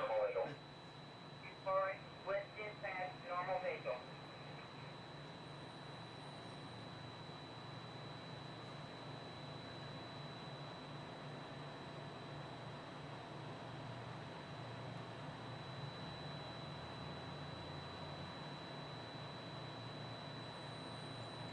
Exterior Toronto Central 4 trains, train order black, coral, green, and orange, brakeman OT Central.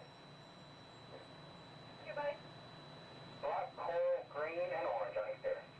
That's forward, black, forward, green, orange.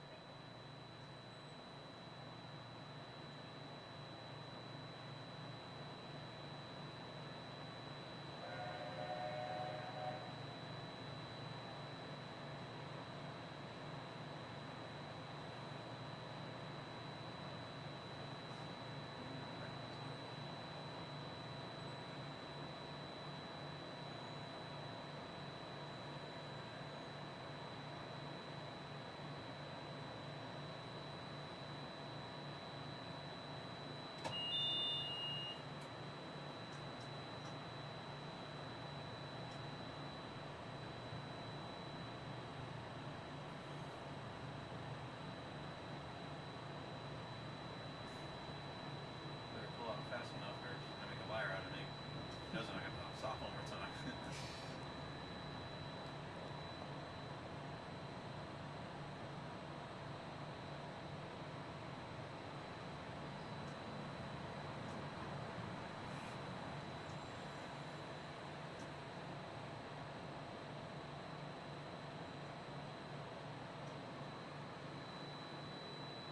I see ya.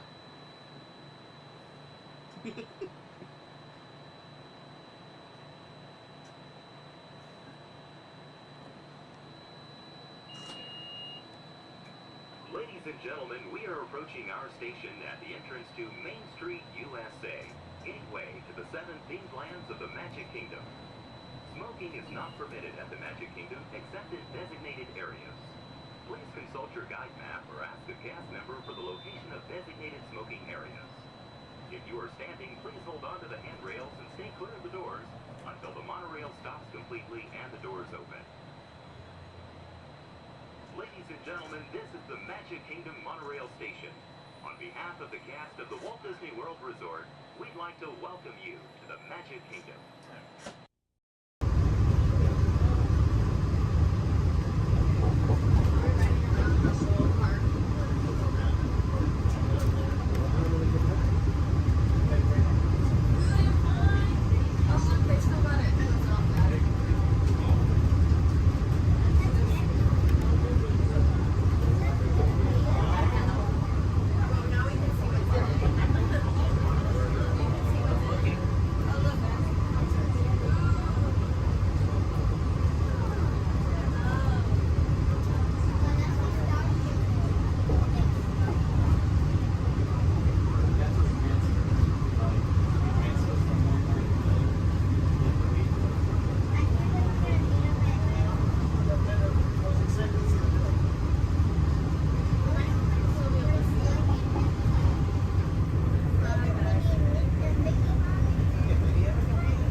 Look around you. There is a special magic that flows through this land. A magic of fantasy, swirling with pixie dust, made more brilliant by the light that lives within you. It inspires us to wish upon stars, follow our hearts, and find our happily ever afters. Tonight, as we gather together under the spires of this majestic castle, our dreams ignite the magic to create a beacon shining out and celebrating 50 years of the most magical place on earth.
Automated driving technology activated. Welcome to the sim track.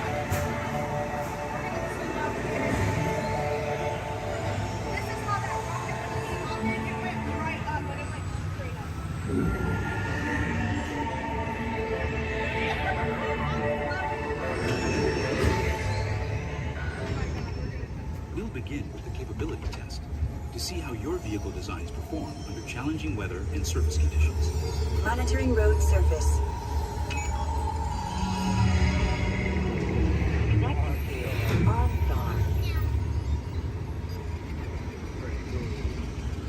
SIM car performance data acquired.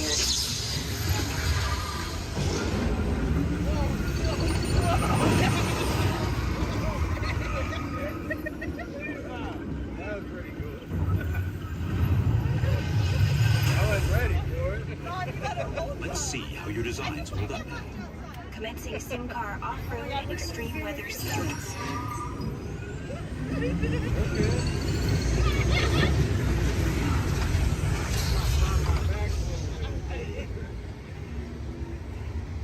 Capability test results displayed and verified.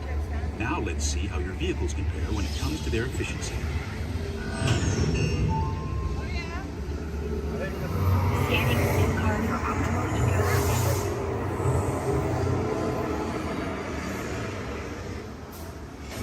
Engaging eco scan for aerodynamic efficiency.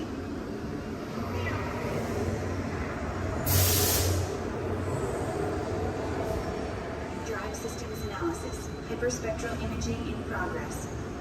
Calculating total enviro impact.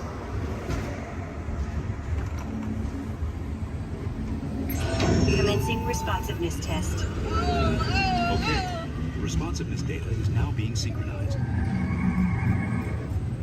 Automated driving technology verified and active.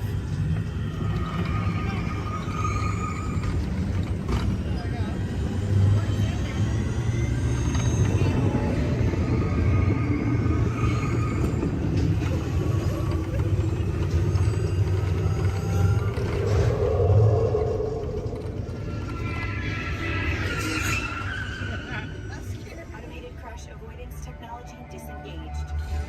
Displaying responsiveness data.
Displaying power test results.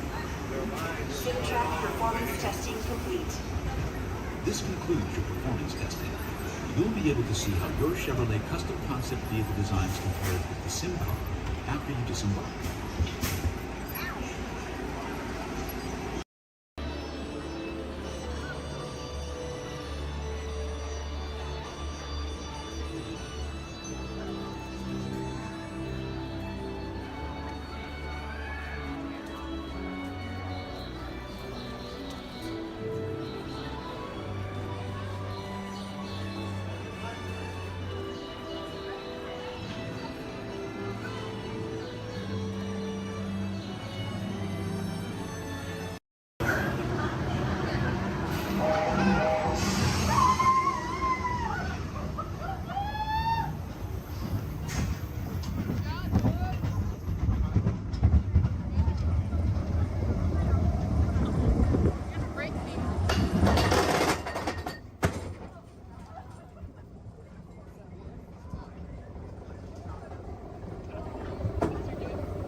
No.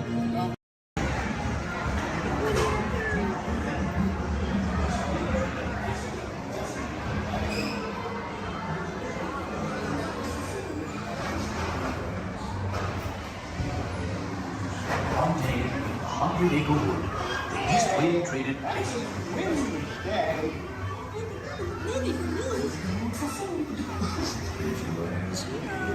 He'll never reach there. Mommy! Oh dear! Can't even talk to them,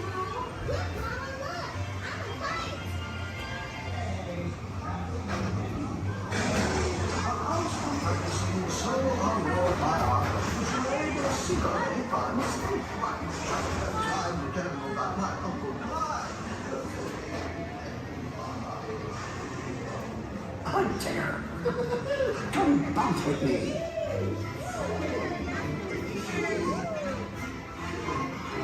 Music makes you feel just great, doesn't it?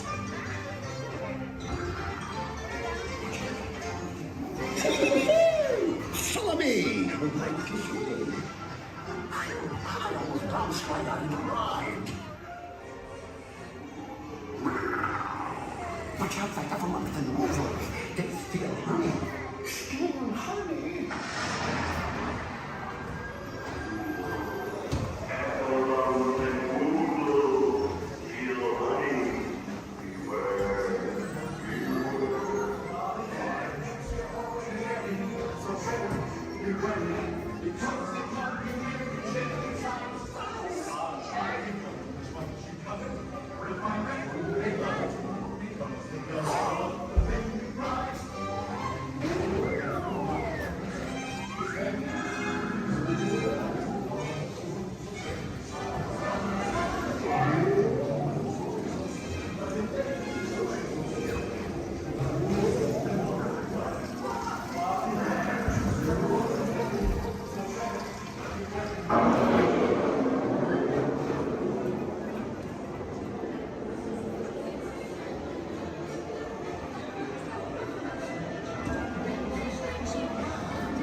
very big waterfall.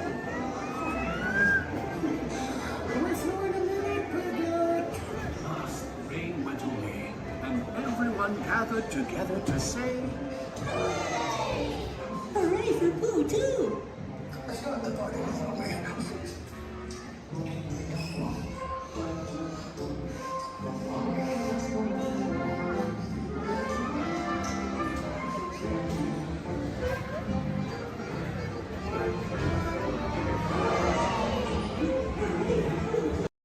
Beginning a 2.5-mile journey to downtown Disney Station and back. For a safe trek, remain seated, keeping your hands, arms, feet, and legs inside the cabin. Be sure to watch your children, and no smoking, please. Bienvenidos. Para su seguridad, permanezca sentado y mantenga las manos, brazos, pies y piernas dentro del tren y cuide a los niños. Por favor, se ruega no fumar. You're riding aboard a Mark 7 monorail, the latest generation of Disneyland monorails. When Walt Disney introduced this attraction in 1939, it was the first daily operating monorail system in the Western Hemisphere.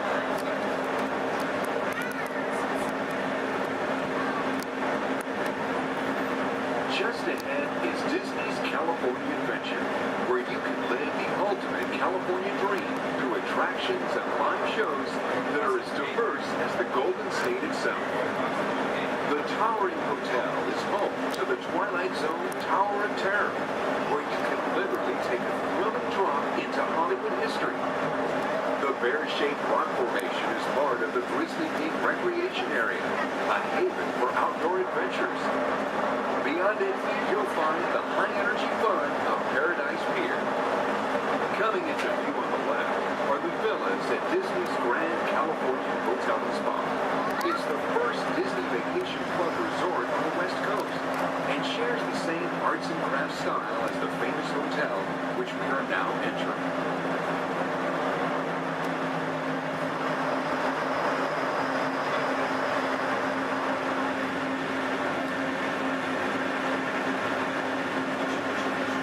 now arriving at Downtown Disney Station, gateway to the Downtown Disney District and the Disneyland Resort Hotels.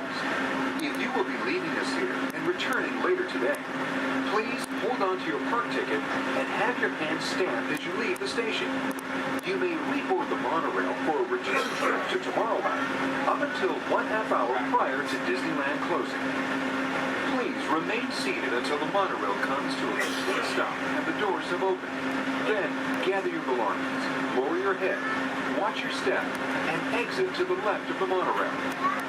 Thanks for traveling with us today, and we hope you enjoy your visit to the Disneyland Resort. For those of you continuing with us, we'll begin our return trip to Tomorrowland in just a few minutes. Thank you. My name is Alexis. How's everyone doing this wonderful evening? Good. That was the most believable I've heard all night. But we're going to try it again anyways, folks. How's everyone doing this wonderful evening? Great. Woo! All right. Once again, my name is Alexis. I'm going to be your storyteller and captain for the evening. Just as a friendly reminder, please keep your hands, arms, and fingers inside the boat because Monstro does not like finger food. Oh, my folks, it looks like we are being swallowed by Monstro the whale. This is the very same whale that swallowed Pinocchio. But not to worry, folks, because Pinocchio was a smart little puppet. He lit a fire in here that made Monstro sneeze, and Monstro sneezed so hard that he blew his tail right off. Now, Monstro's not half as scary as he used to be. Haha. Around the bend to your left, you'll find the cave of the big bad wolf. And across the way, the homes of the 3 little pigs, the one made of straw, the one made of sticks, and the one made of 100% wolf-proof brick. Just beyond this bridge to your left, you'll find the village of Alice in Wonderland. Alice's home is the one in the corner with the thatched roof, and if you follow the small cobblestone walkway, you'll find the home of the White Rabbit. This is where Alice fell down and began her adventures in Wonderland. To the right, in the center of the canal, you'll find London Park, made famous by the film Peter Pan. This is where Wendy, Donna, and Michael, with the help of Tinkerbell and a few happy thoughts, followed Peter Pan all the way to Neverland, where you never have to grow up. Straight ahead, you'll find the city of Agrabah, city of mystery and enchantment. The busy marketplace below is where Aladdin and Jasmine first met, and Aladdin, being that prince of thieves that he is, he not only stole bread that day, he stole Princess Jasmine's heart. Aww. And it's underneath these rose-covered arches where Aladdin and Jasmine took their first magic carpet ride into a whole new world.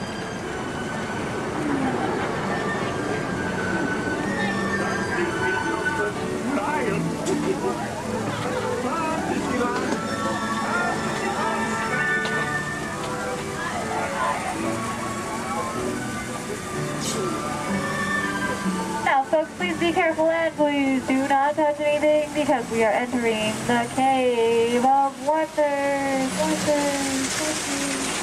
As Aladdin and Abu discovered, this cave holds one treasure more important than all the others.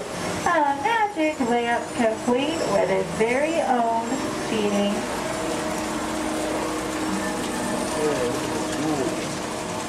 To the right, you'll find the home of Snow White and the 7 dwarfs. The 7 dwarfs are still back up in that jewel mine, whistling while they work. See?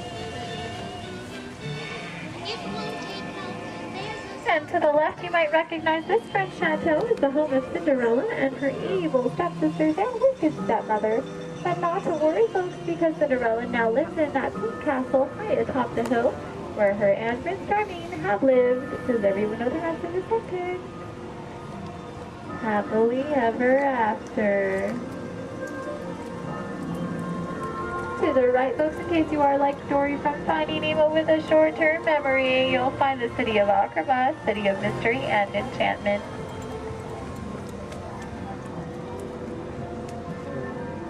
To the left, you'll find the world-famous patchwork quilt.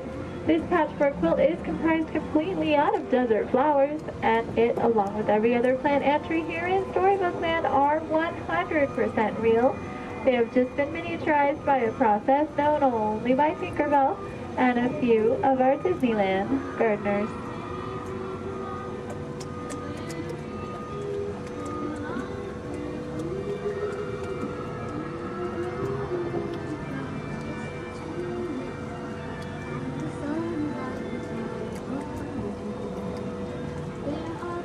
Coming up on your left, you'll find the humble home of Mr. Walt, and just beyond that is the not-so-humble home of Mr. Toad. Doesn't look like either of them are home right now, but I've heard it's because they're on some wild ride. Bordering the canal to your left, you'll find the 3 Dutch windmills. The windmill in the center is best known for sheltering the local animals in Disney's animated film, The Old Mill. Straight ahead, below those Alpine mountains, you'll find the village of Geppetto and Pinocchio. That workshop near the waters where Geppetto made his wish for Pinocchio to become a real live boy. If you listen carefully, you just might hear them still celebrating inside.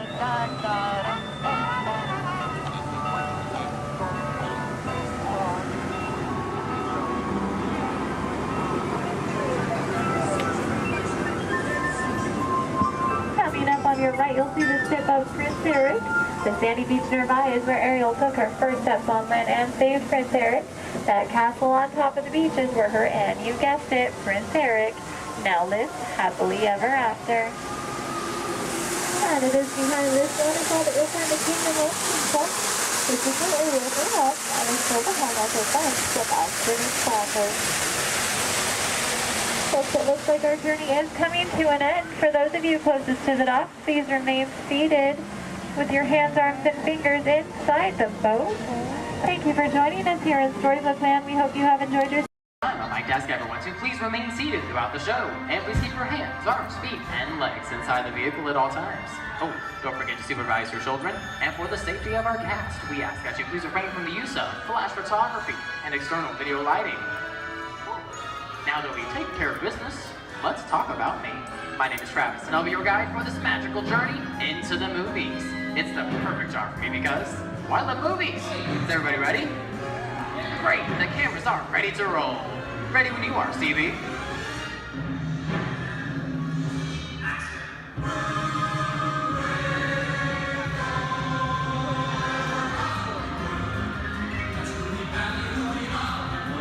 And we are rolling.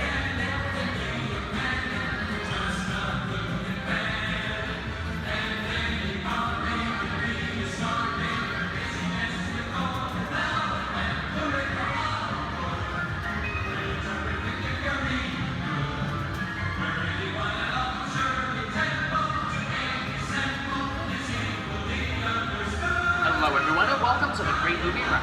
Once again, my name is Travis, and on behalf of Disney's Hollywood Studios and Turner Classic Movies, please welcome our host for this one of a kind tour, Robert Osborne. Thank you. We're ready for Hollywood indeed. What better way to start our journey? From the Old West to the rooftops of London and along the Yellow Brick Road, there really is no place like the movies.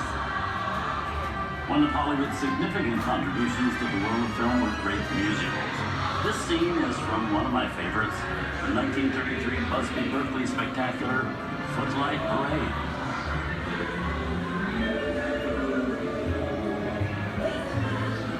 Here's one of the most famous of all dance sequences. It's from the 1952 musical classic, Singing in the Rain. Here's Chick Kelly singing in the rain. Literally.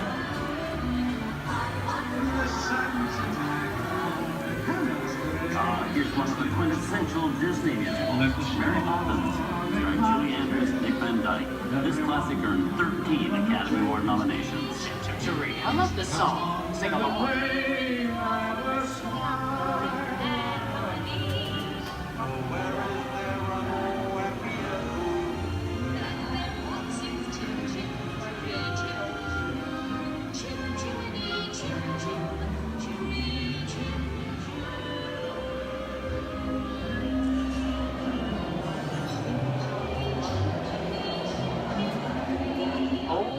Those wallets and purses, folks. This doesn't look like a very good neighborhood. Here's the birthplace of the gangster film, the seedy underbelly of Chicago, from The Public Enemy, starring James Cagney. Released in 1931 before strict censorship rules were enforced, Public Enemy is a gritty, realistic, and violent look at the world of gangsters of the Depression era. I love this movie. In one famous scene, James Cagney shoves a grapefruit in Mae Clark's face. She can never look at breakfast in the same way again. These tough guys could turn anything into a weapon.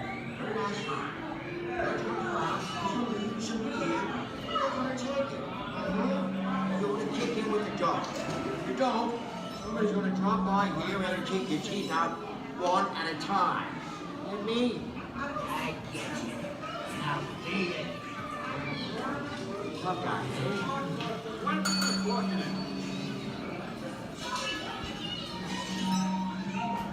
Sorry about the delay, folks. I don't want to run a red light, even in the movies. I don't let her leave my vehicle. I think it's time for a visit to a concession stand. Bye. So I was born waiting. Okay, Lexi, whatever you say. Hey, I you know my name anyways.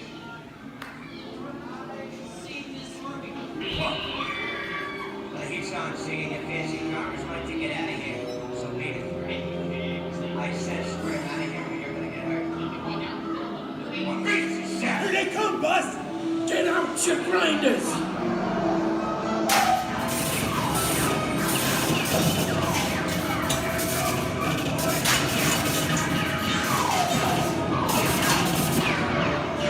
I'm hit! Hey, I'm hit! Foxy! There, guys! Win! Foxy! Foxy! Win! Hey! Hey!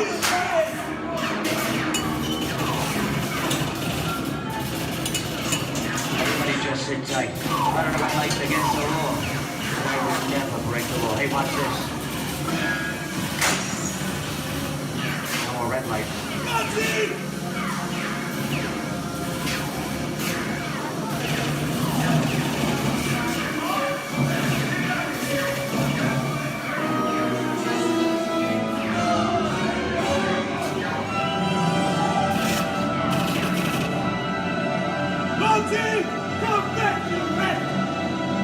Sorry, boys, I'm making my getaway.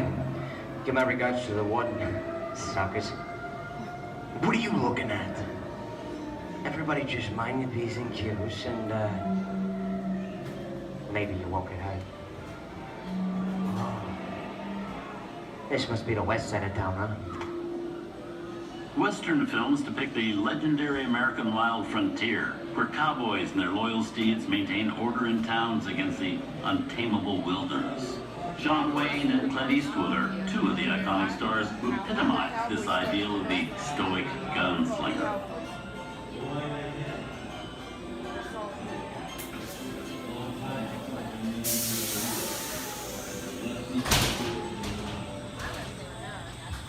Sleepy little bug, eh?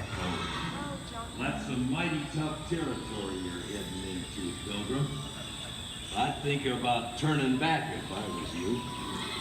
That is, if you want my opinion. But I reckon you... No, we're in the clear. This looks like the perfect time to collect the all you valuables. We'll start with the jewelry and then we'll... What are you talking about? I didn't even order this neighborhood, copper.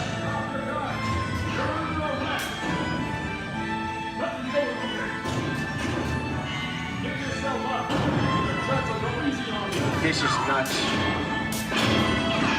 Nuts to this. Look at it this way. Hey, Daddy, what is it?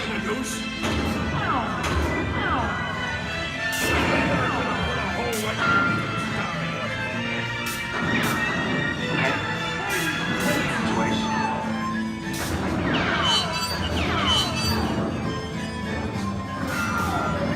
I don't know about you guys, but this is starting to get kind of creepy. Where are we? JC? Science fiction has been a staple of classic movies, from George Méliès's Trip to the Moon to George Lucas's Star Wars.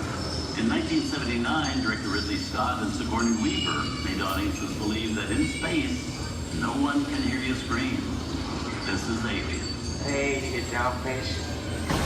How do we get out of here? Warning. Remain in your vehicle. The area you are entering is extremely dangerous. Proceed with caution.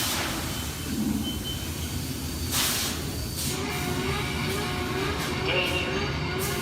The emergency disrupt system is now activated. The ship will detonate in T-minus 10 seconds.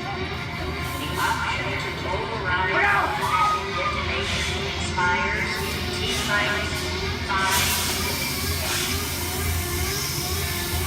What is that thing?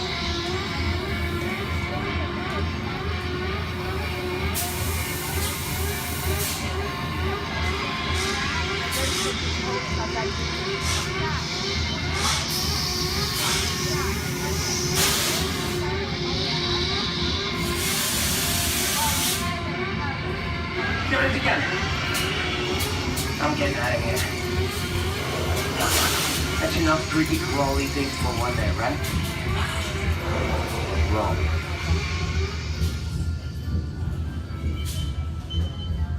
Steven Spielberg and George Lucas cemented their status as the blockbuster boys with their first partnership. Here from that legendary collaboration is Harrison Ford as archaeologist Indiana Jones in Raiders of the Lost Ark. Snakes. Why did it have to be snakes? Some of the biggest horror stars of Hollywood appear in the ancient story of a cursed Egyptian temple, a priceless jewel that beckons to all, but be warned, temptation always leads to destruction. Get a load of that show, guys. Time for me to get back to work. Good thing I don't believe in ghost stories. Don't nobody move while I go get the goods. I don't think they'd notice a few extra bodies around here. If you know what I mean.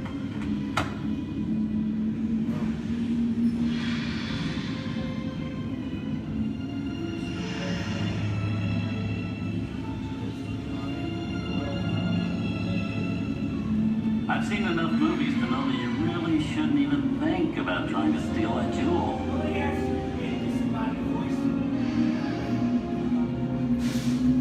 Halt, unbeliever. Disturb the treasure of the gods, and you shall all pay with your lives.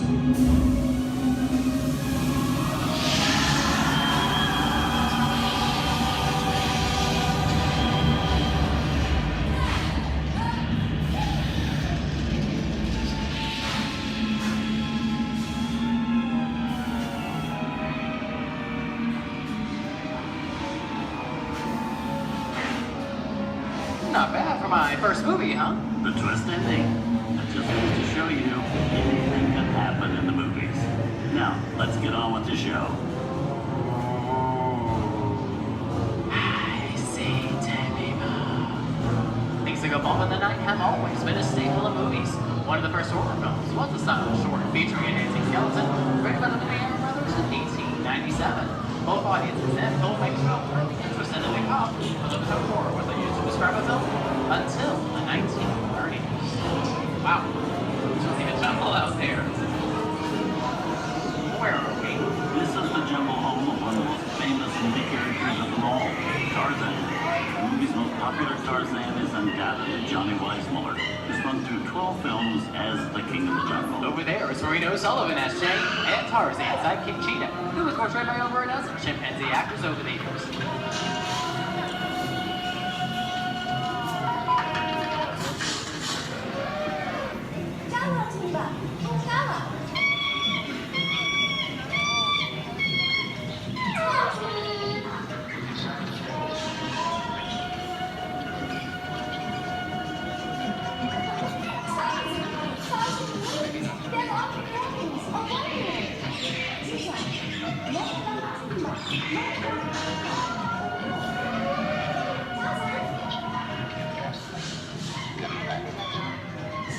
Here's Humphrey Bogart in his most famous film role. In 1942, Logie finally got to spread his wings and romance the beautiful Ingrid Bergman in Casablanca.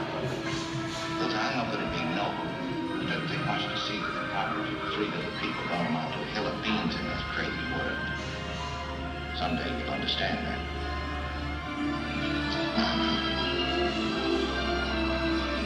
He's looking at you, kid.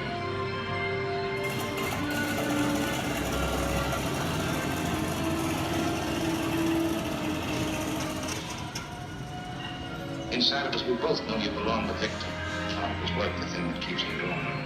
That thing moves around, not with it. And now, one of the most famous movie stars in one of his greatest roles, Mickey Mouse, as the Sorcerer's Apprentice in Fantasia. When the film came out in 1940, Walt Disney promised to add new musical sequences in the future. His nephew Roy kept that promise 60 years later for the release of Fantasia 2000.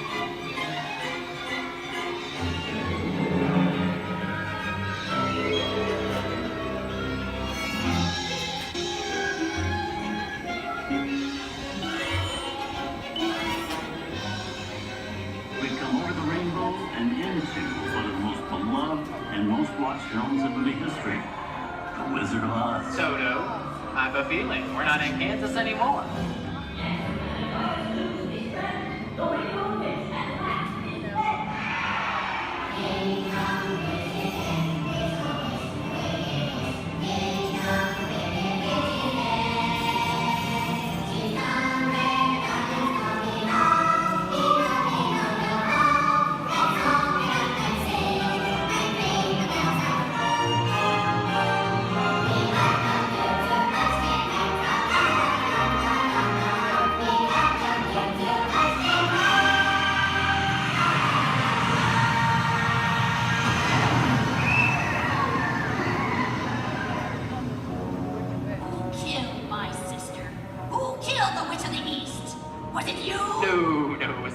I didn't mean to kill anybody. Well, my little pretty, I can cause accidents too. Oh, rubbish. You have no power here. Now be gone before somebody drops a house on you too.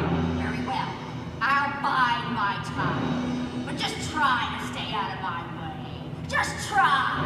I'll get you, my pretty. And your little dog, too. I wonder how we get out of here. What do you folks think? Which way do we go? Follow the yellow brick road. Follow the yellow brick road. Follow the yellow brick road? Oh, why did I think of that? Sing along, folks. You know the words.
From all of us here at Disney's Hollywood Studios and Turner Classic Movies, we hope you've enjoyed our tour through some of my favorite films. But remember, there are many more adventures waiting for you every day on TCM.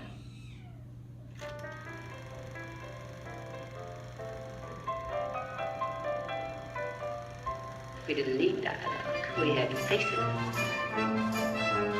a minute. You ain't heard nothing yet. Step in time!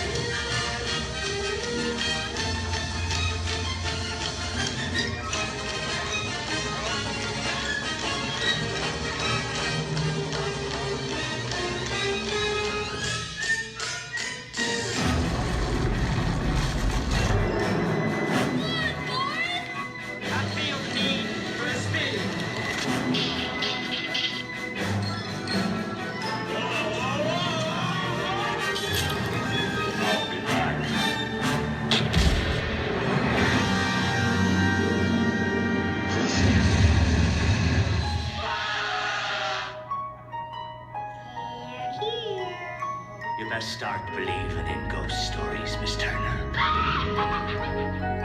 Is it safe? No, you're not! I have a feeling we're not in Kansas anymore.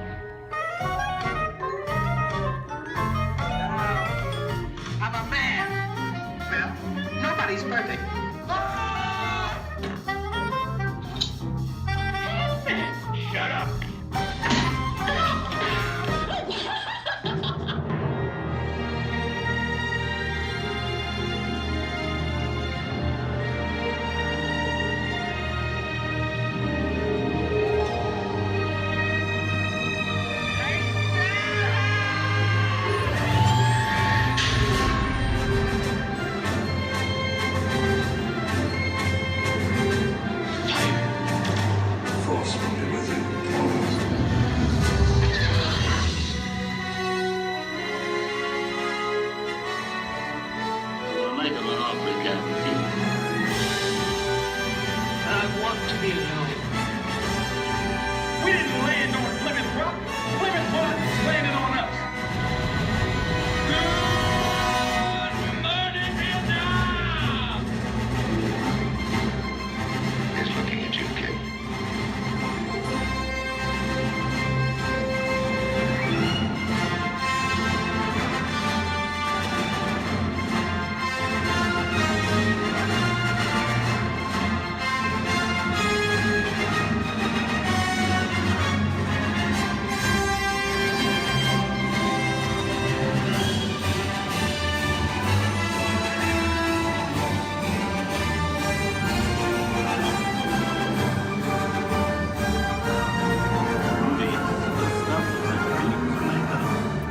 Enjoyed our ultimate celebration of classic movies, and remember, you can find many more beloved stories and legendary stars on Turner Classic Movies. On behalf of Disney's Hollywood Studios and Turner Classic Movies, we'd like to thank you for joining us on The Great Movie Ride. Now please remain seated until the vehicle comes to a complete stop. Please take small children by the hand and gather your personal belongings. And once these doors have opened, rise dramatically to your feet and make a frantic exit towards the rear of the vehicle. Oh, and one more thing. When I yell action, don't forget the thunder is the law for yours truly. Okay, clicks everybody, and action! Thank you. Have a wonderful afternoon at Disney's Hollywood Studios. I would love well, Maurice and Dad's drink up with me, honey. Yo ho, yo ho, yo ho, Paris life for me. A toast to Paris and its many shiny rewards. As a career, what could be more rewarding? Drink up with me, honey. Yo ho.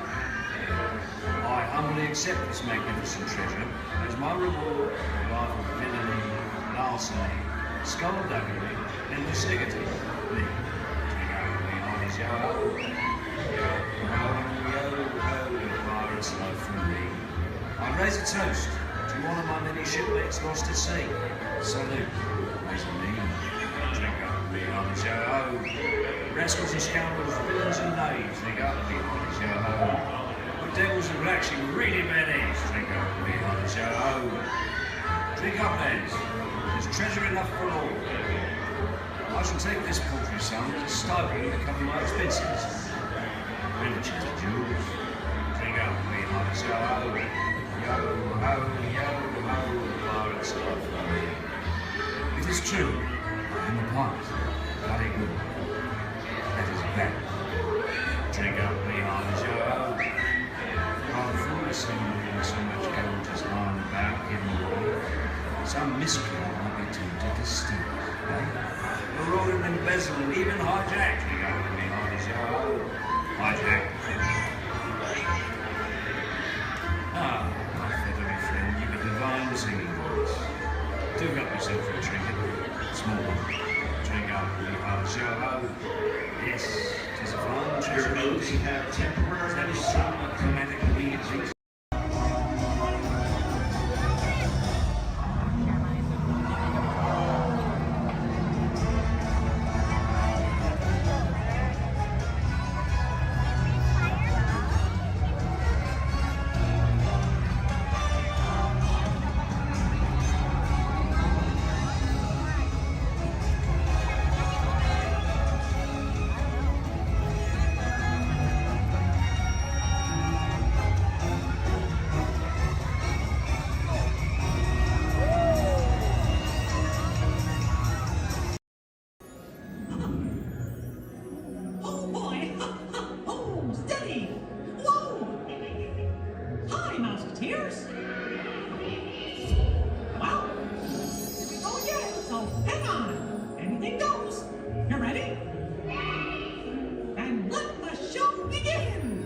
Here's my pal Walt to tell you how the magic is made.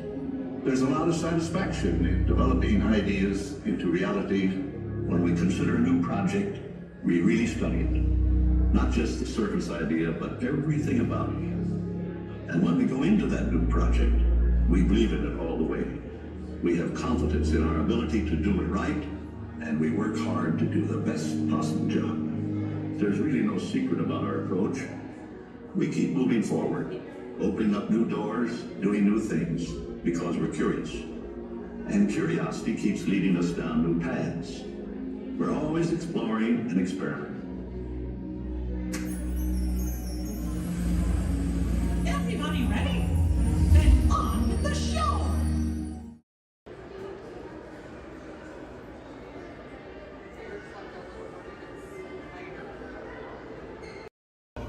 Magic Kingdom. Passengers will stand by to board.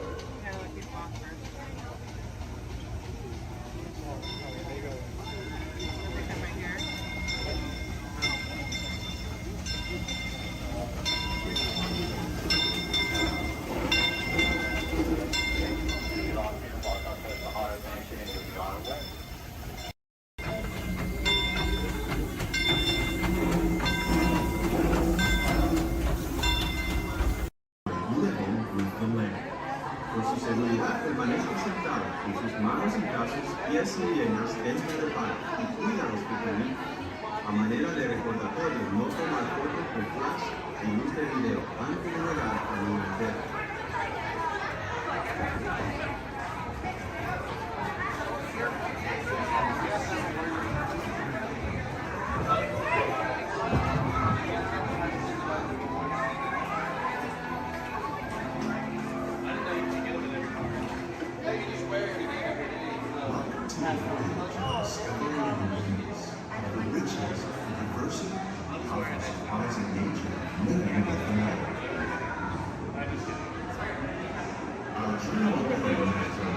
Sudden changes are sweeping over the land. The approaching storm may seem violent and destructive to us, but to nature, it's a new beginning of cycle.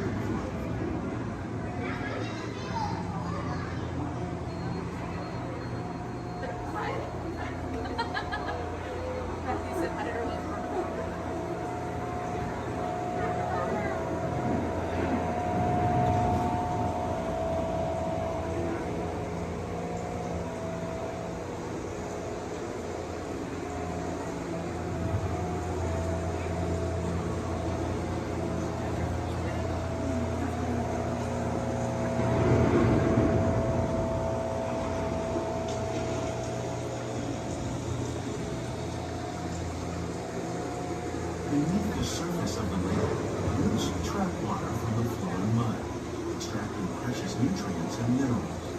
These elements then combine with sunlight and create the diverse living systems of our planet.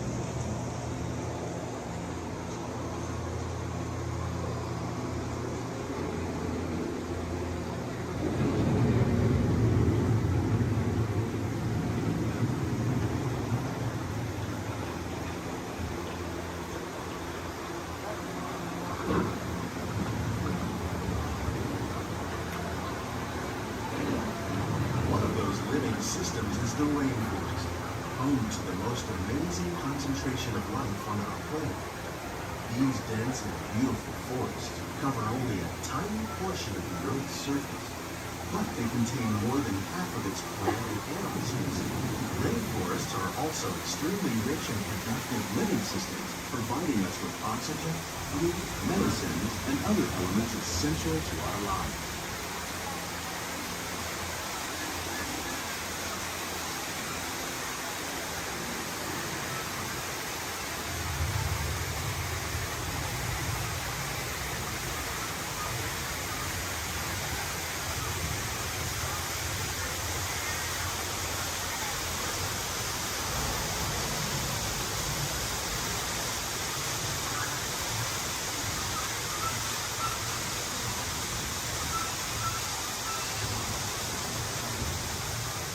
In the desert, nature has created a very different, but no less beautiful living system. And while this arid landscape may seem lifeless, it is very much alive. The plants and animals that have learned to survive in these harsh conditions make use of what little water they can find and avoid the scorching rays of the relentless sun.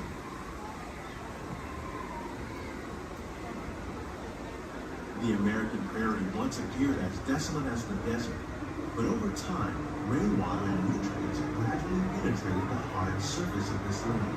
Even the hooves of the mighty buffalo helped create the rich soil, one day become home to the American farm.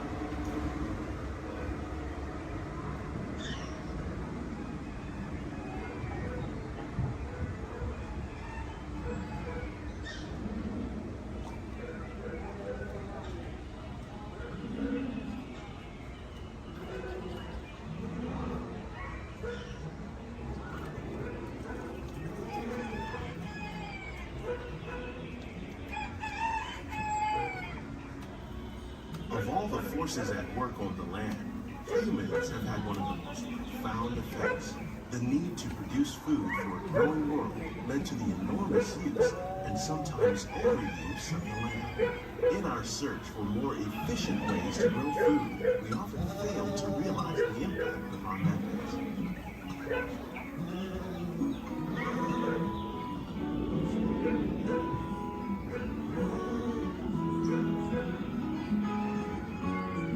Today, we're learning to live with the land, discovering better ways to grow food that will assure both human and environmental well-being.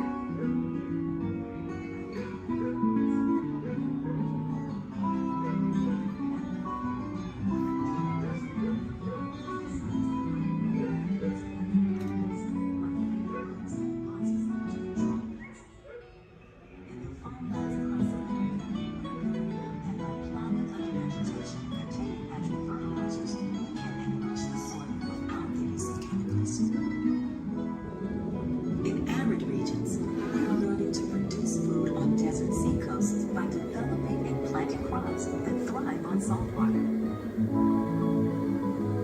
In Japan, we're learning that by mixing leaves and other living materials into our soil, we can make farmland more fertile without the need for chemicals. Here at Epcot, we're learning to reduce the need for chemical pesticides by breeding and using natural predators, like ladybugs and wasps, to control pests. How will we meet tomorrow's growing needs for food production, yet still respect the needs of the land? Some of the answers are being discovered just ahead. To help us maintain these carefully controlled ecosystems, and for your safety, please remain seated in your boat at all times.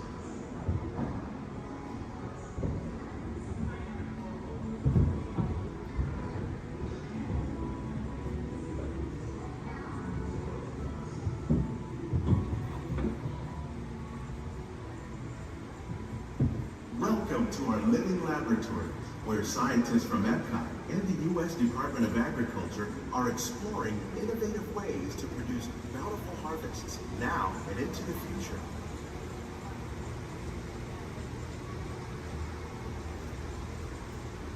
The tropics are home to the greatest diversity of plants on the planet. Many of these, like papaya, bananas, cacao, coffee, and rice, are well known around the world. These are just a few of the edible plants that have been an important source of nutrition for people living in the tropics. Many are rich in vitamins and minerals, while others are well adapted to growing in less than ideal conditions. Some, like the water lily, thrive in wet, swampy areas and waterways. All parts of this plant, even the flower petals, are edible.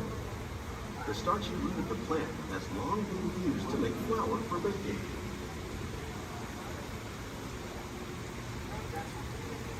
One day, many of these lesser-known tropical plants may be as important as the bananas growing on both sides of the boat. More than 28 million tons of bananas are eaten annually, making it the most popular fruit in the world.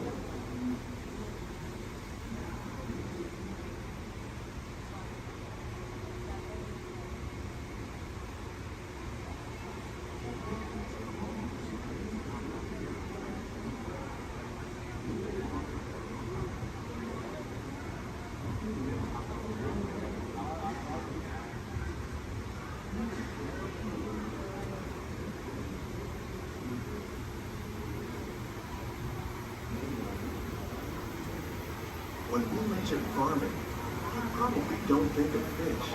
But fish farming, or aquaculture, accounts for nearly half of all the seafood consumed globally. Tilapia, bass, and catfish, like the ones you see here, are three of the more popular crops raised by fish farmers. The sustainable system we're using here recycles the water in the tanks.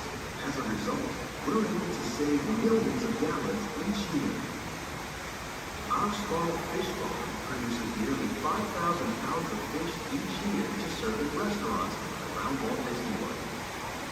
Innovations like this one can play an important role in our efforts to produce bountiful harvests and still protect natural resources.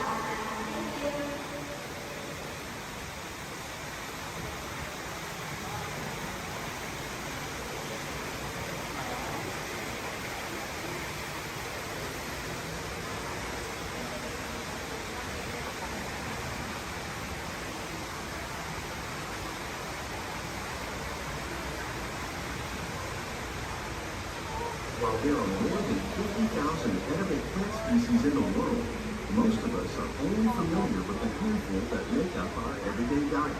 The common grains growing here, maize, sorghum, and millet, plus rice, account for nearly 2/3 of our global food consumption.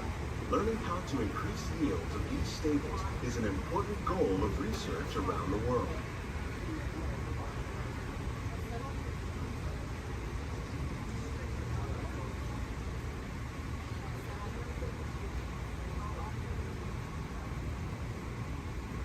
These plants are definitely on their way up. Innovative growing techniques like these increase yields while more efficiently using resources like water, fertilizer, and pesticides. Another innovation at work here is our integrated pest management program. By populating our greenhouses with beneficial insects that prey on harmful pests like aphids and flies, we are significantly reducing our reliance on conventional pesticides. We're growing these crops using our nutrient film system. This technique precisely controls and recycles water and nutrients. With it, we can produce over 27,000 heads of lettuce a year in this one small area.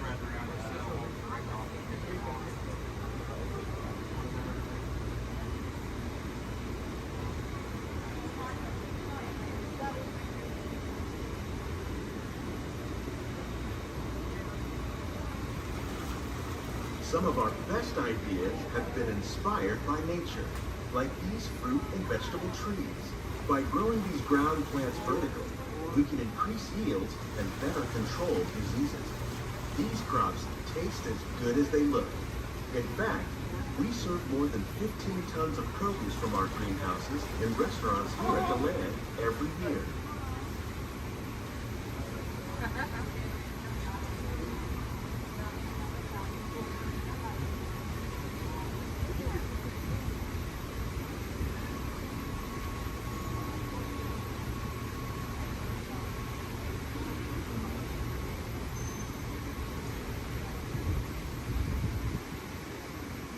The future of agriculture may include innovative ideas like this vertical growing system.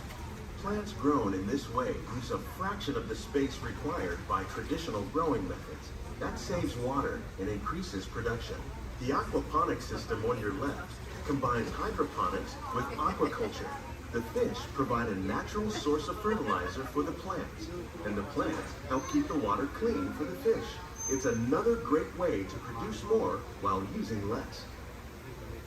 In our lab, Epcot scientists are working with the U.S. Department of Agriculture on a number of innovative projects. The goal of these efforts is to produce higher yielding and better quality plants.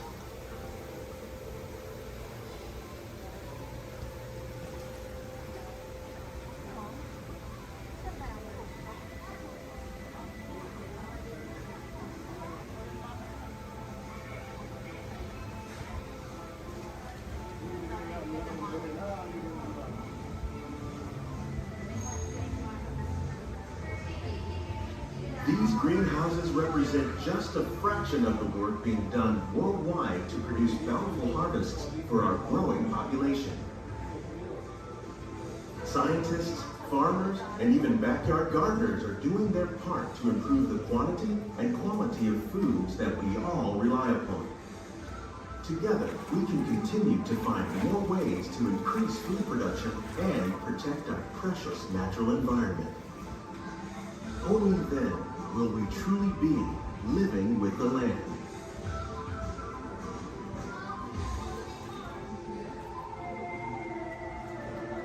On behalf of Walt Disney World, we hope you've enjoyed this unique journey through our living laboratories. If you'd like a closer look, then check out the Behind the Scenes walking tour. It's a chance for the whole family to get up close and personal with the plants and growing techniques in our laboratory. Please keep your hands and feet inside the boat and remain seated until the boat comes to a complete stop.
Behind the center, Goofy in the left, Minnie in the right, and your happy driver in the bus, Carlos. We want to give you a very warm welcome to Walt Disney World. Welcome, everyone. If you are ready, give me a big yes.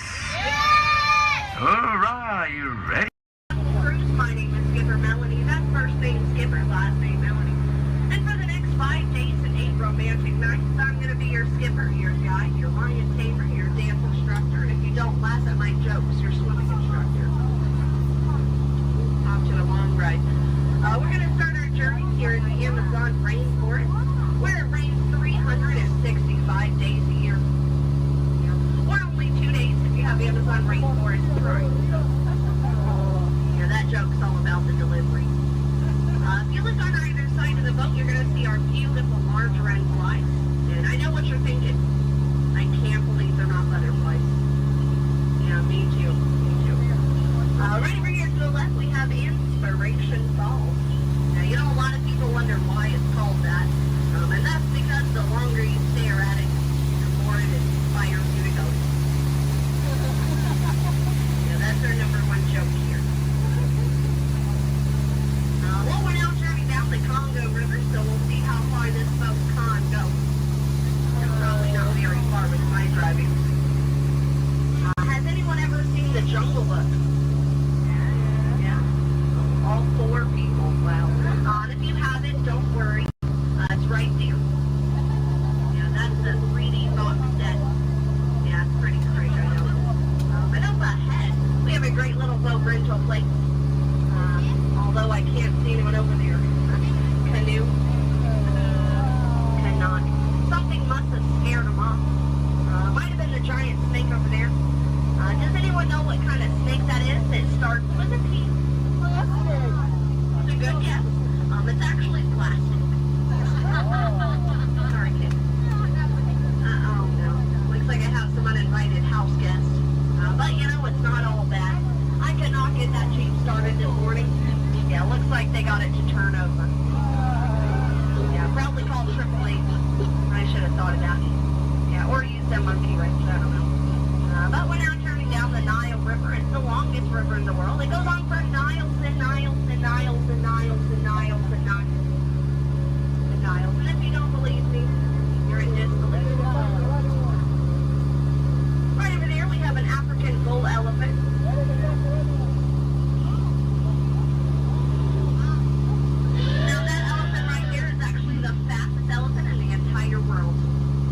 He's already over here. Wow. Disney magic, right? And right in front of us, we have the star of the new Jungle Cruise movie. It makes the way. Yeah, we're really excited about it. And we're now in the African belt where all the animals came together. We have some long-necked cheetahs, some 1970s impalas. Oh, look at those lions protecting that sleeping zebra. He's dead. Tired, dead tired. You know, it must be hard to eat a zebra. Yeah, because it's like white meat, dark meat, white meat, dark meat, white meat, dark meat tail. You know? Oh, but there's the lost safari everyone's been looking for. You know, I tried to tell them that they could not outrun the animals here in the jungle, but what a rhino, right? I guess they'll get the point in the end. But that's my best friend right over there. Her name is Ina. Everyone say hi, Ina. The jokes do not get better from here. But now is a great time to point out some of my favorite plants, so I'll go ahead and get started.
Okay, I guess he's sleeping. That's fine. Yeah, he wasn't even that important anyway. I guess you could say he's irrelevant. Almost over, I promise, I promise. You know, I had so much fun. I think I'm gonna go around again. And again. And again. And again. It's only 7:30. Okay. Oh, look at that. They're boxing. Well, that's fun. Alrighty, folks. Well, if you laughed today, thanks so much for laughing. And if you did not laugh today, thanks so much for leaving. It's been a pretty awkward 10 minutes for everybody.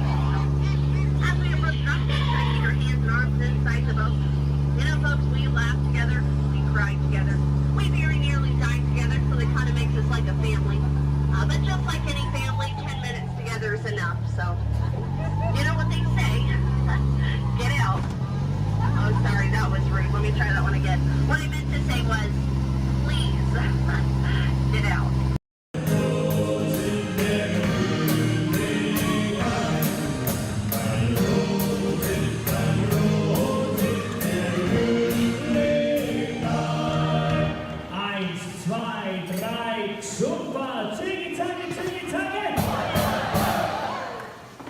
Was that loud enough? Turn to your neighbor and say, louder! Okay, drinks and thumbs up, here we go. Tiggy, taggy, tiggy, taggy! Tiggy, taggy, tiggy, taggy! Rolls, clink, and drink! Intrusion alert, level 2. Intrusion. Disarmed. Sensor offline.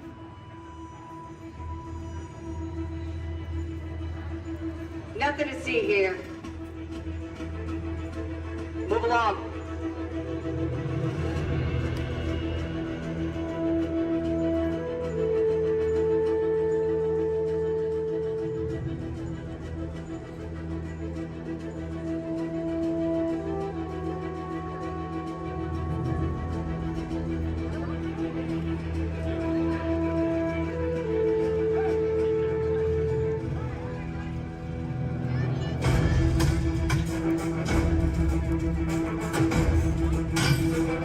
You don't look like recruits. I've got this. Intrusion alarm level 2. All units alerted. My turn.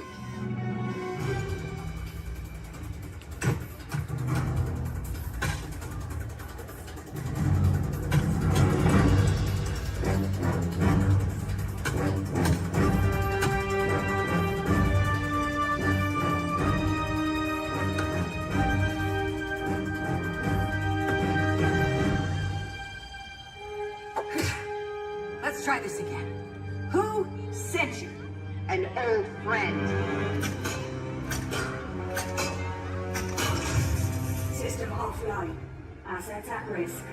Reinitializing. Taskmaster. What do you want? HQ back online. Ms. Romanoff, the Wakandan cargo has been secured safely inside the Quinjet. It's in the jet. Let's go.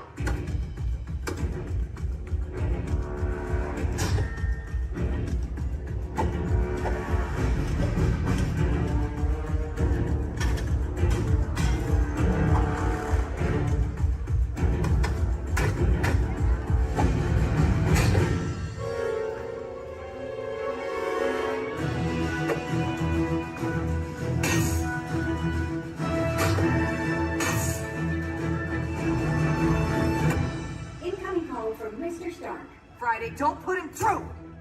Yeah, she put me through. Hi, Nat. Everything okay? You need help? I don't need help! Yeah, I said no. Intruders, step aside. I won't ask a second time.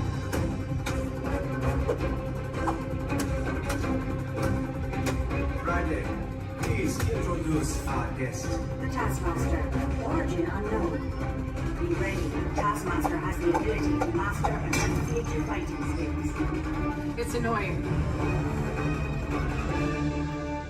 This is a fight You cannot win.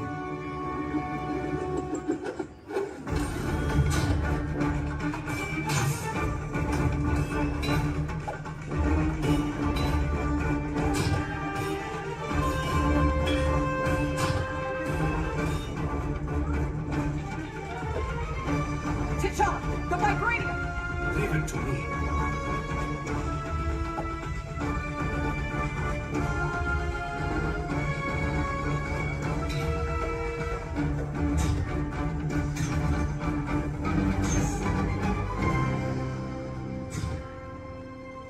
We got it. Let's go. Friday, seal off Bay 94. Yes, Miss Romanoff. Bay 94 secure. This is not going to end well for you.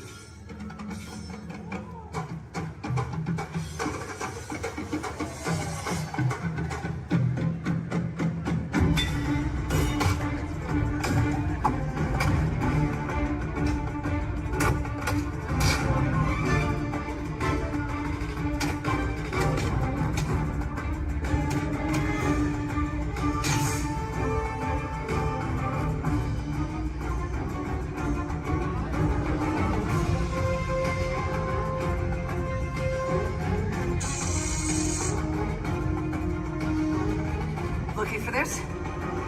Not today. You know how this ends.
Bailey's echolocation's awesome. We're gonna do it. Everyone, both fins up, go.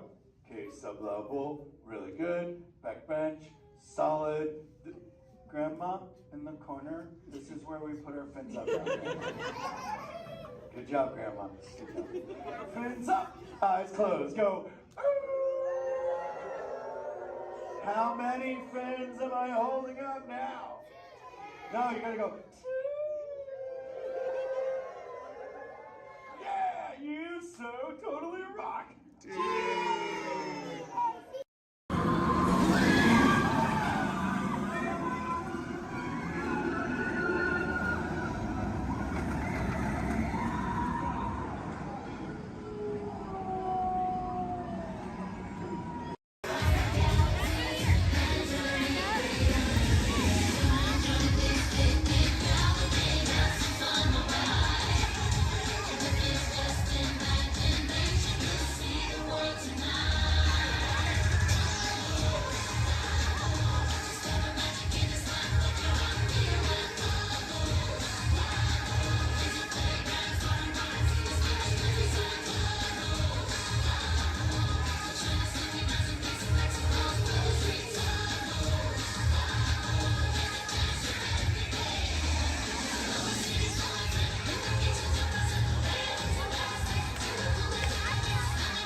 Started off. Please welcome the Clayton family!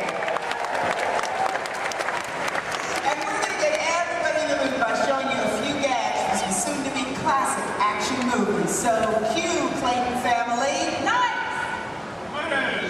Action! Perfect.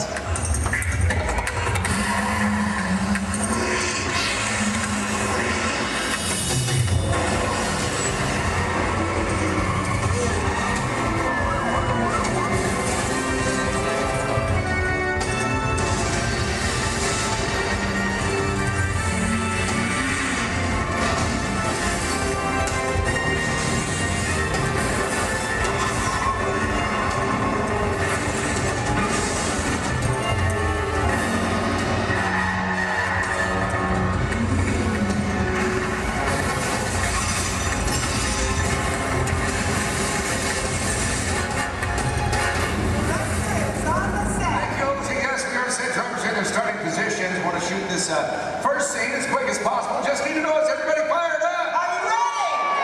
Yes, let's get it. Got a lot of action coming your way. Logan, let's check with drivers, make sure we're good. All right, today, ladies and gentlemen, we're shooting a big chase sequence similar to the ones you've just seen on the big screen, only we're shooting a brand new action-adventure film set in the south of France. All you need to know right now is that our hero is in a red car and he has this top secret envelope with him. Now everybody else is just trying to prevent him from leaving town with it. That's the scenario. Logan, drivers ready? Good to go. All right, let's go ahead and slate it, please. Rolling, ballet train, sequence 7 in, take 1 more. All right, drivers ready on my countdown. In 3, 2, 1, action!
exciting for a chase film. In fact, it's a technique used in almost every car chase you've seen on film.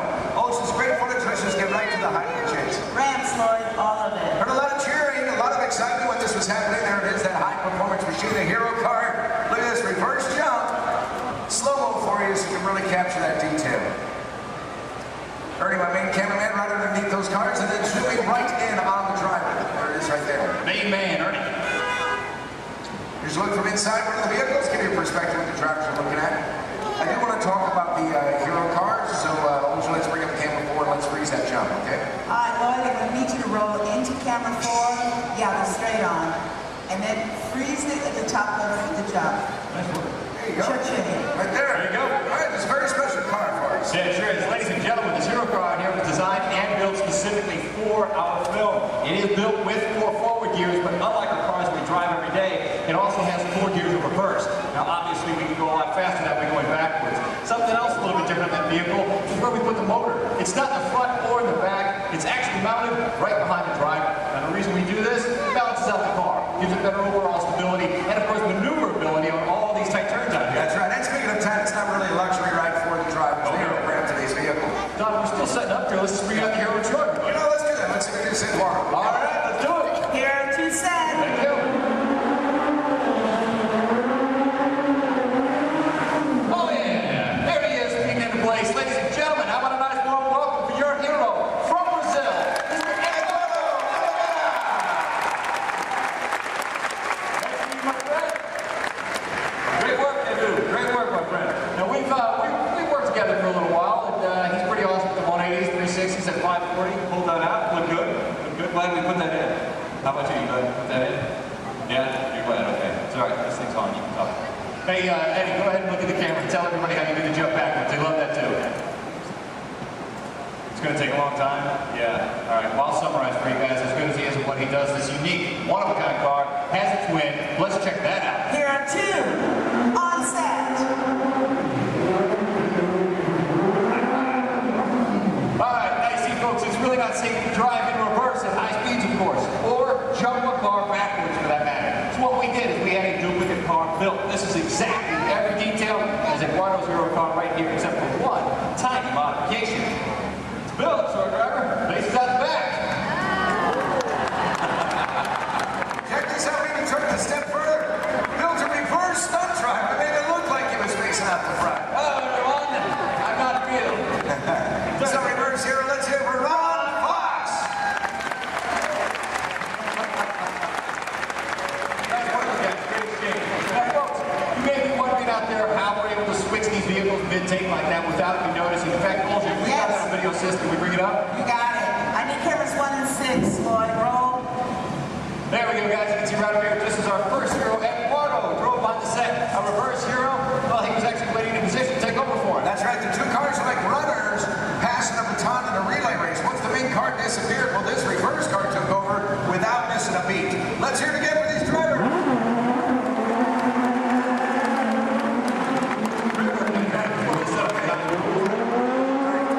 Coming up, we're going to put you in charge right now. All right, ladies and gentlemen, I have a very special treat for you. We've prepared a tribute to Disney's original action movie star. He's made a lot of films for the studio. He's lovable, cute as a bug, and I understand he does all of his own stunts. Do you know what I'm talking about? Yeah, so let's check him out in action. Roll film for me, Lloyd. Thank you.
love your movies.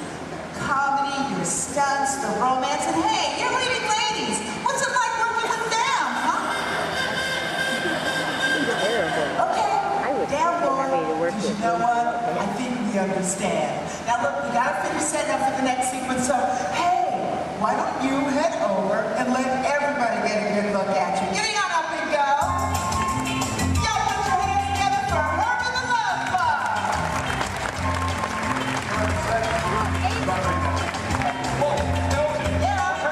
Send it over to say hi to everybody. Okay, well, I've got to look to the title of the telephone. Hurry, go now, go, hurry, go.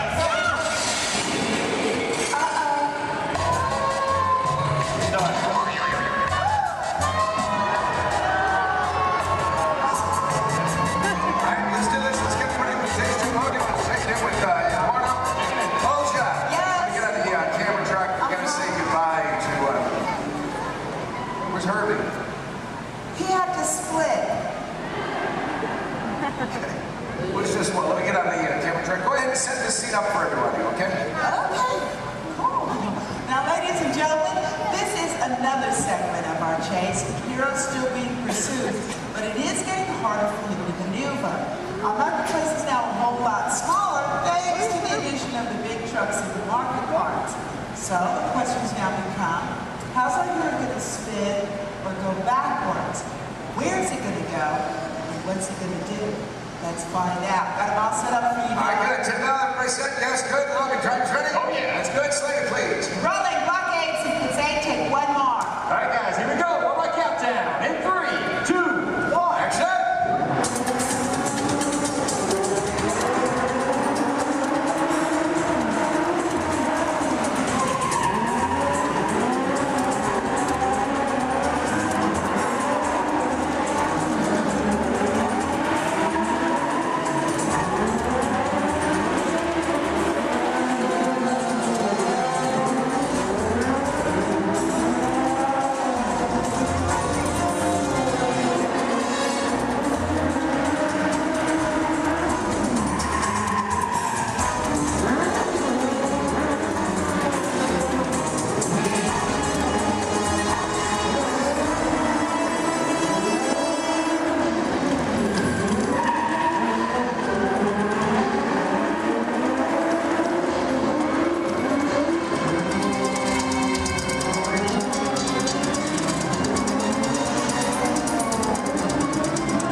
Wait a minute. Video games, that sounds like you're talking about like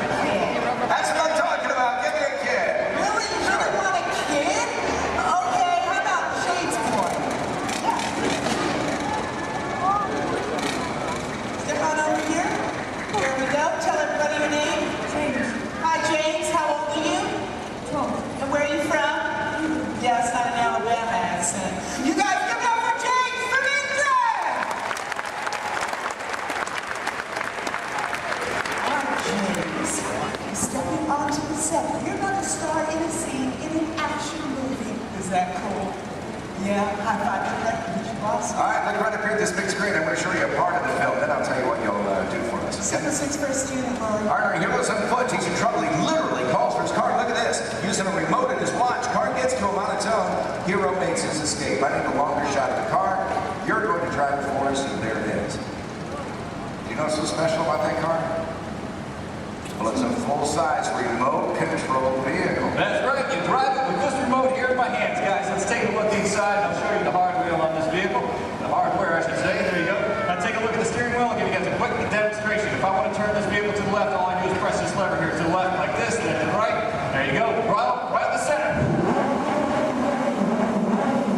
Oh, that's a fun little toy. Now, guys, this is just like any other remote control car that you find in the store, except it's a little bit bigger, obviously. It is custom built, bumper to bumper, all of our safety features inside. The great advantage of having a remote car out here on set is that we can operate safely from a distance, especially when the scene requires explosion. Pyrotechnics, we've got to keep everybody away for. So there you go. All right, beautiful. Have you ever driven a remote control car before? Yeah. Just keep in mind that this is a $100,000 vehicle. Now, James, it's going to be really easy. As a matter of fact, Logan's already shown you how to steer.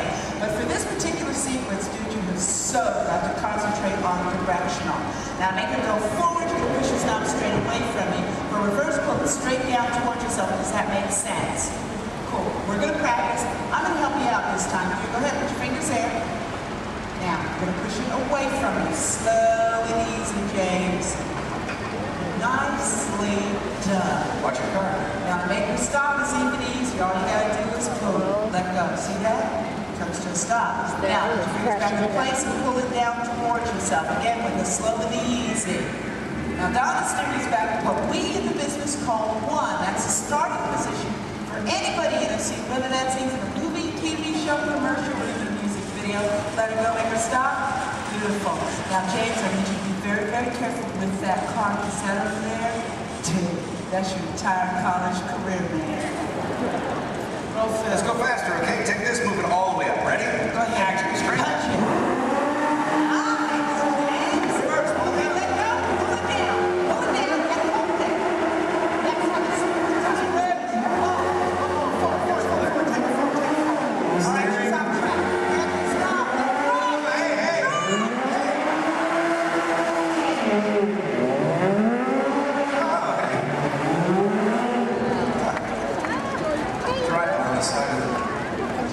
They do special. Are you released? We're just having fun here, but there's a part of the movie we use a remote car. That's how we do it. This is our remote car driver, Corey. You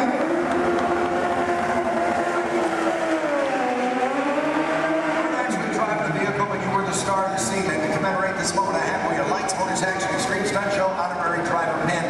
Can't get this pin anywhere in the world except for starring in the role you just did. That's how exclusive this is. All yours.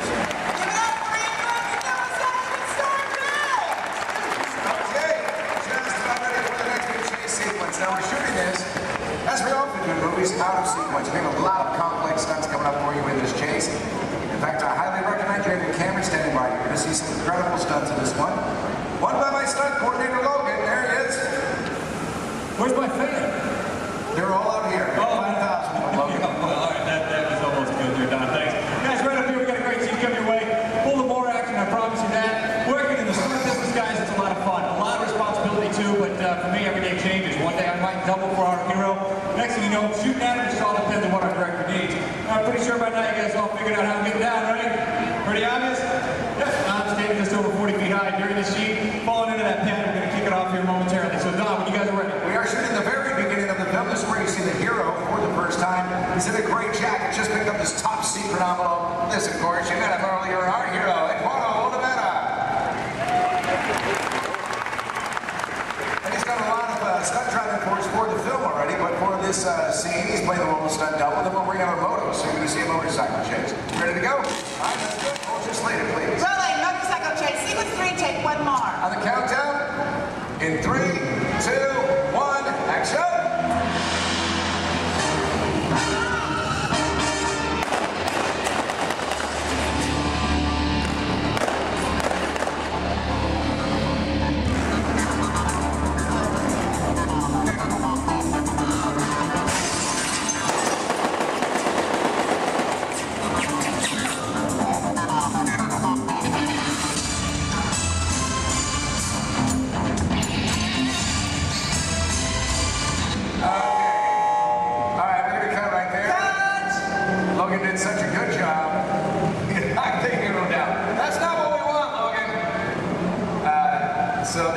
actually stays on the bike, so we're going to change out the bike, check the surface, make sure there's no oil spills or brake fluid, and then we'll pick up this scene probably right from the top again, okay? Alright, so this is Bill Ortiz. He's calling shots for this while Logan was doing the stunt for us, but we'll get the iPhone in there. So let's just go to BGM for a moment, and we'll get this started as soon as we can.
himself, can't get injured on this.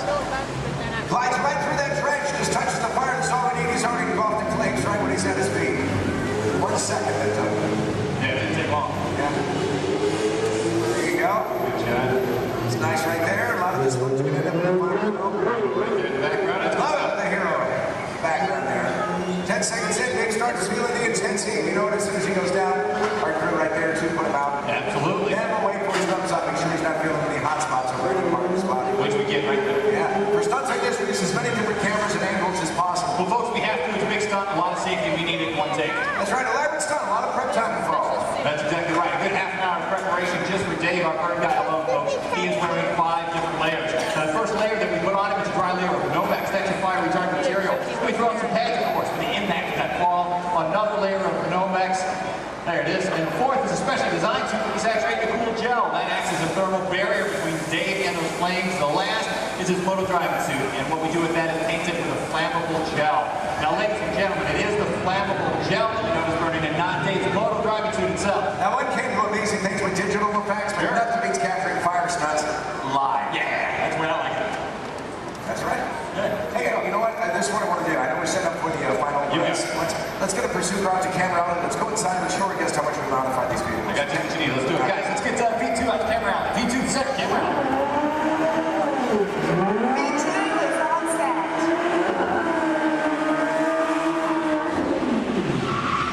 There you go. Right there. Nice and crisp. Slow it down, boy. Hey, there you go. Folks, how would you like this guy to be your valet? Put your hands together for Mr. Nick Keeley. Hey,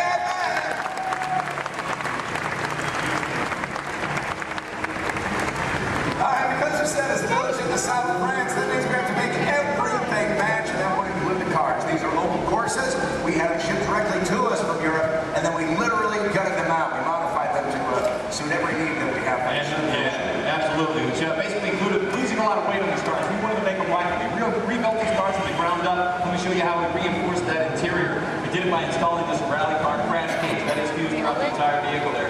We also took out the motors that these cars came with. We replaced them, of course. Right behind the driver, folks, that's a 1300cc motorcycle engine. These cars, they're balanced down and modified. They're designed specifically for these stunts. Ernie, let's go on the side here for a second. Now, executing these maneuvers, pulling off these stunts that our cars do, it requires a lot of complex timing, using your clutch, your gas, and your emergency brake. These cars here, that e-brake releases the moment our driver lets it go. The cars we drive every day, it locks in position until we release it manually ourselves. These guys are pulling off all these maneuvers and they have to keep going. So that's why we leave it released. Something else a bit different, the gear shift. Second, third, fourth gear just requires a little push forward. It's called the bump shift in our business. You want reverse, you just turn the handle on top and you've got 4 gears of reverse at your command just like that. And we are ready. Final shot. Thanks a lot, Nick. All right, let's do it.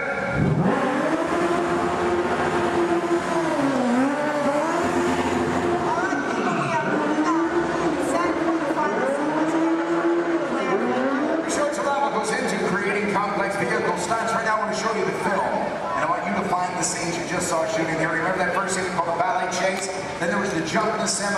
Now this motorcycle chase you'll see first in the film. Also look for an additional stunt that Logan did for us on that high fall. We're going to heat things up right now. Let's roll that film.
Voilà, venez, suivez-moi, je vous prie.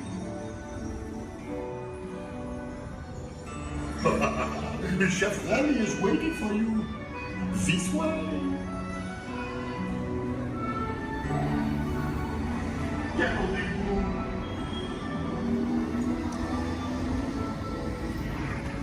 Oh, les erreurs, les invités pour le dîner. Here! Hein? Vous ne revoyez là, Concovin? Non. Simple omelet? Too simple. What? Mais oui, that's it!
Out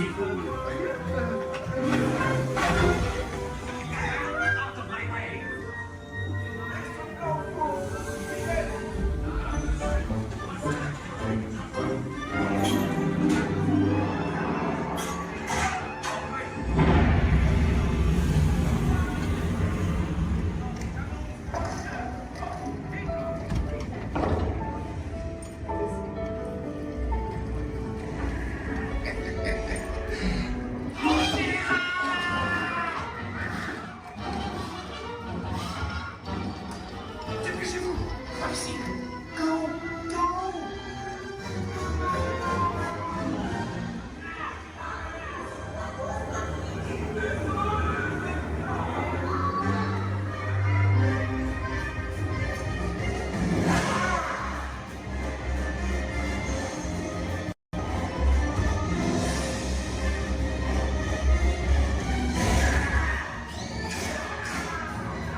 initiated landing procedures. Please remain seated until your rocket ship comes to a complete stop. Then follow the arrows to the flight deck. Happy landing!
Take a peek. Make it smooth.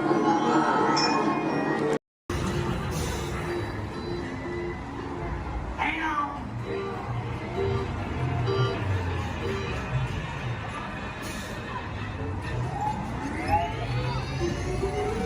Here we go.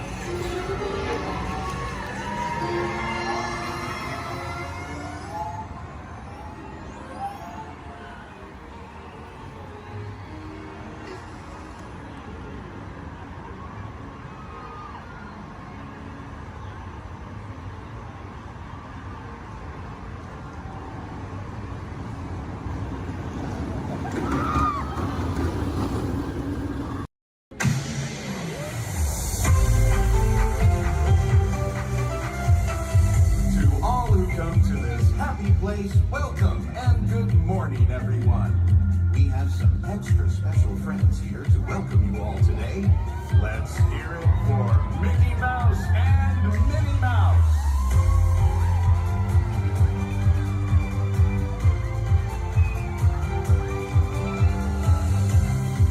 Well, hi everybody. Good morning.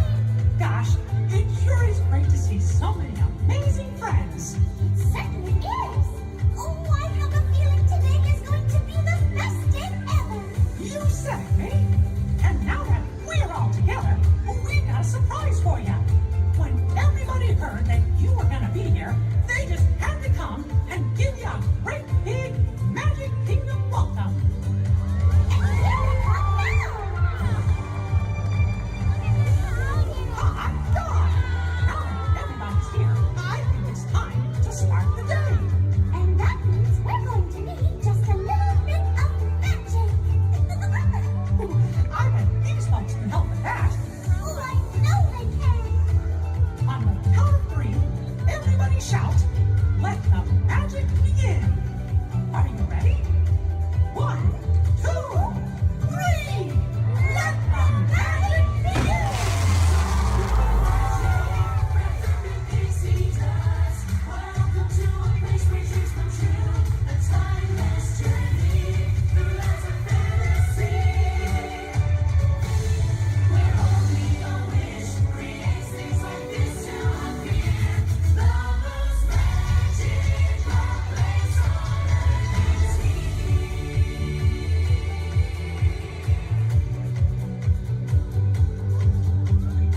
Well, what are we waiting for? Let's get going. Bye-bye, everyone. See ya real soon.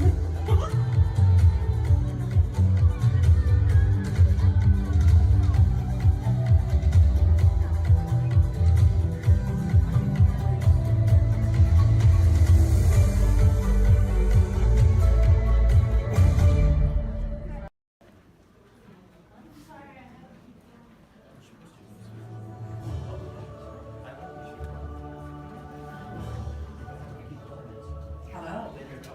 I'm Dr. Marsh, director of the Dino Institute, and I hope you enjoyed those quaint exhibits in the old wing. That's how dinosaurs have been presented to the public since the study of fossils began over 150 years ago. Today, that bare bones approach is about to become extinct. In a perfect blending of science and technology, the Dino Institute has created the Time Rover, an amazing vehicle that will literally transport you to the age of the dinosaurs. How? That's proprietary. But the result is a breathtaking journey through a prehistoric world where you will witness the most spectacular creatures to ever walk the earth. In a moment, you'll be going live to our control center for a comprehensive safety briefing, and then it's on to the tour that will convince you forever that the future is truly in the past.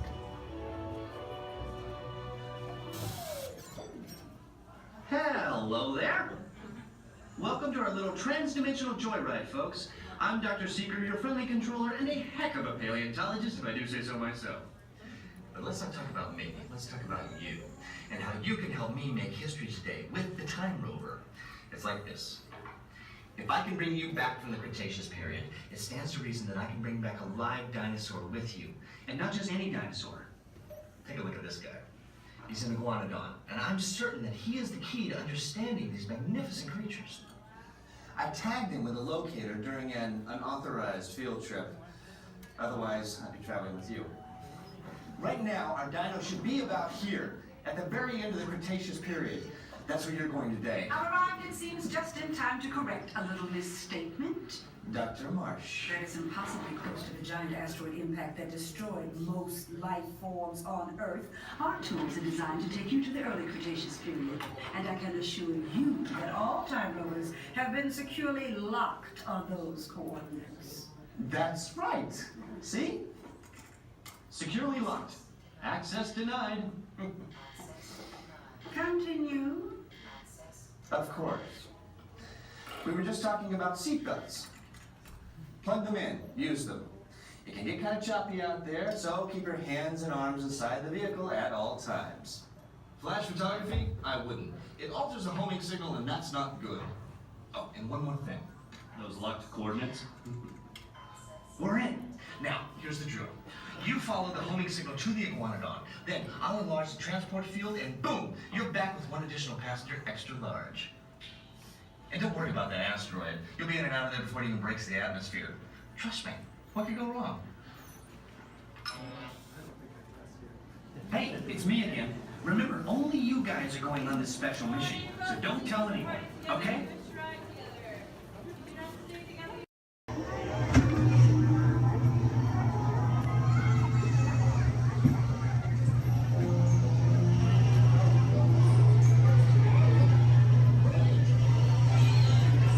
Adventures in Wonderland began when I followed the white rabbit down the rabbit hole. All of a sudden, I fell. Down, down, down. Look at the white rabbit. Wow. See for yourself. Oh, Mr. Rabbit. Wait. Please. He went this way. No, that way. Okay, just say hello. Goodbye. Okay.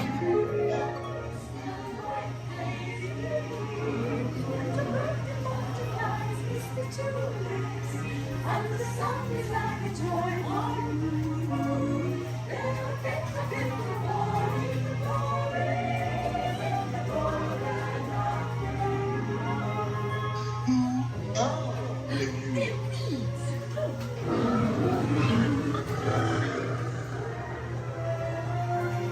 Now this is curious.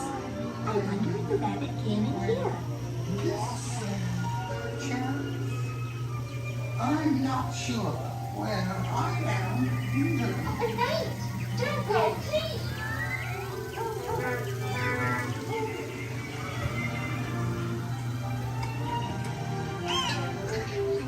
Try this way.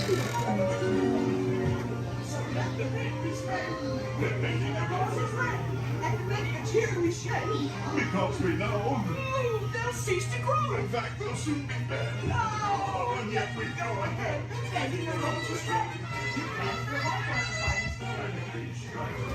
Royal Majesty, the Queen of Hearts, and the King. Shall we play croquet? And Rule 42, the Queen always wins.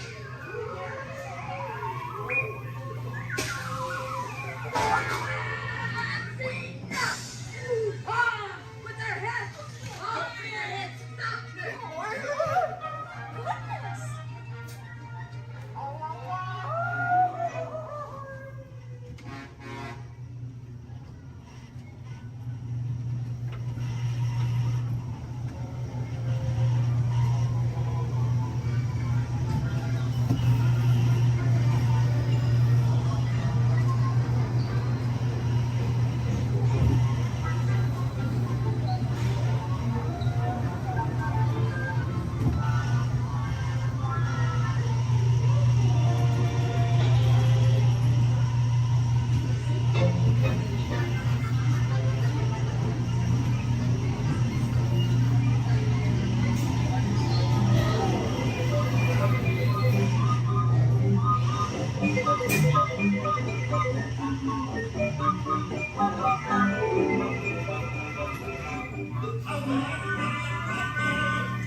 Hello, and welcome to Soaring. My name is Patrick, and I'll be your chief flight attendant today. We'll begin boarding in a few minutes, but first I'd like to acquaint you with some important safety information. When the doors to your flight open, please take a seat and store all carry-on items in the underseat compartment. This includes cameras, purses, hats, and of course, these little dudes. Next, fasten your seatbelts, inserting them into the buckle on your right. If smaller aviators don't measure up to the height indicator on the seat, just put the belt through the loop in the center strap before buckling.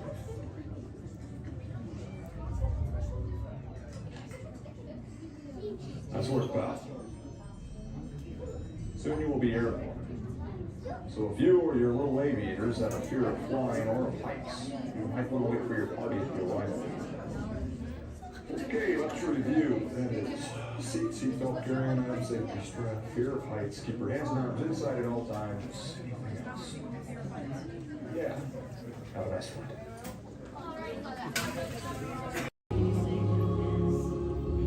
In 1923, a young man from the American Midwest, along with his older brother Roy, started a cartoon studio in the back rooms of a small real estate office in Hollywood, California. This was the small beginning of a family entertainment company that would create unforgettable stories, characters that become beloved friends, wondrous experiences, and music that has become the soundtrack of our lives. That young man was Walt Disney, a master storyteller whose imagination knew no bounds and who delighted in making the impossible possible. Disney 100, the exhibition, is a journey through 100 years of Disney magic, presented in themed galleries based on Walt Disney's creative concepts and philosophies.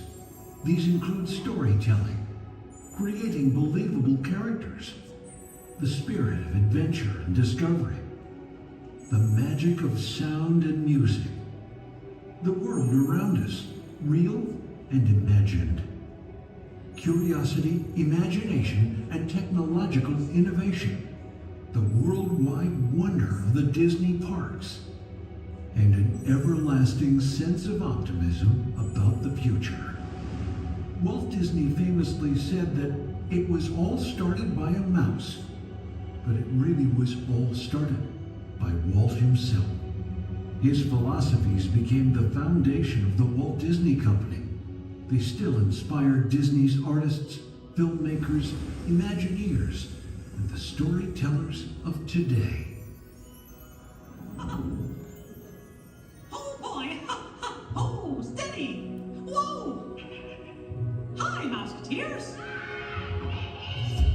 Well, here we go again, so hang on. Anything goes. You ready? And let the show begin! Here's my pal Walt to tell you how the magic is made.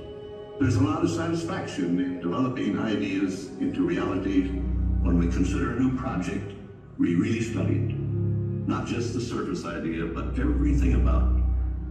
And when we go into that new project, we believe in it all the way. We have confidence in our ability to do it right, and we work hard to do the best possible job. There's really no secret about our approach. We keep moving forward, opening up new doors, doing new things, because we're curious. And curiosity keeps leading us down new paths. We're always exploring and experimenting. Everybody ready? Then on with the show! The theater at any time? Please use the doors located to your right. You'll exit directly to Sea Base.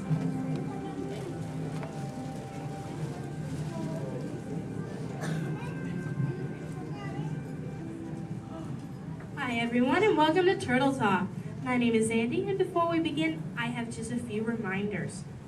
Here at Sea Base, there is no eating, no drinking, no smoking, and absolutely no flash photography. Thanks, guys. The piece of equipment you see hanging in the water is called a hydrophone, and it allows us to hear sounds from beneath the sea.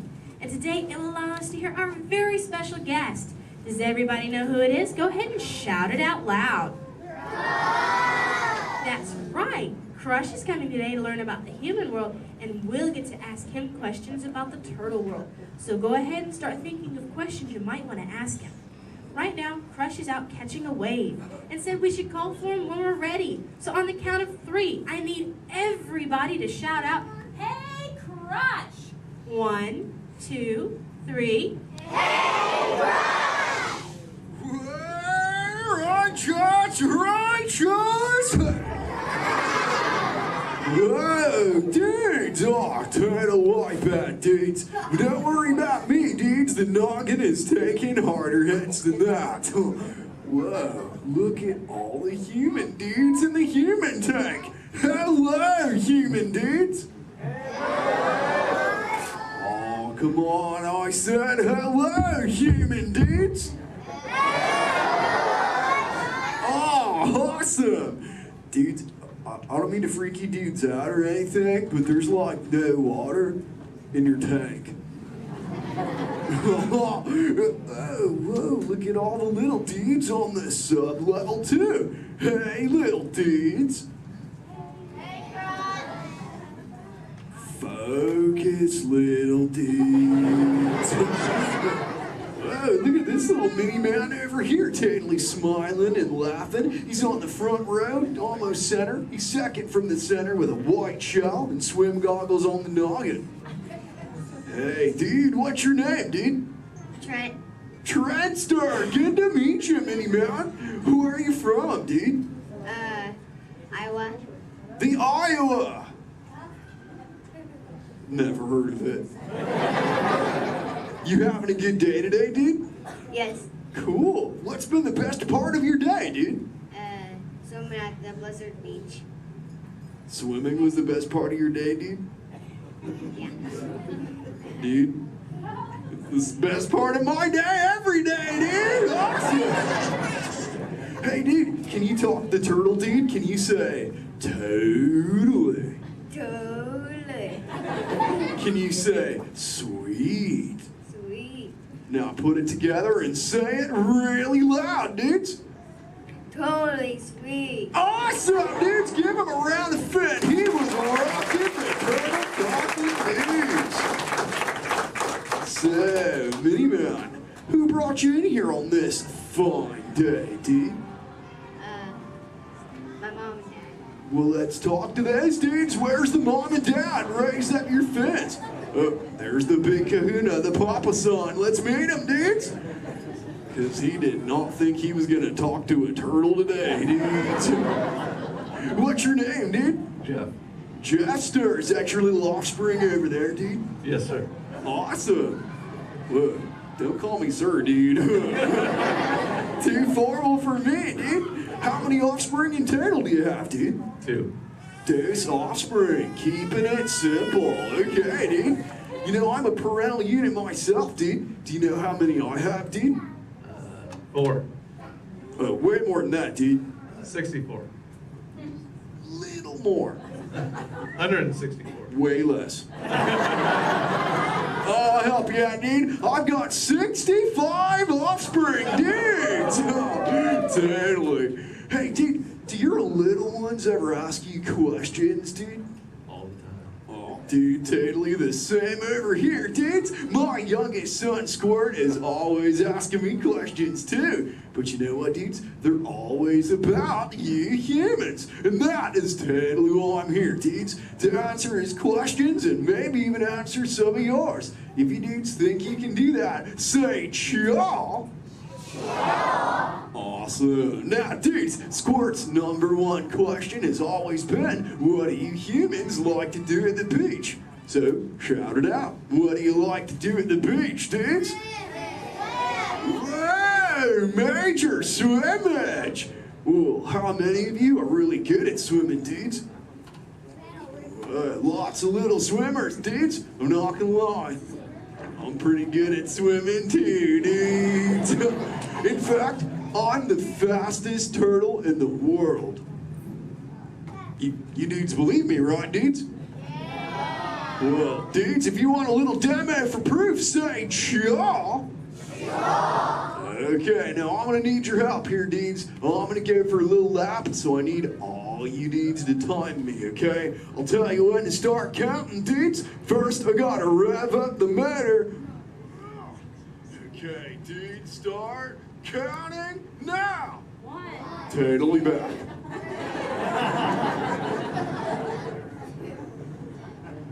And you know what the best part is, dudes? I just swam around the world. Wait, dudes, where are my manners, dudes? I'm eating up the Q&A time. Hey, if any of you humans have got any questions for me, raise up your fins. You know what? First fin I saw was this little dude over here with a red shell front row. What's your name, dude? Tyler. What was that, dude? T-Y-L-E-R. Tyler. Don't get angry at me, dude. So what's your question, Tadley Tyler, dude? How are you? How old are you? I'm good. How old am I? Is that your question, dude? How old are you? Okay, dude. Well, check it out, dudes. On average, us Greens live about 80 to 90 years. But I'm no average turtle, dudes. I am 150, dudes, and still young. Check out this six-pack. Thanks, dudes. Who else has got a question for me, dudes? Let's talk to this little mini man over here. He's on the front row. He's got like a grayish shell with the short dark locks on his noggin, dudes. Chaw, that's the dude. What's your name, dude? Mitchell. Oh, the Mac and Mitchell. What's your question, mini man? Have you ever been... have you ever been close to being eaten?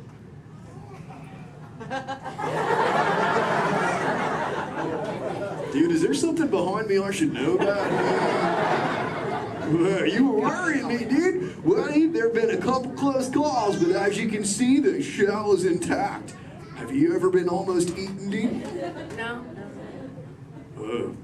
Well, keep that going, dude. Trust me. Hey, dudes, I just remembered one of Squirt's questions, dudes. We found this thing on one of my migrations, and it belongs to you humans. Maybe you can identify it for me, dudes. So what is it, dudes? A bra! Awesome! Wait, I thought that's what you said to your friends. Like, what's up, bro? Well, what's it for, dudes? Swimming? Well, I'm swimming right now. It must look pretty good on me, huh, dudes? It's for who, dudes?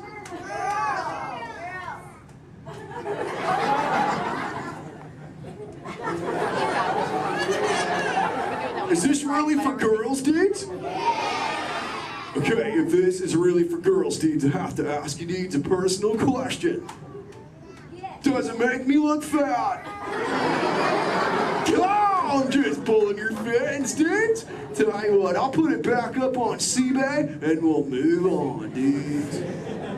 You know, I'm really digging talking to you human dudes. What was that, dudes? Dory. Wait, you saw Little Blue, dudes?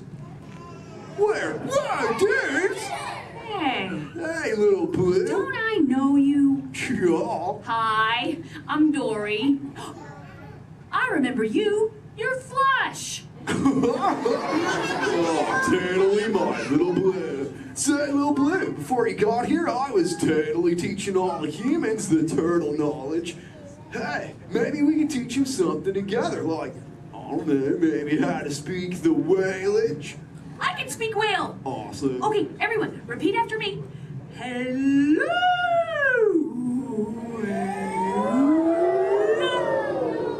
Okay, let's all try it together, dudes. 1, 2, 3.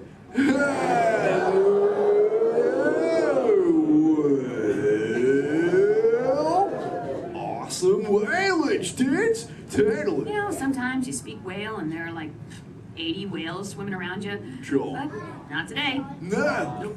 No whales. No whales today. What is that? Try to speak sea. A whale? Where's their why, little blue? We call it loud. That's some element in that. Little black crop shot, little blue.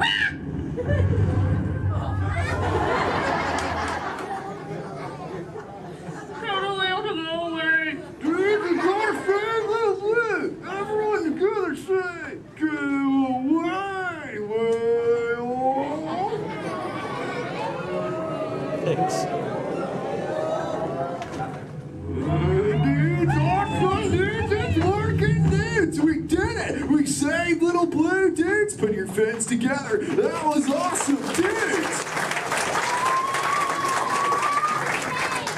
Whoa, seems like that whale totally kicked up some tasty surfage, dudes. I better hit those waves immediately. But before I get going, I want to say something really important, dudes. Be good to the ocean, and she will totally be good to you. Oh, and all you little dudes down here, do me a big favor, little dudes. Keep using the word dude as much as you can till you get home, okay, dudes? Your parents will love you for it. All right, dudes, I'll catch you later. Bye, human dudes. Let's give it up for Cry. Ladies and gentlemen, I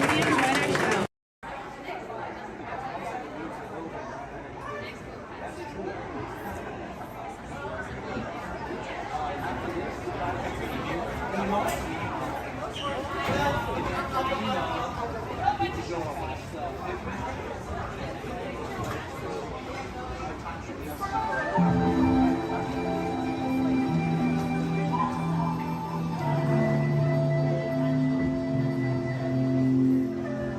Welcome to a voyage of discovery and awareness of the richness, the diversity, and the often surprising nature of living with the land.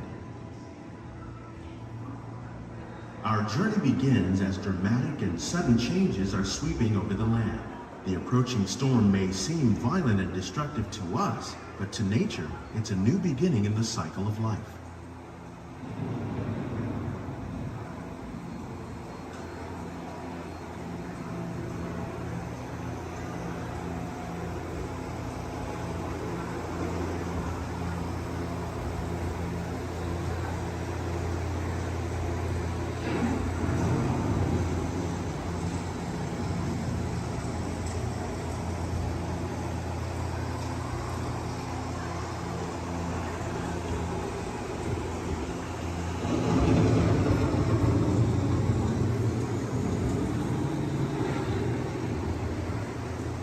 Beneath the surface of the land, roots trap water from the flowing mud, extracting precious nutrients and minerals. These elements, when combined with sunlight, create the diverse living systems of our planet.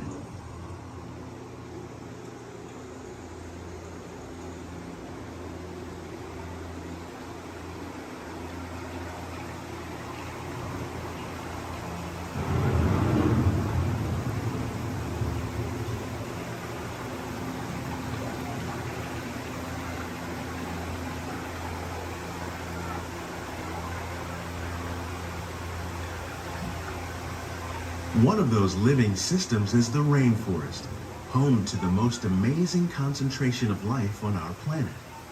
These dense and beautiful forests cover only a tiny portion of the Earth's surface, but they contain more than half of its plant and animal species.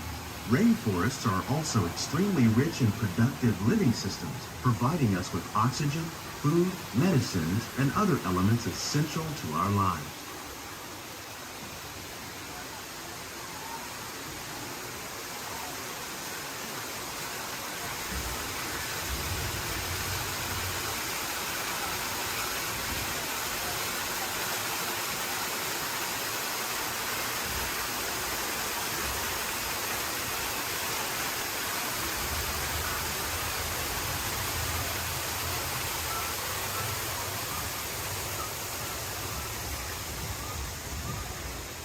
In the desert, nature has created a very different, but no less beautiful living system. And while this arid landscape may seem lifeless, it is very much alive. The plants and animals that have learned to survive in these harsh conditions make use of what little water they can find and avoid the scorching rays of the relentless sun.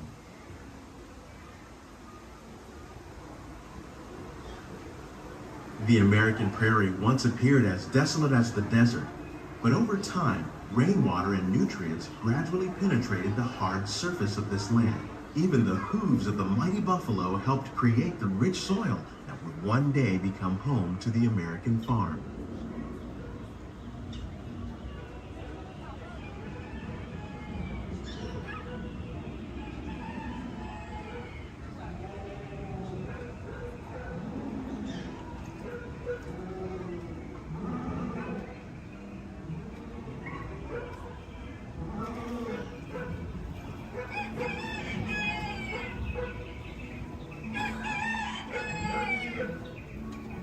Of all the forces at work on the land, humans have had one of the most profound effects.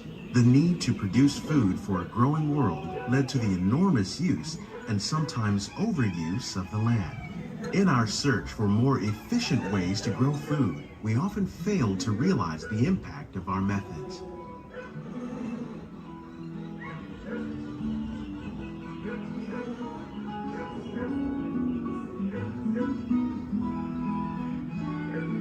Today, we're learning to live with the land, discovering better ways to grow food that will assure both human and environmental well-being.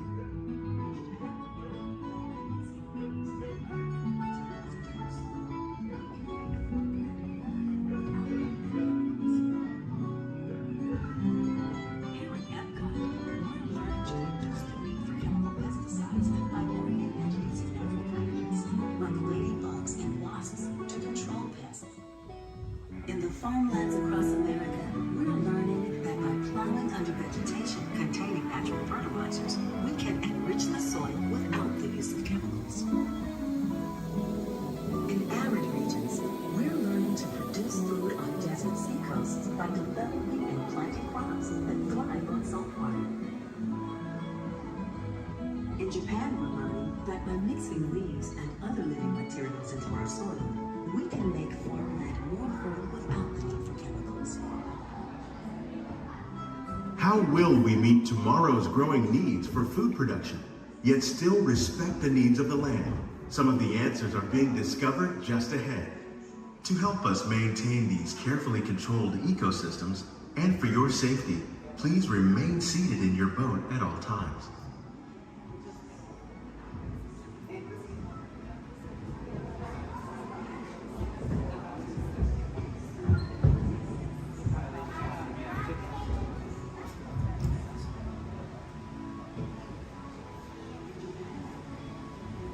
Welcome to our living laboratories, where scientists from Epcot and the U.S. Department of Agriculture are exploring innovative ways to produce bountiful harvests now and into the future.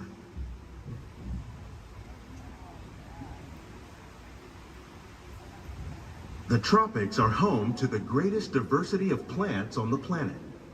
Many of these, like papaya, bananas, cacao, coffee, and rice, are well known around the world.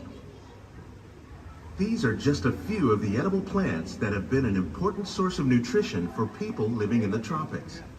Many are rich in vitamins and minerals, while others are well adapted to growing in less than ideal conditions. Some, like the water lily, thrive in wet, swampy areas and waterways. All parts of this plant, even the flower petals, are edible. The starchy root of the plant has long been used to make flour for baking.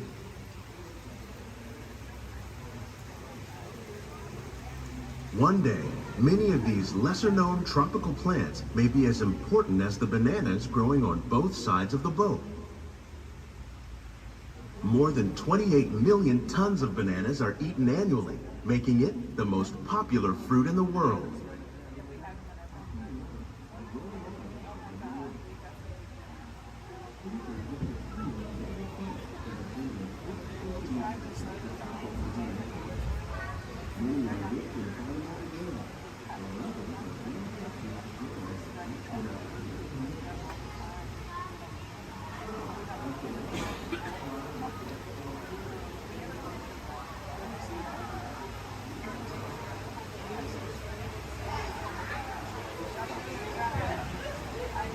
When we mention farming, you probably don't think of fish.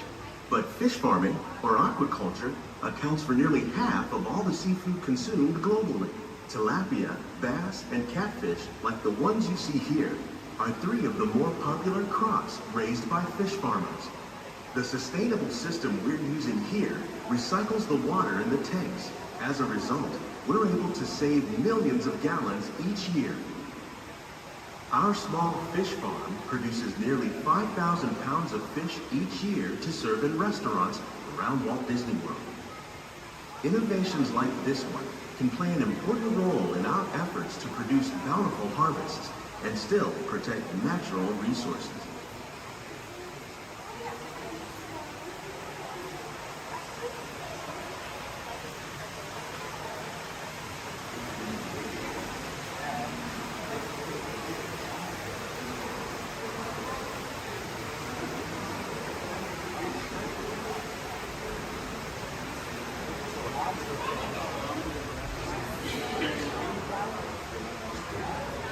While there are more than 50,000 edible plant species in the world, most of us are only familiar with the handful that make up our everyday diet. The common grains growing here, wheat, maize, sorghum, and millet, plus rice, account for nearly 2/3 of our global food consumption. Learning how to increase yields of these staples is an important goal of research around the world.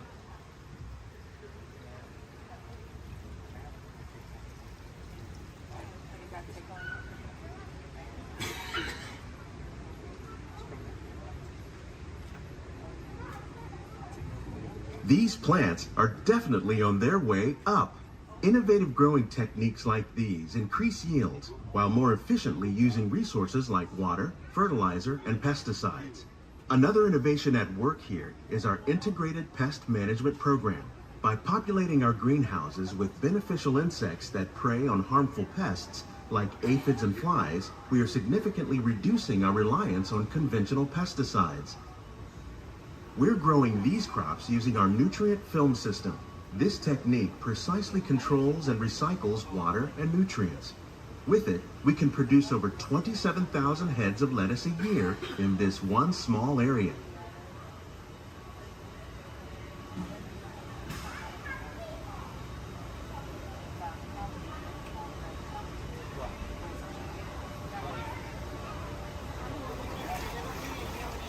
Some of our best ideas have been inspired by nature, like these fruit and vegetable trees.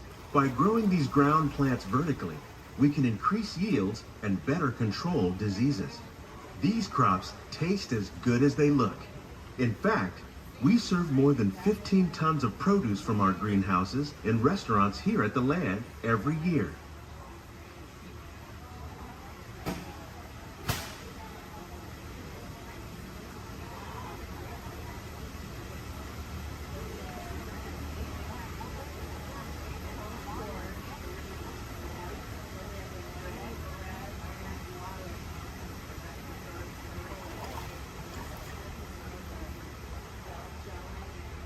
The future of agriculture may include innovative ideas like this vertical growing system.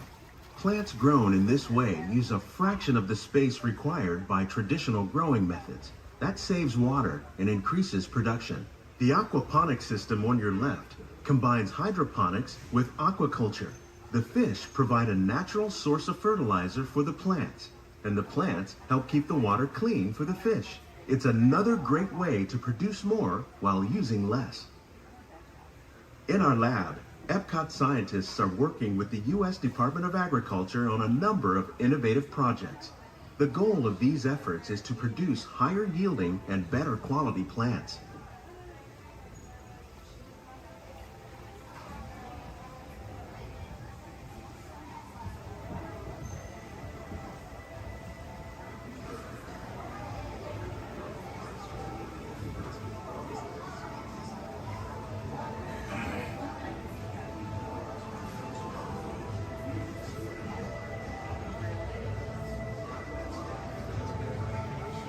These greenhouses represent just a fraction of the work being done worldwide to produce bountiful harvests for our growing population.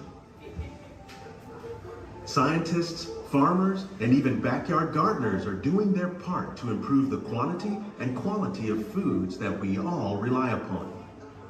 Together, we can continue to find more ways to increase food production and protect our precious natural environment. Only then will we truly be living with the land.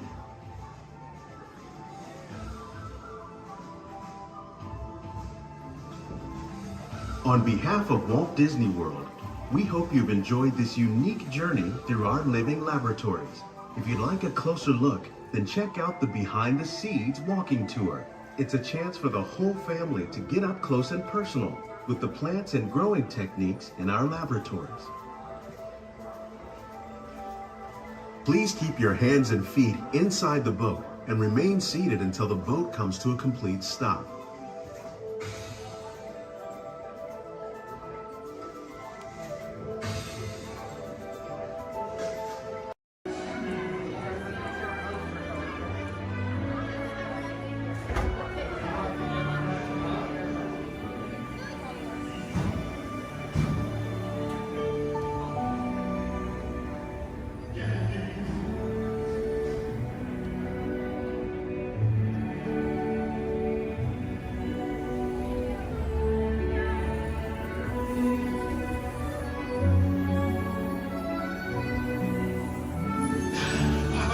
Voilà, venez, suivez-moi, je vous prie.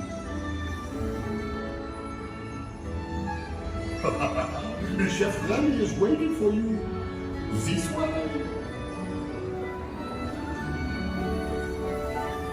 Qu'attendez-vous?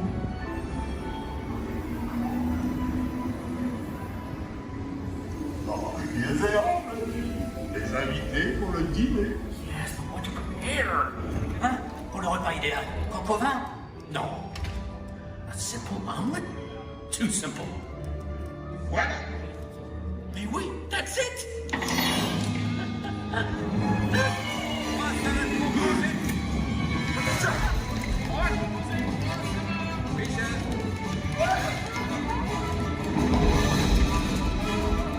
Poussez-vous de là!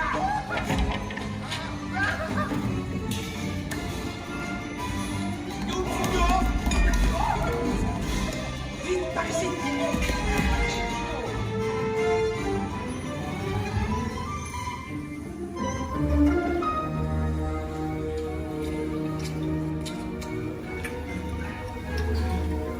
Cette nourriture est pour nos invités, pas pour vous.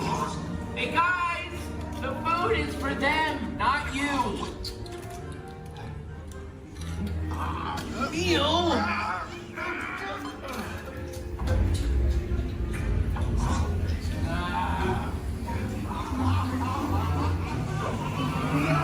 Everything must be perfect!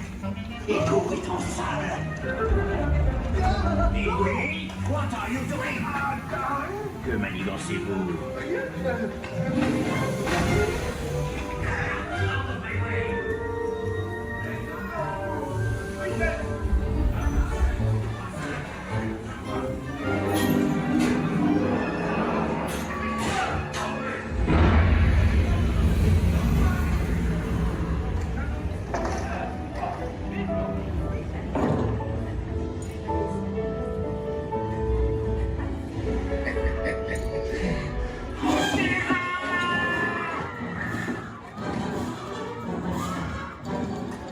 Dépêchez-vous! Par ici! Go! Go!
have been a part of our imagination for longer than you might think.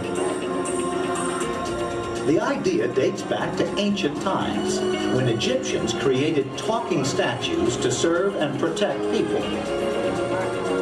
And Greek engineers built water clocks with moving mechanical figures. As centuries passed, inventors built many mechanisms to imitate human movement. These early robots captured everyone's imagination. Who knew? Perhaps one day a mechanical being might really be able to walk, talk. And here he comes, ladies and gentlemen, walking up to greet you under his own power. Even help people. In 1920, a Czechoslovakian writer was the first to call these automatic helpers robots.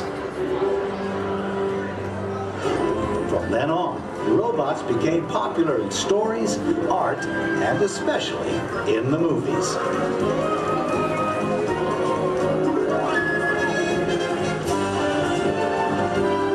Movie robots often had fantastic abilities. And not all were helpful. Some were downright scary. Like most 20th century kids, Walt Disney grew up fascinated by robots. They quickly found their way into classic Disney cartoons.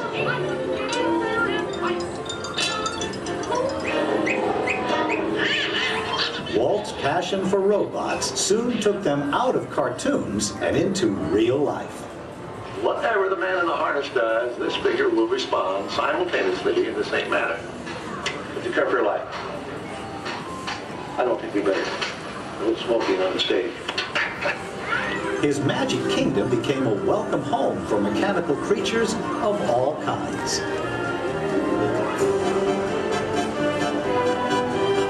Walt's pioneering work in audio animatronics made robots familiar entertainers at Disneyland, delighting millions of visitors. Meanwhile, in the world of science, advances in hydraulics, microcircuitry, and digital computers were turning science fiction into science fact. Robots had stepped out of the realm of imagination. Today, they are everywhere we and they look. In outer space, in factories, even in our homes. For years, the biggest challenge robotics engineers faced was something we usually take for granted, the simple act of walking. Of course, walking on 2 feet isn't always so simple, especially when we're young. Even as adults, walking has its ups and downs, because it requires well-developed balance and coordination. Making a humanoid robot walk on its own 2 feet is very complicated. Yet this is the challenge that Honda, the mobility company, took on almost 20 years ago. Honda's first prototypes walked in a straight line only, and falling down was a big part of learning. The next prototypes had better balance, but turning was a very slow process. Step by step, the engineers persisted. They built more and more capable models, and finally succeeded in making the most sophisticated humanoid robot the world has ever seen. A machine designed to help people. Honda's advanced step in innovative mobility.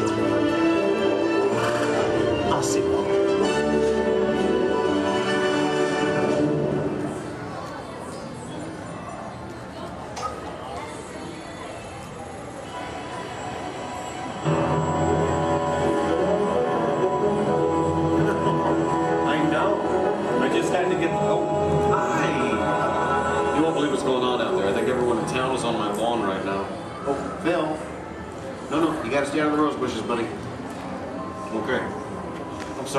Welcome to the McGuire household. You see, we've been chosen as the first family to test the new Honda Asimo robot, and I just sent it out to go check on the mail. It was so much fun watching the neighbors' faces when they first see Asimo. Like, they all... No, you can't borrow the robot. Just... Okay. Now, if you're not familiar with Asimo, You're gonna be amazed at the way it... You know what? You're just gonna have to see it to believe it. Of course, when we first met Osmo a couple of weeks ago, we learned that its name stands for Advanced Step in Innovative Mobility. Oh, here it comes now. Everyone, say hello to Osmo.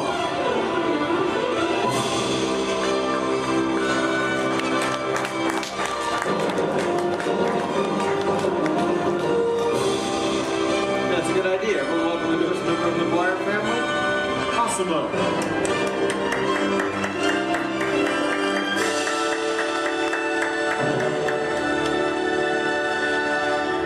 Hello, everyone.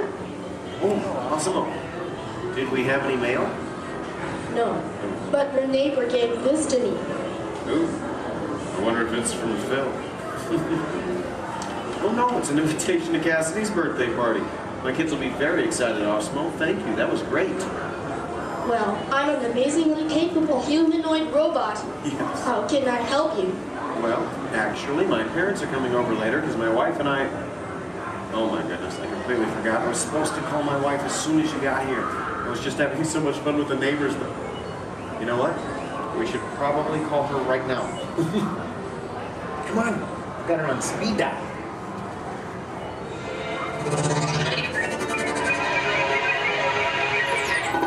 Hi, honey. Hi. Hey, look what just arrived. Awesome-o. Yeah. Can I keep it? Sure. Hello. Hi, Awesome-o.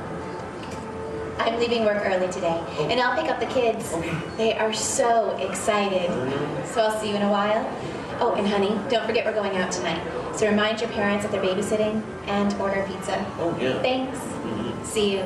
Bye, honey. Bye. Bye, Awesome-o. Goodbye. Well, Osmo, welcome to the family. Thank you. I just need to remember to order that pizza. What do you think, sausage or pepperoni? What am I talking about? Now, developing the world's most advanced humanoid robot didn't happen overnight. It took teams of Honda experts over 20 years to create this amazing piece of technology. And we're talking about experts in the fields of physics, anatomy, mathematics, computer sciences, chemistry, mechanical, and electrical engineering. Oh, check this out. Osmo? Come this way, please.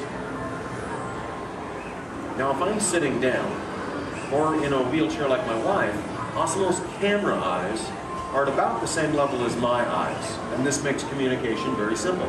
In fact, if you take a look at the screen, you can see Osmo looking at me. Hello, Osmo. Hello, Kevin. Oh, Osmo, please turn out to all of our new friends. And everyone, wave and say, hello, Osmo. Hello, everybody. And there you are.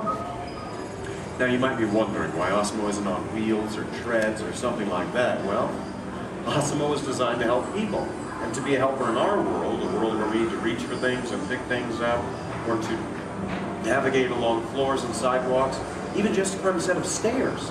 What better design than that of a humanoid robot? One that has 2 arms and 2 legs.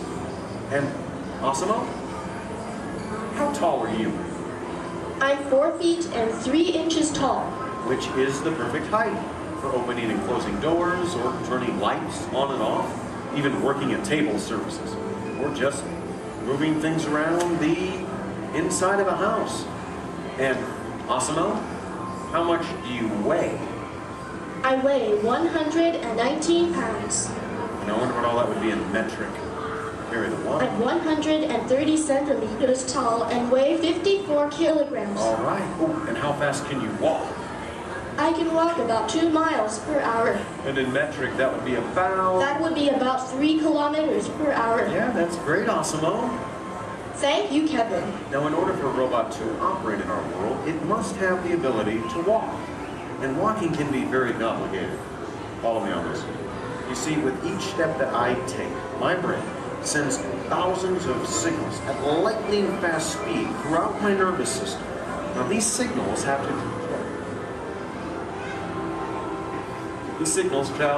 to the muscles, tendons, and ligaments in my legs, hips, arms, and shoulders, which all have to move in sync just for me to keep my balance.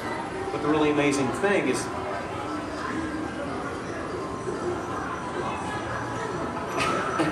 really amazing thing is that Osmo does something very similar to this. It uses motors, sensors, and computers to keep its balance and walk like a human. Now, Osmo can also sidestep in a straight line or on a curve.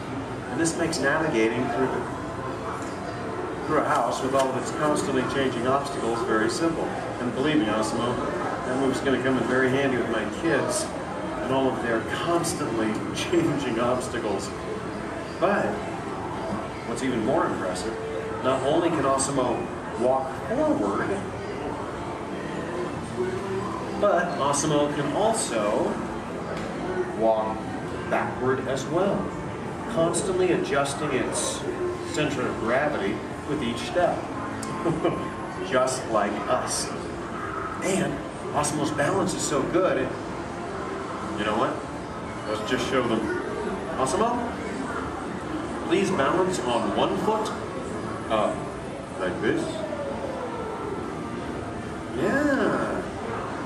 Now Osmo makes it look easy. How about the other foot? All right.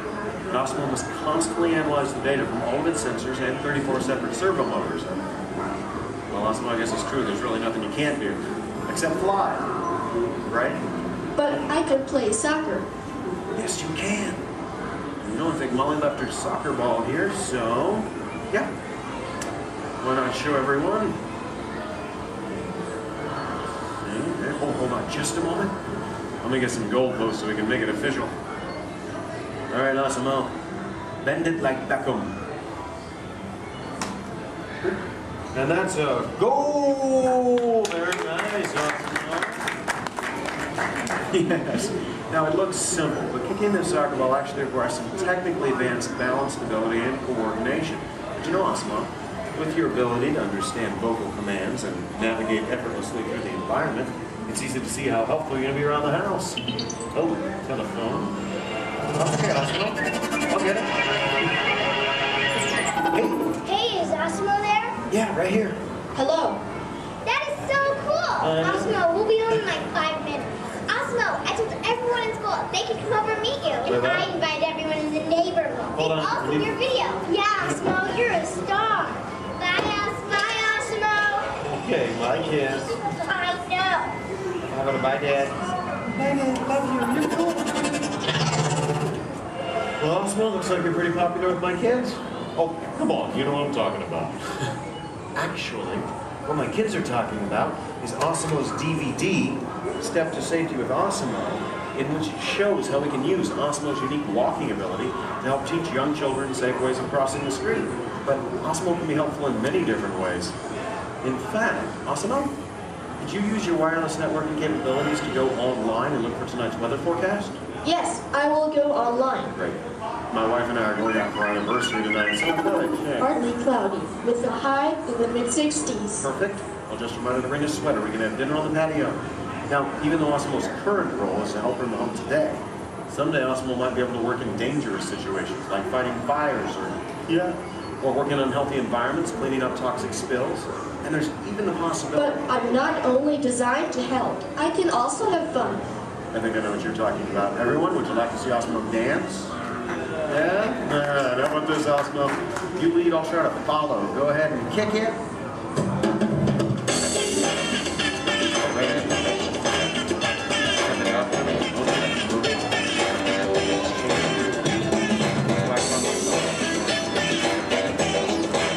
I have no real sense of rhythm. Maybe I don't have it.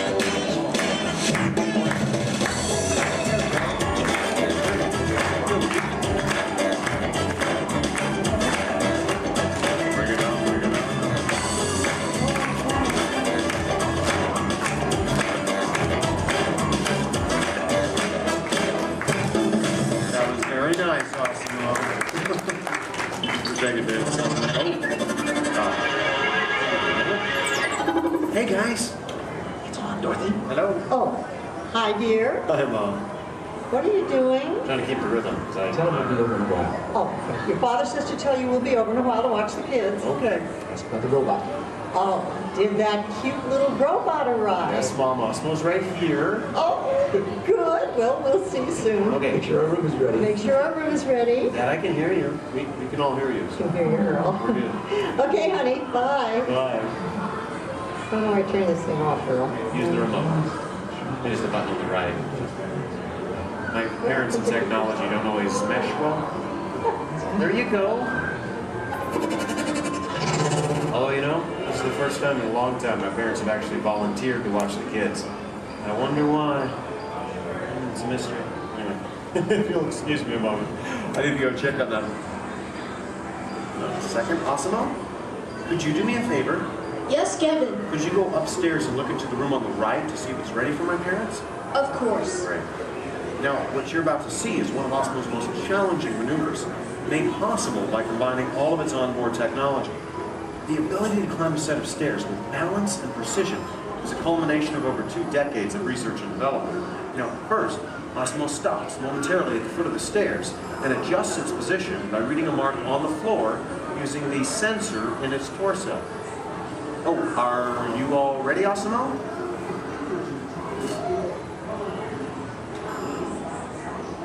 I am ready. Okay, then. Go for it. Now, with each step, Asamo must adapt and constantly counterbalance using all its computing power to remain upright all along the way. Way to go, Asamo!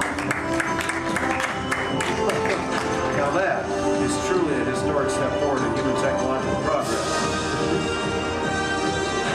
Okay, Asamo, go ahead and take a look into the room and see if it's ready for my mom and dad, please.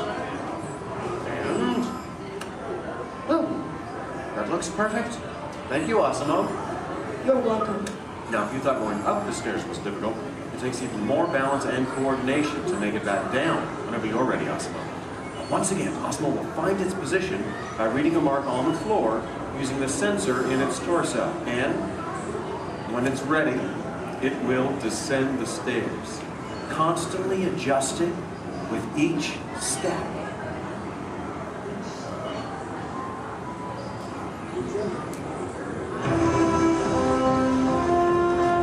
All the way down. That was amazing.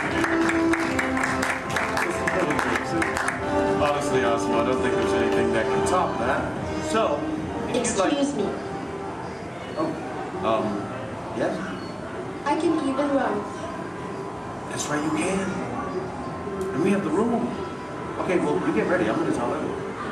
Folks, you're in for a real treat. This is something that I've heard about, but have never seen in person. You see, Asamo can actually run. Yeah. Okay, oh, and it looks like Asamo's getting warmed up, which is something we all need to do before any physical activity. I mean, no one wants to get a cramp in a servo motor. Now, in order for Asamo to run, both of its feet must leave the ground at the same time, if only for a moment. And Asamo is the only life-sized humanoid robot in the world that can accomplish this, moving at speeds of nearly 4 miles per hour, or in metric, 6 kilometers per hour. Okay, Asamo, you just let me know when you're all warmed up and ready.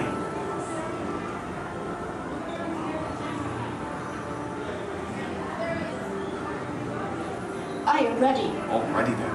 On your mark, get set, go!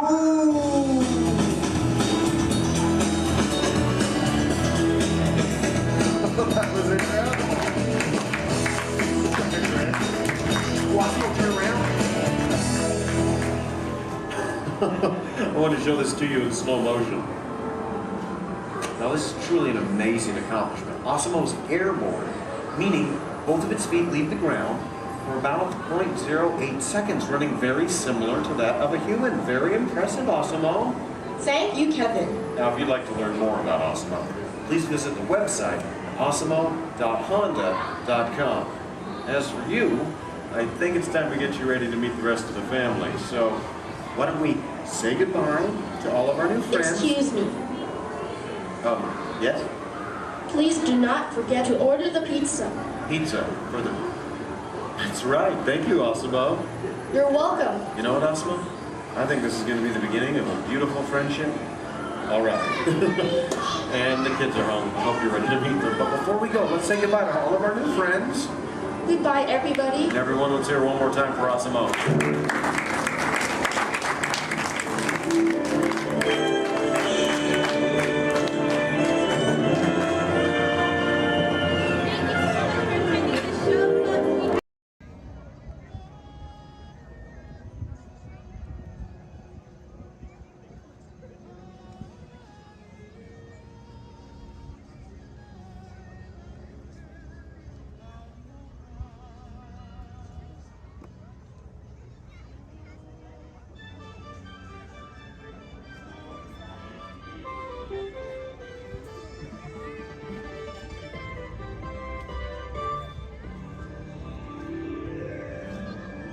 Guests of Disney's Polynesian Village Resort, aloha! Since 1971, the electrical water pageant has lit up the shores of Bay Lake, entertaining generations of dreamers from the young to the young at heart. As we celebrate 50 years of magic here at Walt Disney World Resort, we invite you to join us in this time-honored tradition. Enjoy the lights, the music, the magic of Disney's electrical water pageant.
To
everyone who's ever answered the call of this magical place, mahalo.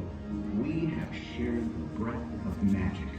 For 50 years, you have trusted us with your dreams, and tonight we hope you feel them twinkling in your eyes, enduring like the sparkle of Disney's electrical water patches.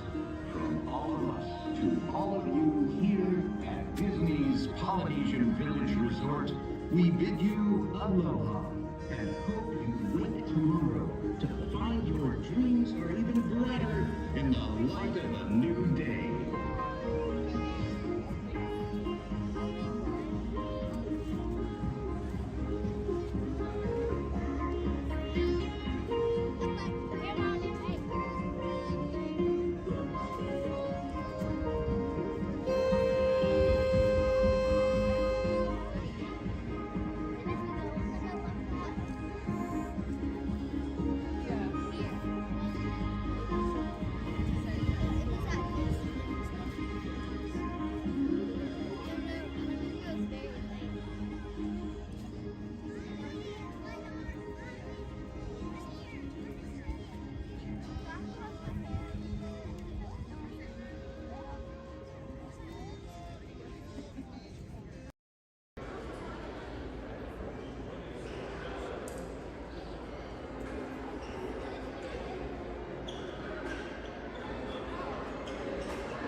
Hey there!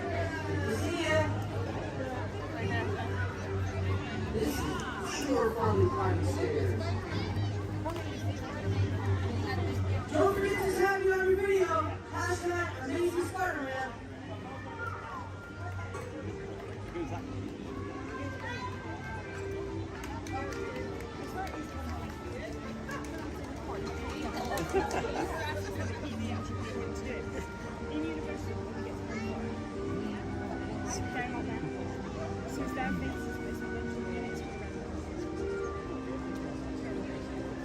Hey everyone!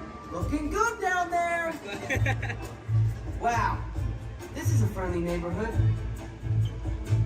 Welcome to Avengers Campus. Hey, what's going on, guys? Oh, me? Ah, you know, just spider stuff. Okay, time to run some tests. Spider-Man, Oh, hey, Sharon. shall we conduct an altitude test?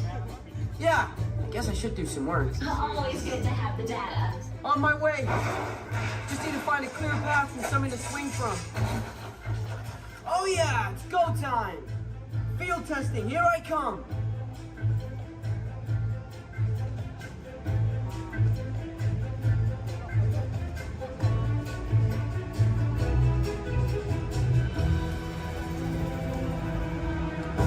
Time for some field testing. Here goes something.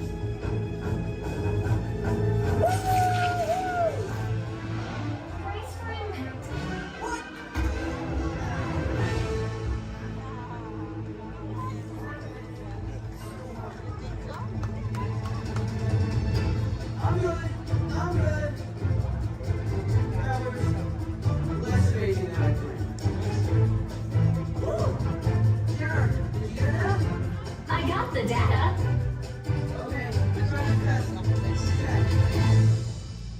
Hang on, I'll be right down.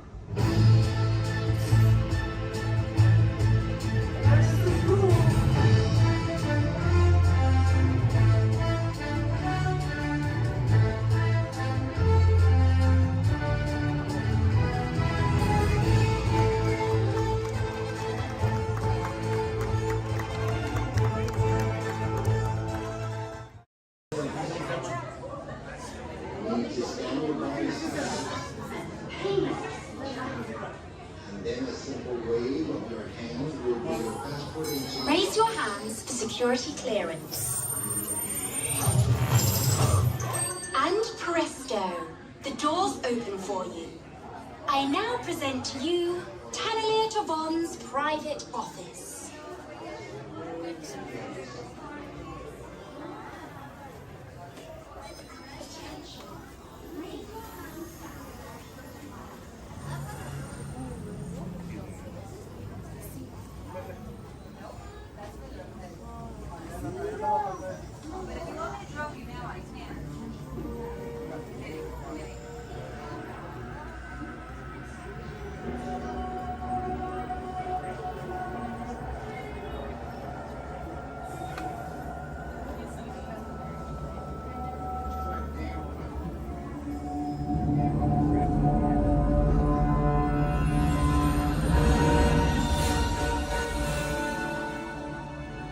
My friends, you're one step closer to your exciting encounter with the Guardians of the Galaxy.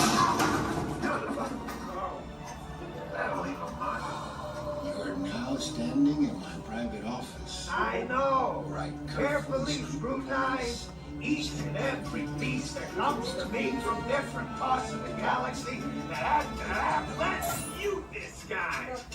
Getting consistent slandering on a constant loop was big motivation for me to escape. I go, ouch! Ow! What was, that was not part of the plan. What? Of course I escaped. For those of you who have not been paying attention, the name's Rocket, one of the Guardians of the Galaxy.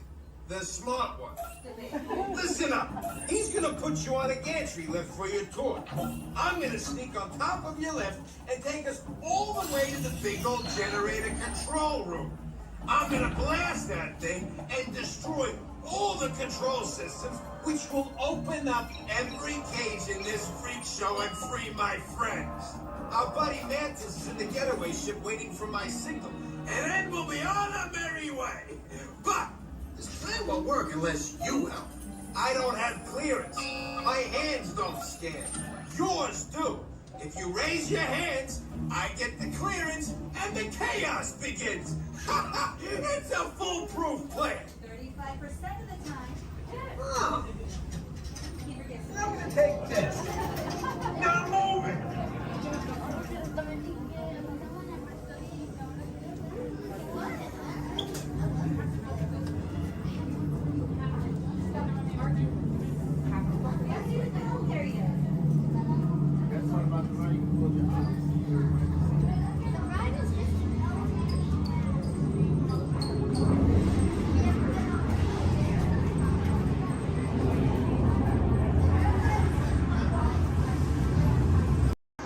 Sit back, relax, and enjoy living with the land. Con su seguridad permanezca sentado con sus manos y brazos, pies y piernas dentro del banco y cuida a los pequeñitos A manera de recordatorio, no tomar fotos con flash y luz de video antes de llegar a Ninandero.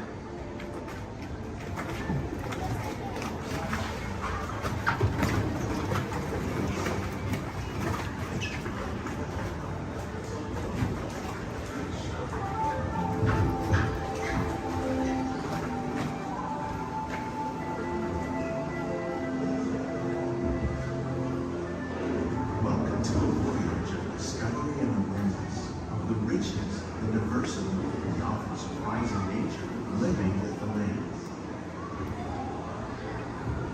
Our journey begins as the rapid, sudden change are sweeping over the land. The approaching storm may seem violent and destructive to us, but to nature, it's a new beginning in the cycle of life.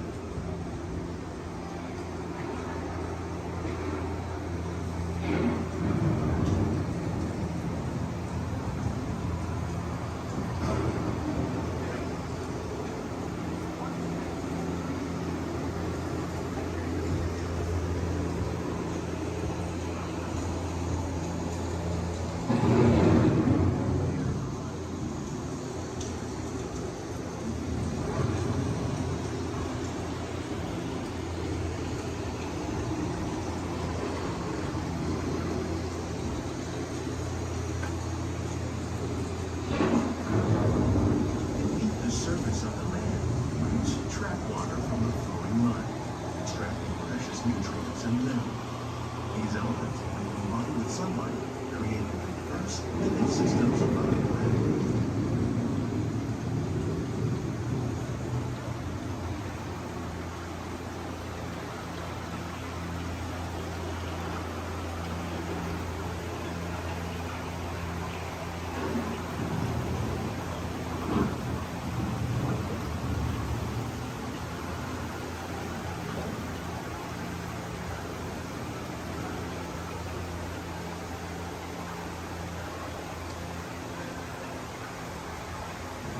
One of those living systems is the rainforest, home to the most amazing concentration of life on our planet.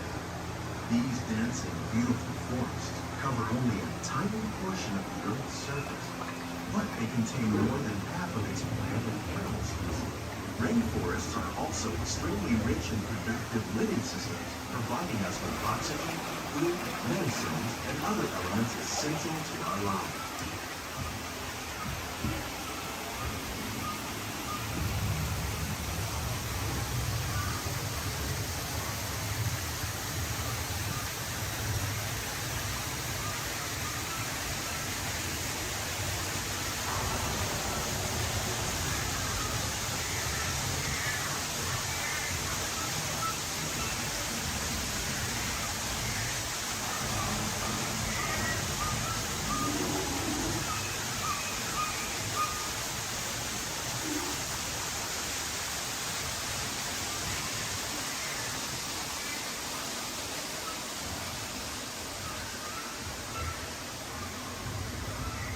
In the desert, nature has created a very different, no less beautiful living system.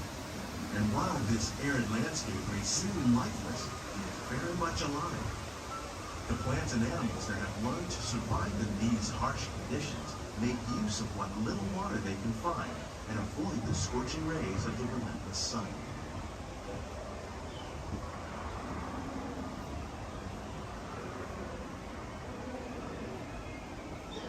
The American prairie once appeared as desolate as the desert, but over time, rainwater and nutrients gradually penetrated the hard surface of this land. Even the hooves of the mighty buffalo helped create the rich soil that will one day become home to the American farm.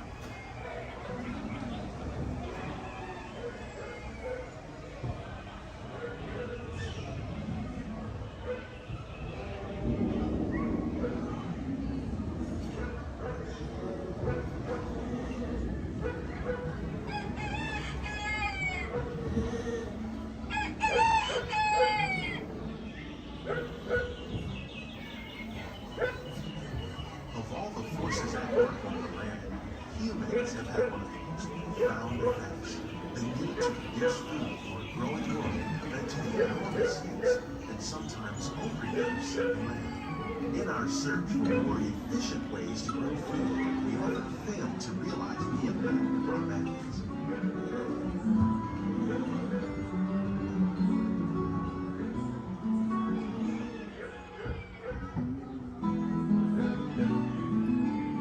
Today, we're learning to live with the land, discovering better ways to grow food that will assure both human and environmental well-being.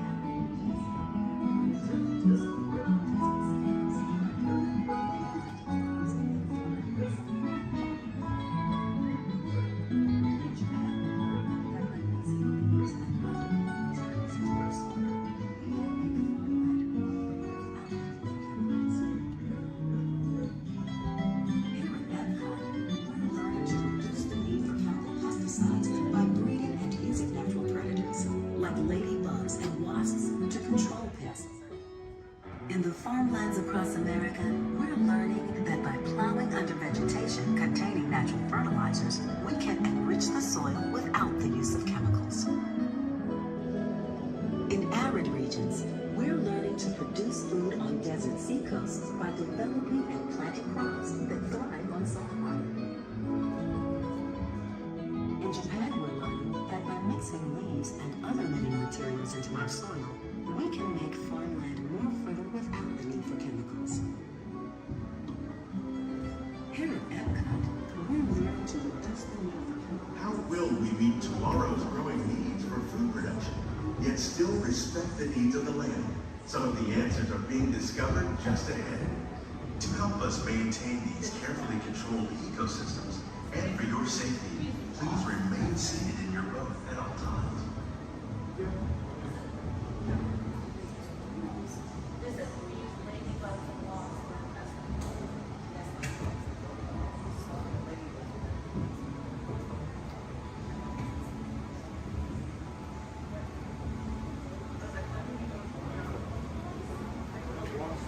Welcome to our living laboratory, where scientists from Epcot and the U.S. Department of Agriculture are exploring innovative ways to produce food for harvests now and into the future.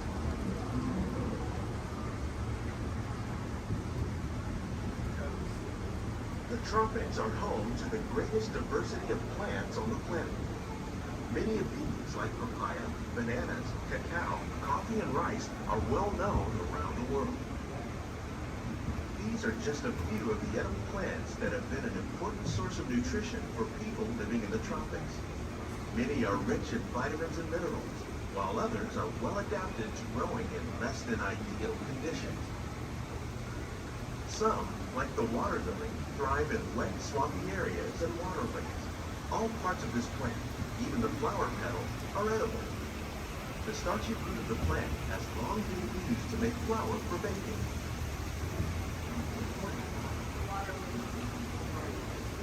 One day, many of these lesser-known tropical plants may be as important as the bananas growing on both sides of the boat. More than 28 million tons of bananas are eaten annually, making it the most popular fruit in the world.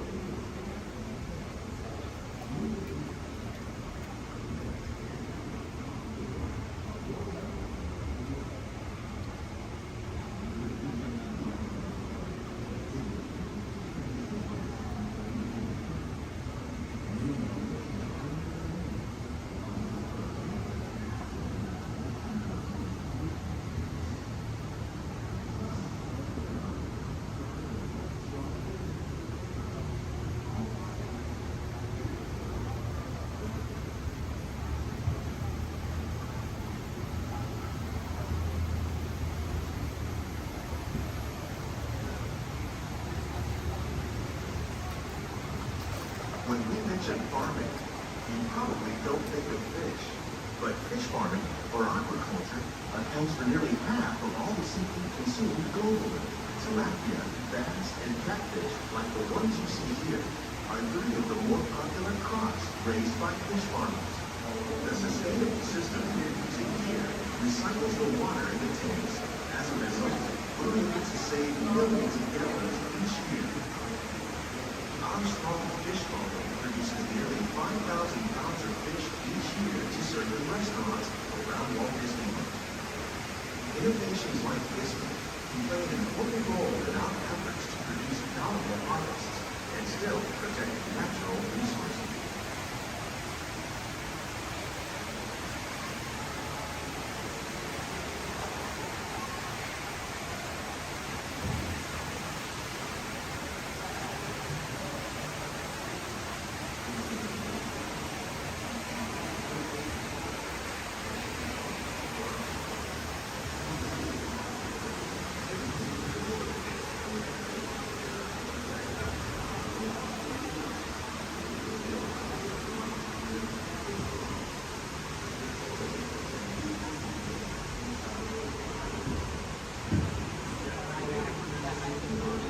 While there are more than 50,000 edible plant species in the world, most of us are only familiar with the handful that make up our everyday diet. The common grains growing here, wheat, maize, sorghum, and millet, plus rice, account for nearly 2/3 of our global food consumption. Learning how to increase yields of these staples is an important goal of research around the world.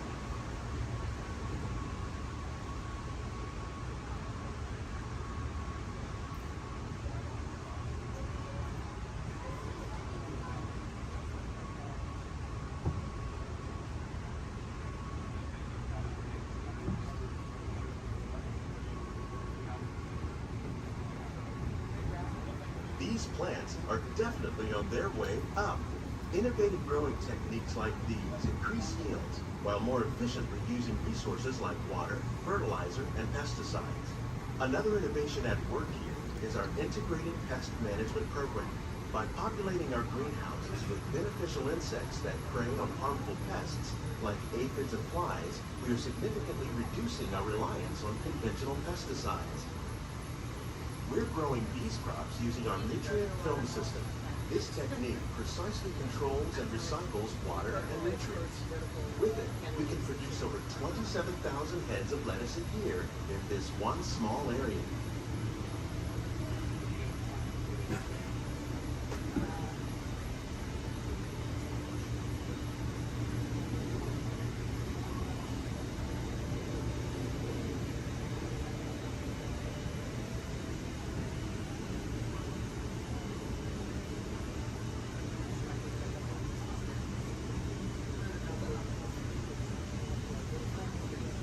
Some of our best ideas have been inspired by nature, like these fruit and vegetable trees.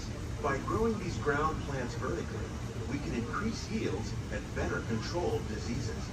These crops taste as good as they look.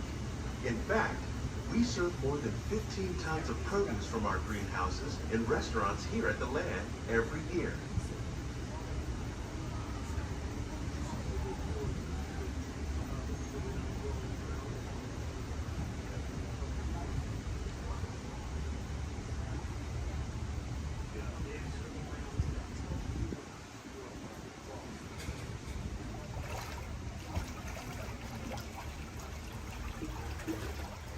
The future of agriculture may include innovative ideas like this vertical growing system.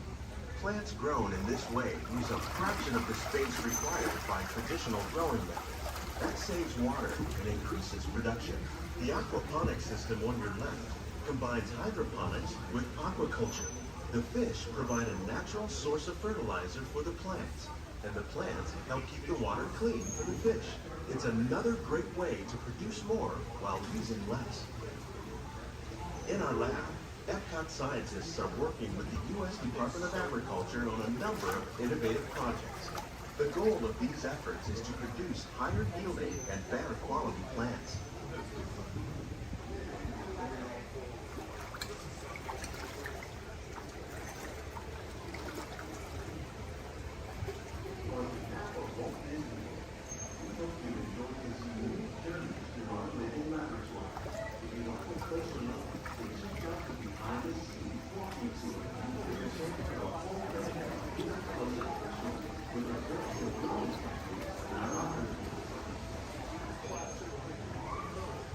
Please keep your hands and feet inside the boat and remain seated until the boat comes swimming from the side.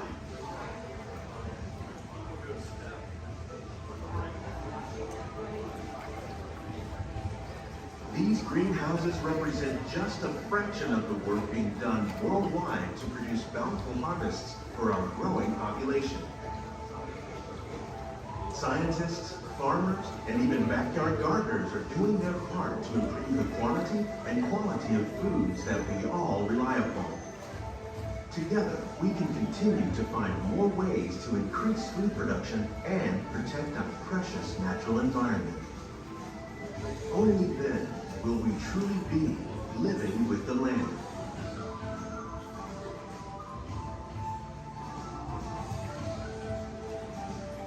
On behalf of Walt Disney World, we hope you've enjoyed this unique journey through our living laboratory. If you'd like a closer look, then check out the behind-the-scenes walking tour. It's a chance for the whole family to get up close and personal with the plants and growing techniques in our laboratories. Please keep your hands and feet inside the boat and remain seated until the boat comes to a stop.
As much fun as New Year's Eve in the orange groves. I'm glad we did get a mite carried away, huh? I say, look out there across the water. It appears we're a bit of company. Law me, yes. Welcome, you all. Permit us to introduce ourselves. My name is Claude, and my loquacious cousin over here is... I'll introduce myself, if you don't mind. Hi there. I'm, let's see now. It's right on the tip of my beak. Clyde Birdbrain. Oh, yeah. I'm Clyde Birdbrain. Yo, I say, perhaps you good people have never conversed with toucan birds before. Well, neither did we, till one day we discovered this magic sunshine pavilion. By Jove, yes. I remember just how it happened. Many, many bird baths ago. There we were in an explorer's launch on a mysterious river in deepest Adventureland. Off in the distance comes the fierce roar of an African lion. And as we round a bend in the river, a huge bull elephant bellows forth in protest of our intrusion. Suddenly, the treetops explode in a frenzy of outraged birds. Oh, come, you can jolly well do better than that. I can jolly well do one at a time.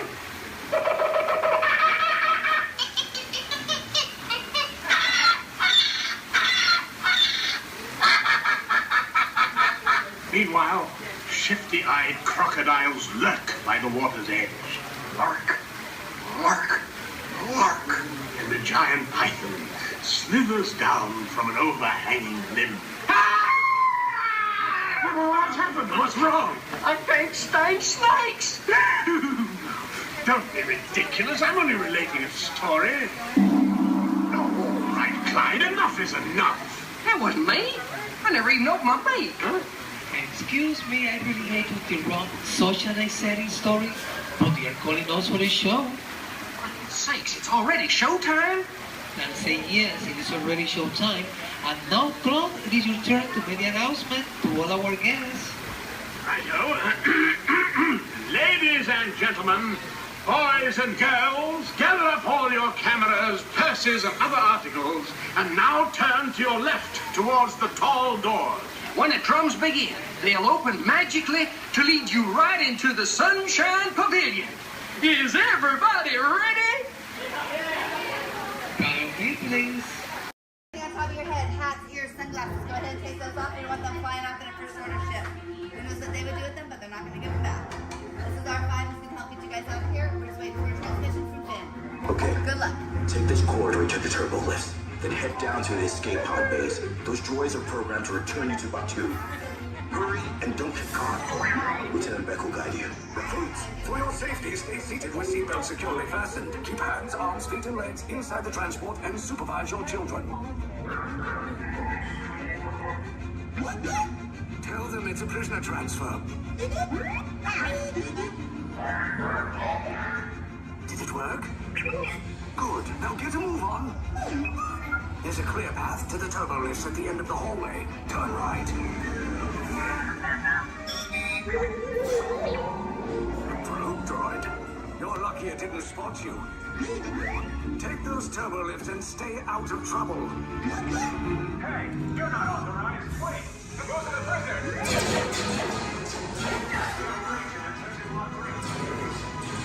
Your cover is blown. Find an alternate route. Who picked these two droids anyway?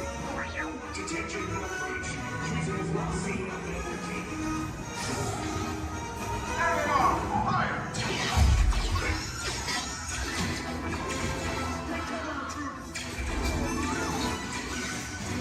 The escape pod just for us. Hurry! No, not up! I said down!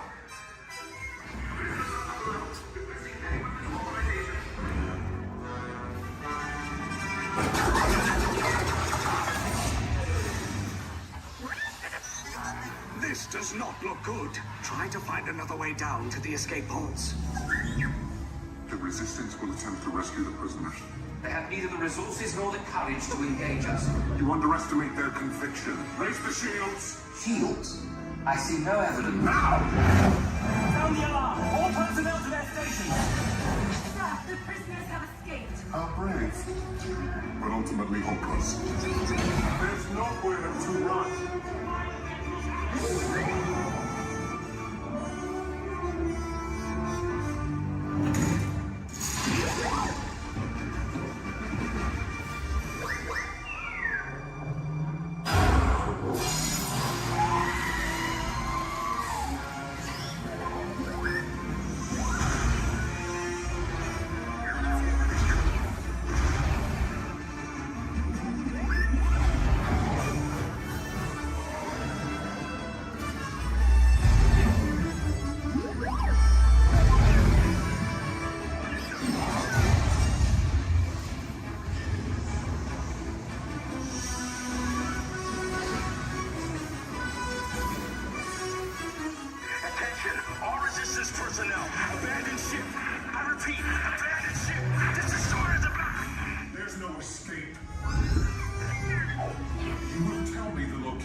shots came in a little off target.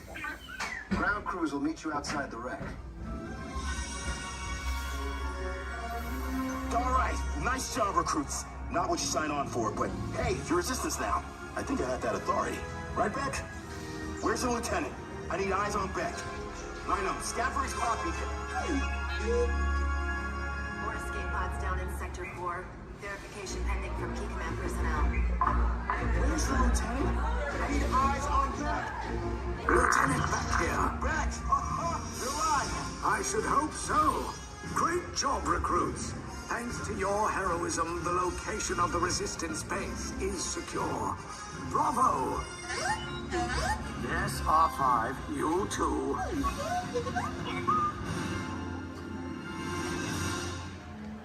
6, I want 2 on gray, 4 on orange. 2 on gray, rest of you on orange. How many here? 1, 2 are going to be over here on blue, and 2 are going to be on blue. Now, stand over your color, face the center, shoulder to shoulder. Now remember the color you've been assigned, blue, red, gray, and orange. It'll be an important part of your interrogation process. You're going to need to know that color at the end of your interrogation and possible long-term motive. How many? You'll be assigned blue. Quickly to the end of the hallway. How many? 4. You'll be assigned red. How many? You'll be assigned gray. How many? Now, this cell door opens, so we'll call you in by your assigned color. And you will tell us everything. No, oh, you're going to have a tough time in interrogation. Get on your color. There you go. Scoot over, blue. Make a little room. Get on your color. Not the lights, on the color. You're ready to go.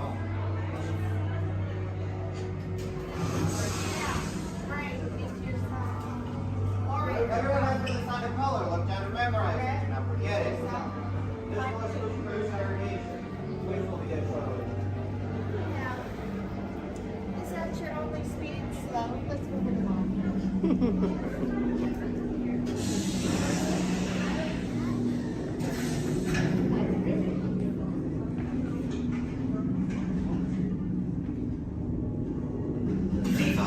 Yes, General. Enemies of the First Order, we will soon snuff out your meager resistance. You chose the wrong side, and now you will pay. The resistance prisoners. You have what I want. You know the location of the secret base, and I will take it from you. We are needed on the bridge. Keep the prisoners here. I will return to finish this personally.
In the life cycle, there are winners and there are losers.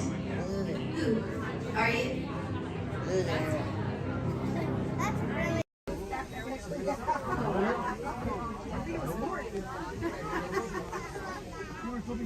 Looks like we're on our way, and I'm so glad to have you with us. The next leg of our journey takes us to Main Street, USA. We'll head for Frontierland after that. Stay seated and keep your hands and arms, feet and legs inside the train at all times. Oh, and Please keep an eye on your children.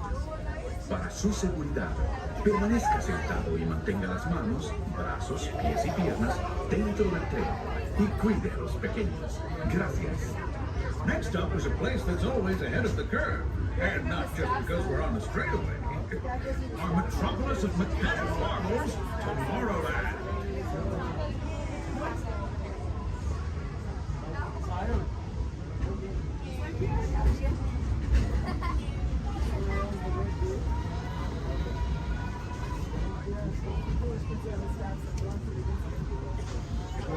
As you know, I love this railroad about as much as a songbird loves the morning.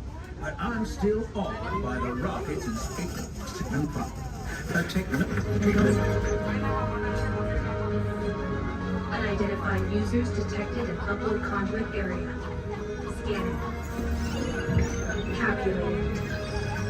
Locomotive maintaining trajectory. Intervention not required.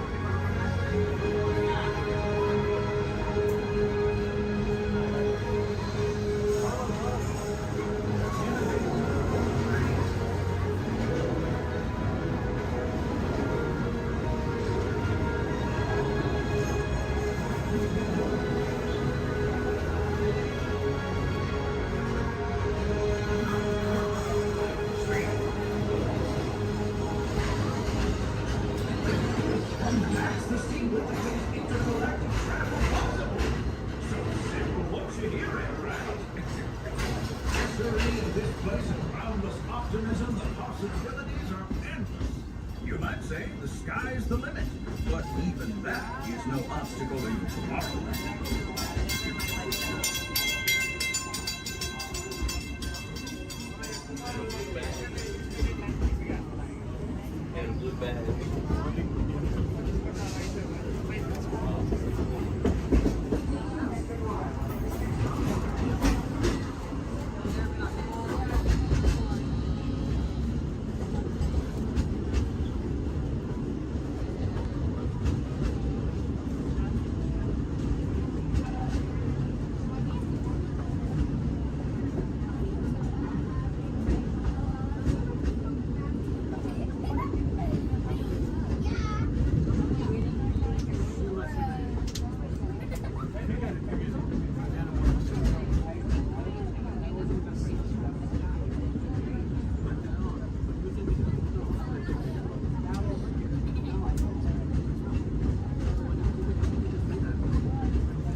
Our trip around the Magic Kingdom is almost complete. I can't thank you enough for spending part of your day with me. And I hope you've enjoyed your journey as much as I've appreciated being a part of it. We're now approaching our most charming destination, Main Street, USA. A place where the only thing sweeter than the townsfolk is the treats. After our stop, we'll be heading for Frontierland, followed by a visit to Fantasyland. For now, stay seated until our train comes to a complete stop. Then pick up your belongings and carefully disembark. If you have strollers to unfold, please take them all the way beyond the platform so new passengers can safely hop aboard. It'd be mighty kind of. And while we're being neighborly, what say we give our fellow travelers a friendly wave hello? This is Main Street Station. Welcome to Main Street, USA. As we come into Main Street Station, please remain seated until I give the altitude. Please remain seated.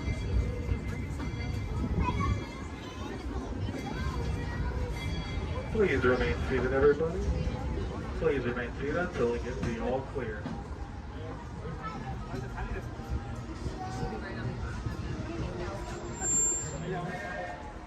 We are now all clear to enter Main Street Station.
descent.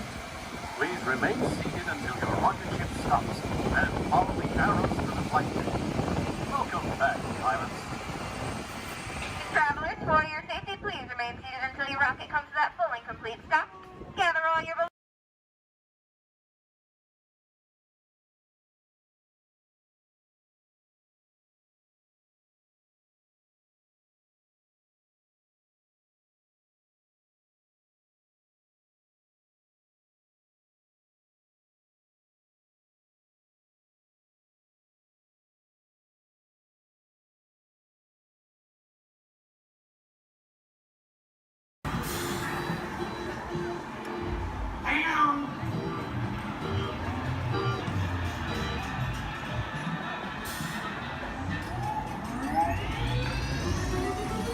Here we go.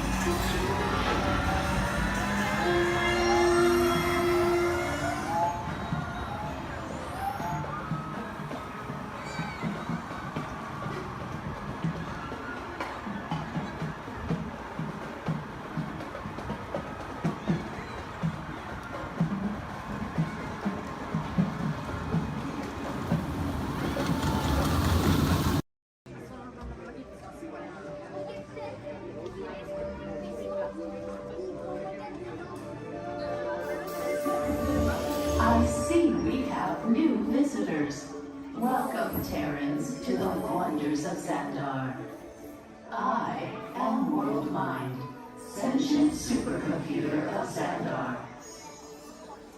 I hold the knowledge, memory, and experiences of all Xandarian citizens, past and present. This gives me extensive knowledge, yet I am constantly learning, and I am now learning about you and your planet, Terra.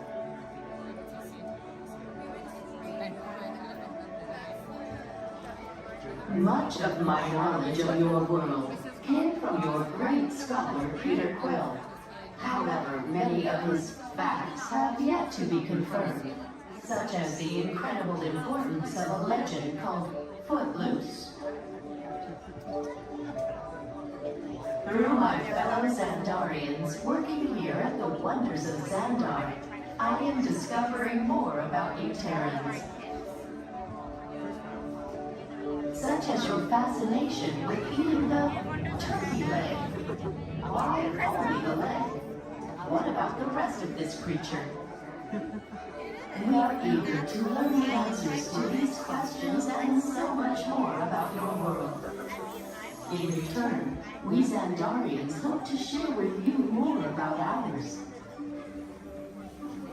Although Xandar is 2.537 million light years away from your planet Terra, our worlds are actually quite similar and began at precisely the same moment.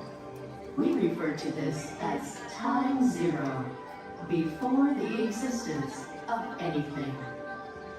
Our worlds were born of a single point of matter and energy that blasted outward in what you Terrans refer to as the Big Bang.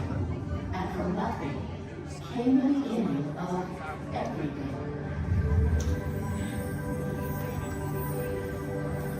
Incredibly hot and extraordinarily powerful, this explosion filled the cosmos with a cloud of rapidly moving particles.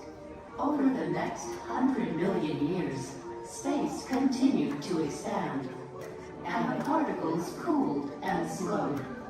As they coalesced into huge swirling clouds, gravity pulled them into larger, denser clusters. At the heart of these clusters, the temperature rose, and the particles were compressed so tightly they fused, releasing enormous amounts of heat and light. This is how the very first stars in our shared universe were born.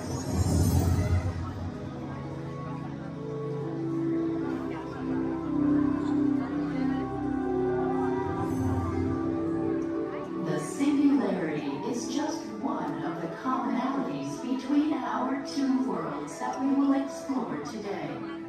Welcome, Terrans, to the wonders of Xandar.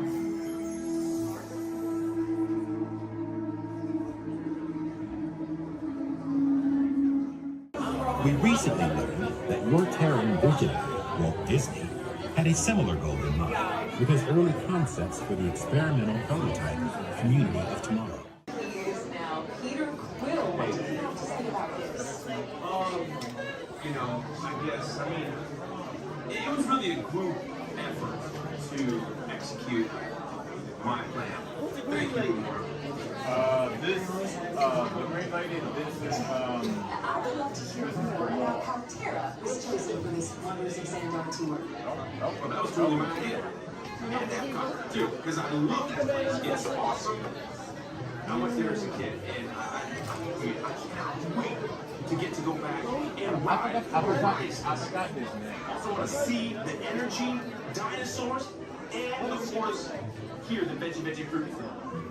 It's the best. Okay, well, I'm sure it will be wonderful for you to relive all of those memories again. That's us.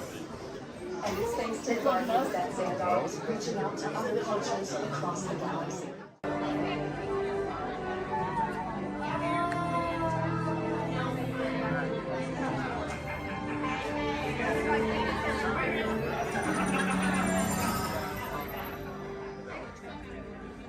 Greetings, Terrans. I am Nova Prime Irani Real, Commander of the Nova Corps. On behalf of all Xandarians, I hope you have enjoyed exploring the wonders of Xandar. As you have seen, your world and ours were born of the same moment, one which you refer to as the Big Bang. As such, we are all galactic neighbors in a vast universe which we and countless others share. For you to travel to Xandar would take 2.5 million years, assuming you had a ship that could fly at the speed of light. So we decided to come to you.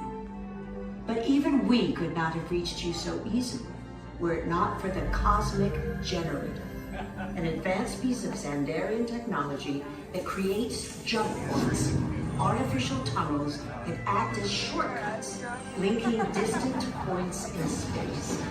It is our desire to share this wondrous technology with your people so that together we might explore new worlds and create a brighter tomorrow. And now, as the culmination of the wonders of Xandar, you will be teleported to a Nova ship above your planet for a demonstration of the Cosmic Generator. I trust you will find it an unforgettable experience.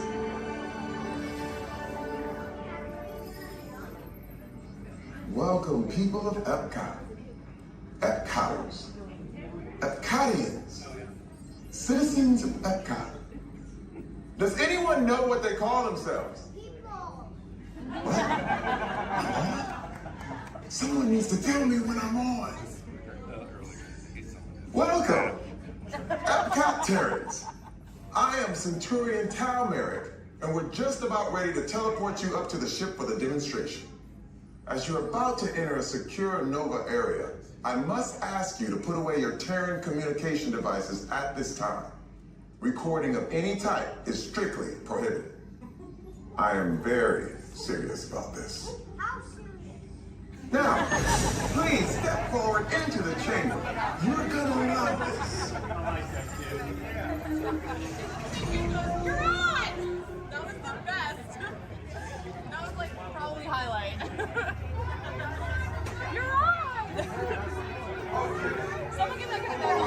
I should warn you that we have never teleported Terrans before. But since your molecular structure is very similar to Xandarians, it should work. It'll work.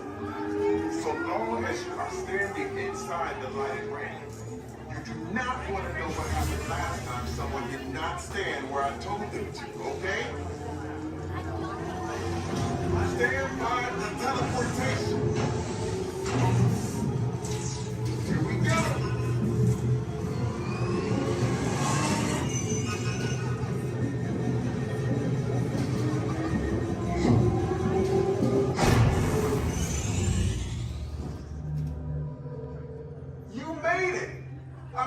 Of course you did. Nova Prime, they're ready. Excellent. What you see before you is the cosmic generator. And in just a few moments, we'll be activating it so you can experience for yourself what's happening. I'm not sure. Our power's out. And the cosmic generator is gone. Interior Monarch, go to Code Red. Prepare the fleet. And call the Guardians. Now. There is no cause for alarm. Turn off that alarm. I've got an important transmission coming in. Hey, what's up, Nova Corps? Our cosmic generator has been stolen. What? How? Why didn't we think of that? That thing's gotta be worth a fortune. I am Groot. Good question. Yeah, who do you think took it? Perhaps that really big man outside your ship. Oh, that is a big man. I need to alert Nova Prime. I'm watching Terrans with dogs. That's not creepy at all. This species has failed. Wait, whoa. We didn't even know there was a test. He's got the cosmic generator. He's creating a new jump point. Jump point to where? It's some kind of mutant jump point. He's going back to the dawn of time. Dawn of time, why? To erase an error. Well, that doesn't sound good. Your time is over. Wait, what do you mean? What do you mean that's so vague? The jump point is closing. Hey, Nova Dude, you Nova Corps need to follow that whatever it is until we get there. We can't. Our power is down, and I've got to get these Terrans onto evacuation shuttles. I got it. I reprogrammed the shuttles to follow them through the jump point. Wait, what? Look, they're our only chance of keeping track of that whack job until we get the cosmic generator back. Piece of cake. What? There's King. Where's this King? The odds are impossible, Yep. but it's our only shot. Good luck. Are you sure you can control it? Come on, it's me. We got this. We're all toast. First there was King, now there is toast. This plan is making me so hungry. Terrans, listen up. We need to make our way to the evacuation shuttles now. We're following the fleet and get our power. Okay, they're headed for the jump point. This plan's never gonna work. Well, Okay, I'm locked onto your vehicle. We'll be right behind you. nothing to worry about. Unless we do not stop this unusually large man, we are likely doomed. Good luck. You're gonna need it.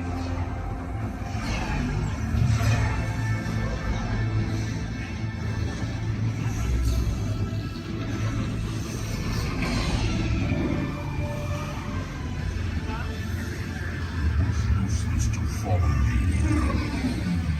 What is that noise? Boys, no one can stop rock and roll from existing. What have you done? What have we done? I think we took back.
Do you really think they deserve to be called heroes?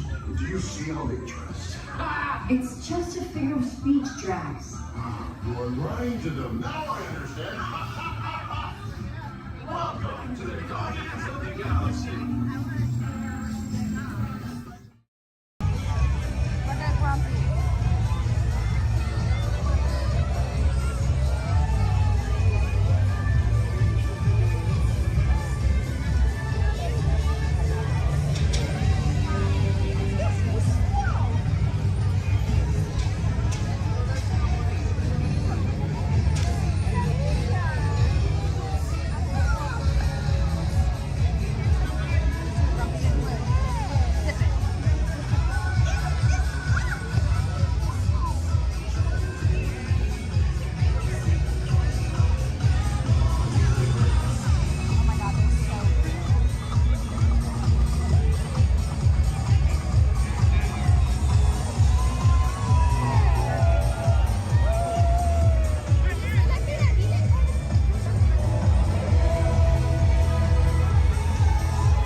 I detect new visitors. Welcome, Terrans. I am Worldmind, sentient supercomputer of Xandar. Although our two planets are light years apart, our stories were destined in the stars to come together.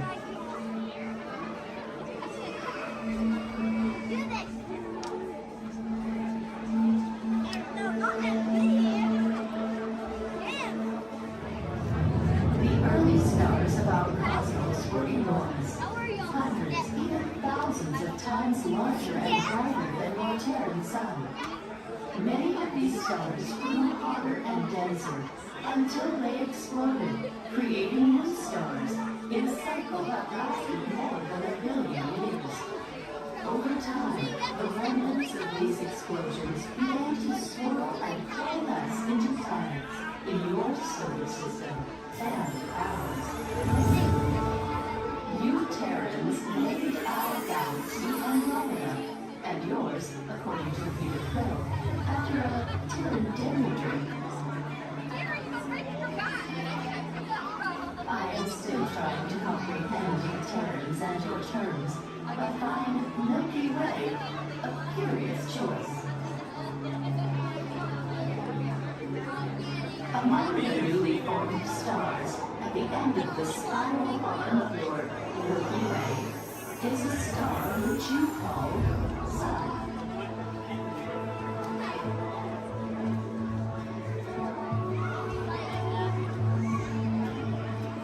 Our planet Xandar orbits around not one, but 3 stars plus suns.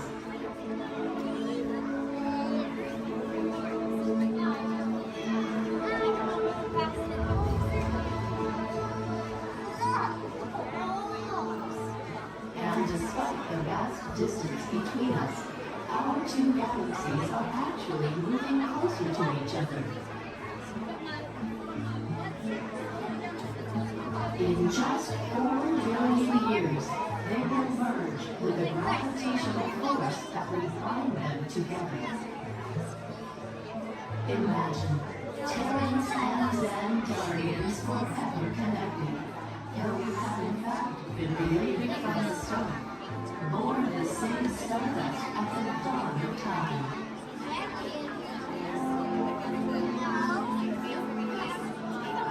There is still so much for us to discover together as we continue to explore the mysteries of our vast universe. Who knows what dimensions or multiverses we might find? We invite you to discover more of our connected story as we journey through our wonders of Xandar. I am Worldmind. Welcome.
boys and girls, welcome to the Magic Kingdom.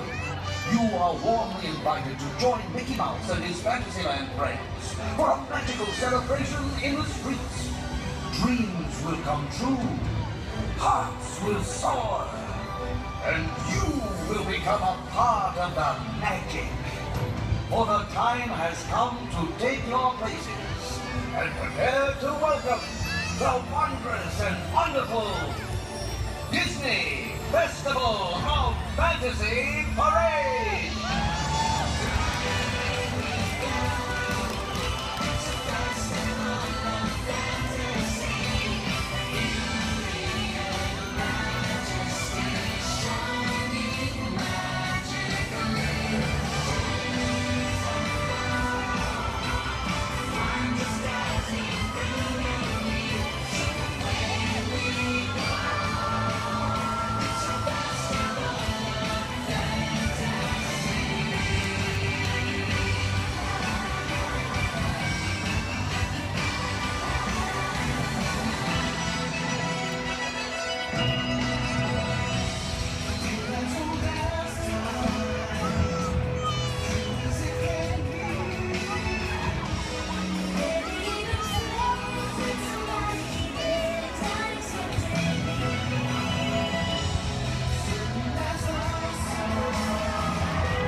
Life under the sea is better than anything they got up there.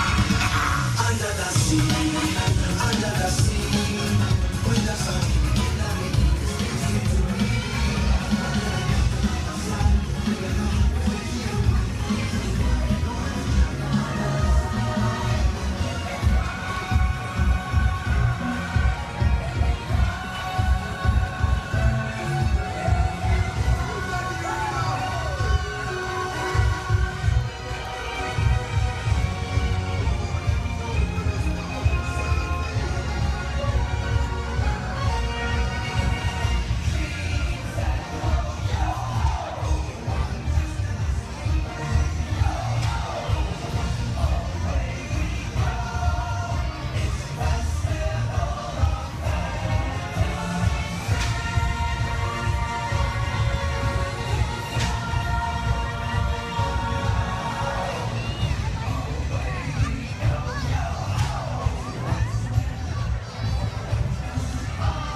please stay seated.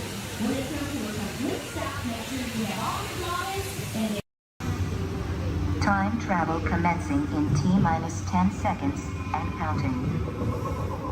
This is Seeker. Listen up. We've got to get in, grab the iguanodon, and get out before the asteroid hits. Let's roll.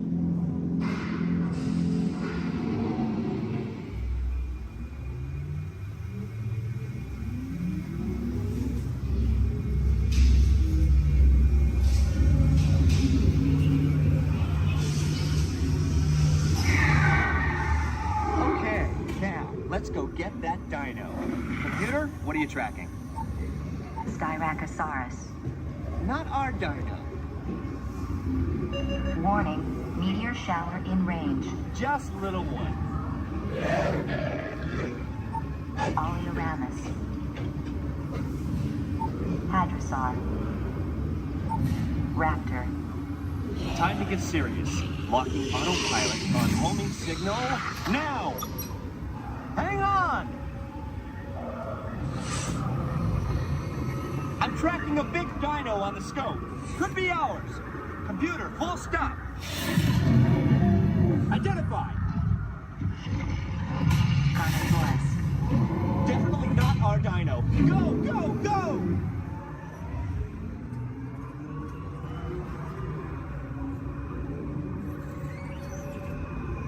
Another big guy coming up. Computer. Slow and identified. Sauropod. Still not our dino, but at least this one's a vegetarian.